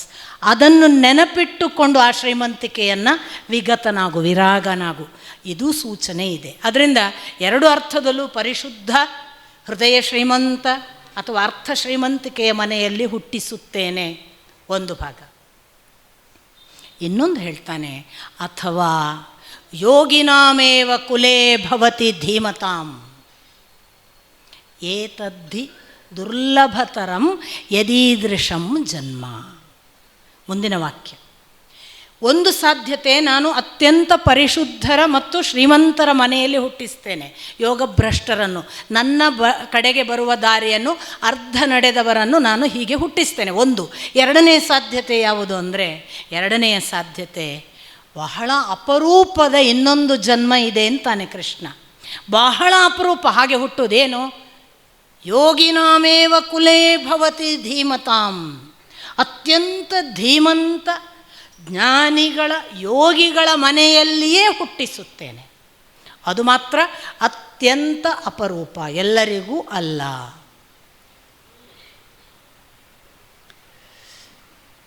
Bannanje Govindacharya ಮನೇಲಿ ಹುಟ್ಟಿದ್ದೀರಿ, ಎಷ್ಟು ಪುಣ್ಯ ಮಾಡಿದ್ದೀರಿ ಅಂತ ಕಾಲರ್ ಎತ್ತುವ ಪ್ರಶ್ನೆ ಅಲ್ಲ. ಯಾವುದೋ ಅರ್ಧ ನಡೆದು ಬಂದಿದ್ದೀರಿ, ಪೂರ್ಣ ಮಾಡದೇ ಇದ್ದರೆ ಭಗವಂತ ಅಲ್ಲಿ ಎಚ್ಚರಿಸಲಿಕ್ಕೆ ಆ ಮನೆಯಲ್ಲಿ ಹುಟ್ಟಿಸಿದ್ದಾನೆ. ನೋಡಿ, ನನ್ನ ತಂದೆ, ನನ್ನ ಅಜ್ಜನನ್ನು ನಾನು ಕಂಪೇರ್ ಮಾಡಿದರೆ, ನನ್ನ ಅಜ್ಜ ಸಂಸ್ಕೃತ ವಿದ್ವಾಂಸರು, ಅಷ್ಟಮಠದ ವಿದ್ವಾಂಸರಾಗಿ ಎಲ್ಲ ಸ್ವಾಮಿಗಳಿಗೆ ಪಾಠ ಹೇಳಿದವರು. ಈ ಅಜ್ಜನ ತಂದೆ ತಾಯಿಯನ್ನು ನೆನಪು ಮಾಡಿಕೊಂಡ್ರೆ, ತಾಯಿ ಸಂಸ್ಕೃತ ವಿದ್ವಾಂಸೆ, ತಂದೆ ಅಲ್ಲ. ಆ ಅಜ್ಜನ ತಂದೆಯ ತಂದೆಯನ್ನು ನೆನಪು ಮಾಡಿಕೊಂಡ್ರೆ ಅವರು ಯಕಶ್ಚಿತ್ತಂತ ನಾವು ಭಾವಿಸುವ ಅಡುಗೆ ಭಟ್ಟರು. ಅನಂತ ಭಟ್ಟ ಅನ್ನುವ ಒಬ್ಬ ಅಡುಗೆ ಭಟ್ಟರು ಪರಿಶ್ರಮದಿಂದ ಸಂಸ್ಕೃತ ವಿದ್ವಾಂಸರಾಗುವ ಒಂದು ಪರಿಕ್ರಮವನ್ನು ನಡೆದ ಮನೆಯಲ್ಲಿ ಮುಂದೊಂದು ಕಾಲಕ್ಕೆ ನನ್ನ ಅಜ್ಜ ಹುಡ್ತಾರೆ. ನನ್ನ ಅಜ್ಜ ಎಂಥವರು ಅಂದರೆ, ತನ್ನ ಮದುವೆಯನ್ನು ಅವರಿಗೆ ಮಾಡುವ ಹೊತ್ತಿಗೆ ಅವರಿಗೆ ಇನ್ನೂ ಕೂಡ 14 ವರ್ಷ. 8 ವರ್ಷದ ಸತ್ಯಭಾಮೆಯನ್ನು ಮದುವೆ ಮಾಡಿಸಿಕೊಡುವಾಗ ಒಳಗೊಂದು ಅವರಿಗೆ ತೀವ್ರವಾದ ಪುಲ್. ನಾನು ಈಗ ಮದುವೆ ಸಂಸಾರಕ್ಕೆ ಬಿದ್ದರೆ ನಾನು ಏನನ್ನು ಮಾಡಬೇಕೋ ಮಾಡೋಕ್ಕಾಗಲ್ಲ ಅಂತ. ಇದು ಯಾರಿಗೂ ಹೇಳಲಿಲ್ಲ. ಮದುವೆ ಬೇಡ ಅಂತಿದ್ರು, ಯಾರೂ ಕೇಳಲ್ಲ. ಯಾಕೆಂದರೆ ತಂದೆ ತಾಯಿ ಇಲ್ಲ, ಅಜ್ಜ ಅಜ್ಜಿ ನೋಡ್ಕೊಳ್ಳೋರು. ಅವ್ರಿಗೆ ಇದಕ್ಕೊಂದು ಮದುವೆ ಮಾಡಿಸಿಬಿಟ್ರೆ ಜವಾಬ್ದಾರಿ ಮುಕ್ತಾಯ ಆಗುತ್ತೆ ಅನ್ನುವ ಒಂದು ಕಾರಣಕ್ಕೆ ಮದುವೆ ಮಾಡಿಸಿದರೆ, ನನ್ನ ಅಜ್ಜ ಮದುವೆಯಾದ ರಾತ್ರಿಯೇ ಮನೆಯಲ್ಲಿಲ್ಲ. ಹಾಗೆ ಹೋದವರು ಮರಳಿ ಬಂದದ್ದು 14 ವರ್ಷದ ನಂತರ. ಹೋದದ್ದು ಎಲ್ಲಿಗೆ ಅಂತ 14 ವರ್ಷ ಸತ್ಯಭಾಮೆಗೆ ಗೊತ್ತಿಲ್ಲ. ಮನೆಯಲ್ಲಿದ್ದ ಅಣ್ಣನ ಹೆಂಡತಿಗೆ ಗೊತ್ತಿಲ್ಲ. ನನ್ನ ಅಜ್ಜನ ಅಣ್ಣ ಹೆಂಡತಿಗೆ ಗೊತ್ತಿಲ್ಲ. ಆ ಕಾಲದಲ್ಲಿ ಫೋನ್ ಇಲ್ಲ. ಆ ಕಾಲಕ್ಕೆ ನಡ್ಕೊಂಡು ಹೋಗಿದ್ದಾರೆ. ಒಂದು ಕೈಯಲ್ಲಿದ್ದ ಎಷ್ಟೋ ಪುಡಿ ದಕ್ಷಿಣೆ ತಗೊಂಡು ತನ್ನದೊಂದು ಹಾಕಿಕೊಂಡ ಬೈರಾಸು ಕೌಪಿನ ಏನಿದೆ ಅದನ್ನು ಕಟ್ಟಿಕೊಂಡು ನನ್ನ ಅಜ್ಜ ಹೋದದ್ದು ಧಾರವಾಡದ ಹಾನಗಲ್ ವಿರೂಪಾಕ್ಷ ಶಾಸ್ತ್ರಿಗಳ ಹತ್ತಿರ. ಹೋಗಿ ಪಾಠಕ್ಕೆ ಅವರೇ DVG ಅವರಿಗೂ ಗುರುಗಳು. ಆ ಹಾನಗಲ್ ವಿರೂಪಾಕ್ಷ ಶಾಸ್ತ್ರಿಗಳ ಹತ್ರ 12 ವರ್ಷ ಪಾಠ ಕೇಳಿದ ನಂತರ ಸಾಕ್ಷಾತ್ ವಿರೂಪಾಕ್ಷ ಶಾಸ್ತ್ರಿಗಳು ಶಂಕರಮತೀಯ ಶಂಕರ ಸಿದ್ಧಾಂತವನ್ನು ನಂಬಿದವರು. ಅವರು ಕೇಳ್ತಾರೆ, ನೀನು ಮಧ್ವ ಮತದಿಂದ ಬಂದವನಲ್ಲವೇ, ನಿನಗೆ ಮಧ್ವಾಚಾರ್ಯರ ಪಾಠ ಆಗಬೇಕಲ್ಲ, ತರ್ಕಶಾಸ್ತ್ರ ಪಾಠ ಆಗಿರುತ್ತೆ. ಅವ್ರ ಹತ್ರ ಇವರು ತರ್ಕಶಾಸ್ತ್ರದ ಪಾಠ ಮುಗಿದ ಮೇಲೆ ನಿನಗೆ ಮಧ್ವಶಾಸ್ತ್ರ ಪಾಠ ಮಾಡಬೇಕಲ್ಲ ಅಂದಾಗ ಹೌದು ಗುರುಗಳೇ ಅಂದರೆ ವಿರೂಪಾಕ್ಷ ಶಾಸ್ತ್ರಿಗಳು ಹೇಳ್ತಾರೆ, ನಿನ್ನ ನೆಪವಾಗಿ ನಾನೂ ಮಧ್ವಶಾಸ್ತ್ರ ಓದಿದ ಹಾಗಾಯಿತು, ನಿನಗೆ ಪಾಠ ಮಾಡಿದ ಹಾಗಾಯಿತು ಅಂತ ಒಬ್ಬ ಶಂಕರ ಸಿದ್ಧಾಂತಿ ನನ್ನ ಅಜ್ಜನಿಗೆ ಮಧ್ವ ಮತದ ಪಾಠ ಮಾಡ್ತಾರೆ. ಏನು ದೊಡ್ಡ ಮನಸ್ಸುಗಳೆಲ್ಲ ಇತ್ತು. ಅಂಥ ಅಜ್ಜ ಮರಳಿ ಬಂದ ಮೇಲೆ ಹುಟ್ಟಿದ್ದು ರಾಮಾಚಾರ್ಯರು ಮತ್ತು ಗೋವಿಂದಾಚಾರ್ಯರು. ಹಾಗೆ ಹುಟ್ಟಿದ ಗೋವಿಂದಾಚಾರ್ಯರನ್ನು ನಮ್ಮ ಅಜ್ಜ ಒಂದೇ ಒಂದು ದಿನ ಪಾಠ ಹೇಳಿ ಬೆಳೆಸಲಿಲ್ಲ, ನೆನಪಿಟ್ಕೊಳ್ಬೇಕು.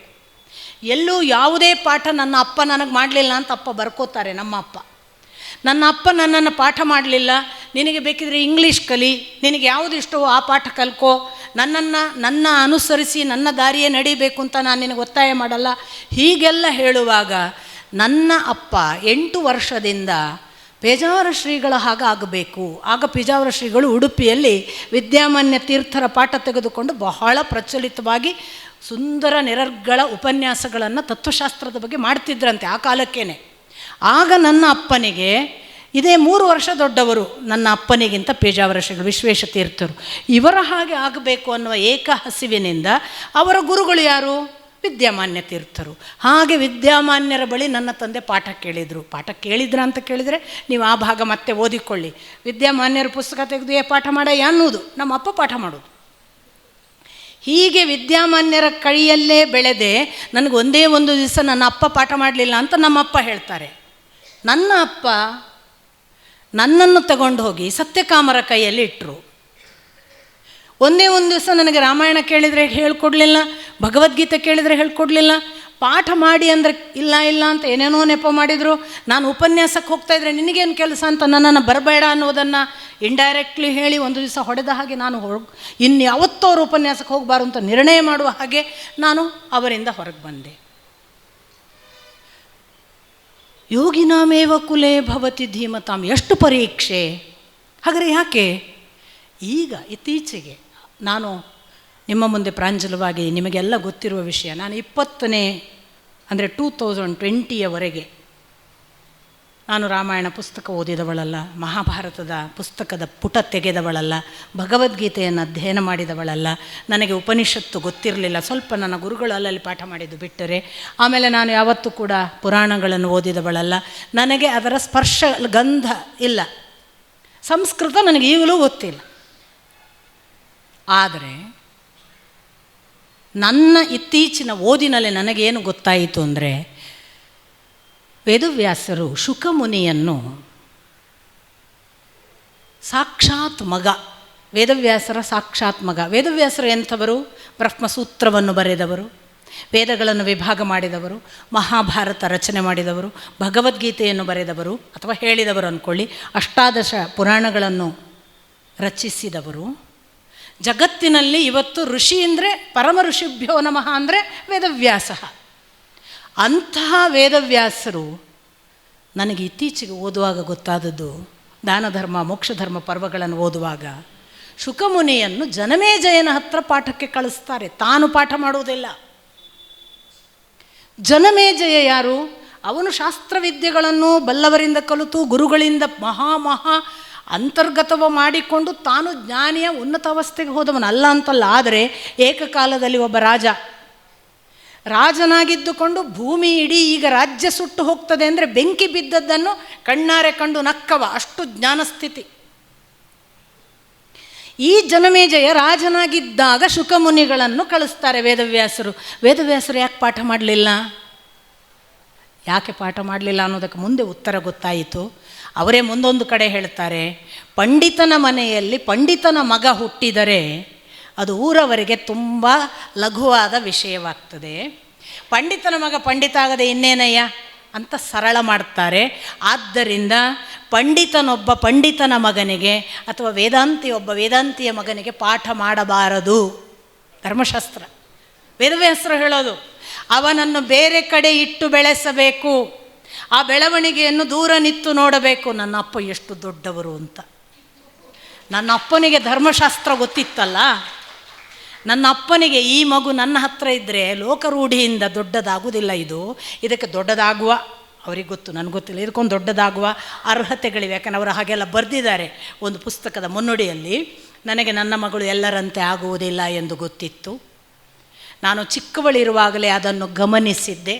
ಆದ್ದರಿಂದಲೇ ನಾನು ಅವಳ ಬೆಳವಣಿಗೆಗೆ ಬೇಕಾದ ಎಲ್ಲ ಸ್ವಾತಂತ್ರ್ಯವನ್ನು ದೂರ ನಿಂತು ಕೊಟ್ಟು ನೋಡುತ್ತಿದ್ದೆ. ಅವಳು ಪ್ರಾಮಾಣಿಕವಾಗಿ ಅದನ್ನು ನಡೆಯುತ್ತಿದ್ದಳು ಎನ್ನುವ ಸಂತೋಷವೂ ನನಗಿತ್ತು.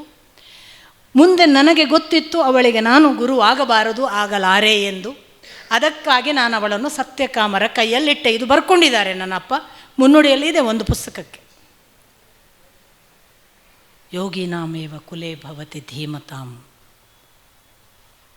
ಒಬ್ಬ ದೊಡ್ಡವನ ಮನೆಯಲ್ಲಿ ಹುಟ್ಟುವುದು ಅಹಂಕಾರಕ್ಕೆ ಅಥವಾ ಕೊಬ್ಬಿಗೆ ಇರುವ ವಿಷಯ ಅಲ್ಲ. ಅದು ಮೇಲೆ ಭಗವಂತ ತೂಗು ಹಾಕಿದ ಹ್ಯಾಂಗಿಂಗ್ ಸೋರ್ಡ್. ನಡೀತೀಯ, ಚೆನ್ನಾಗಿ ನಡೆದು ತೋರಿಸು. ಇಲ್ಲ ಬೀಳ್ತೀಯ, ಈಗ ಬಿದ್ದದ್ದು ಸಾಲಿಲ್ವ, ಇನ್ನೆಷ್ಟು ಬೀಳಬೇಕು ಅಂತಿದ್ದಿ ಅನ್ನುವ ಎಲ್ಲ ಪ್ರಶ್ನೆಗಳು.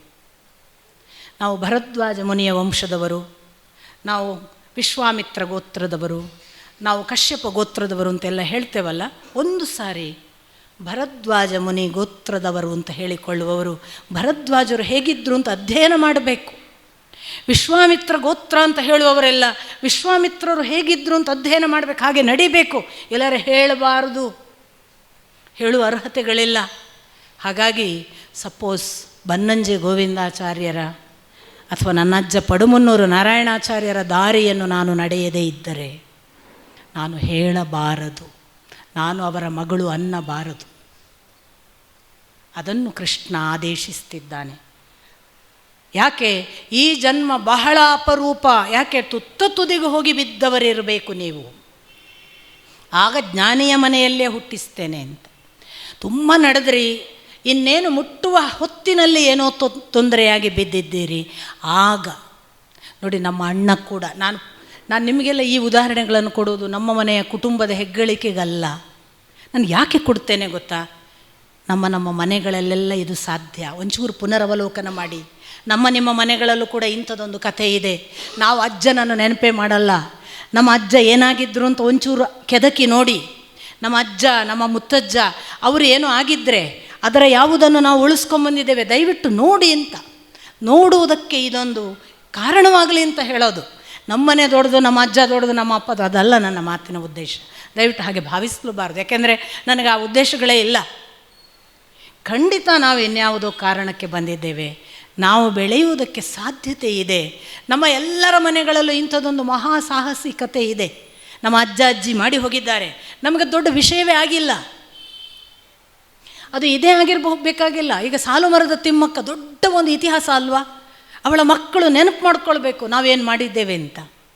ಯಾಕೆ ಈ ಮಾತು ಹೇಳ್ತೇನೆ ಅಂದರೆ, ಸಣ್ಣದಲ್ಲ ಅಂತ ಪ್ರತಿ ಘಟನೆ, ಪ್ರತಿ ಅಜ್ಜಿ ಅದಕ್ಕೆ ನಾನು ಬಹಳ ಬಾರಿ ಹೇಳೋದು, ದೊಡ್ಡವರು ಮನೆ ಕಟ್ಟುವುದಿಲ್ಲ, ಆದರೆ ಮನೆತನವನ್ನು ಕಟ್ಟುತ್ತಾರೆ.